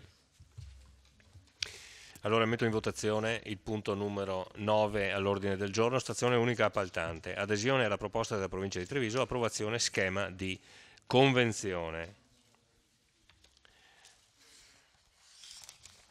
Favorevoli? Contrari? Nessun contrario, unanimità. Metto in votazione l'immediata eseguibilità. Favorevoli? Contrari? Nessun contrario, unanimità.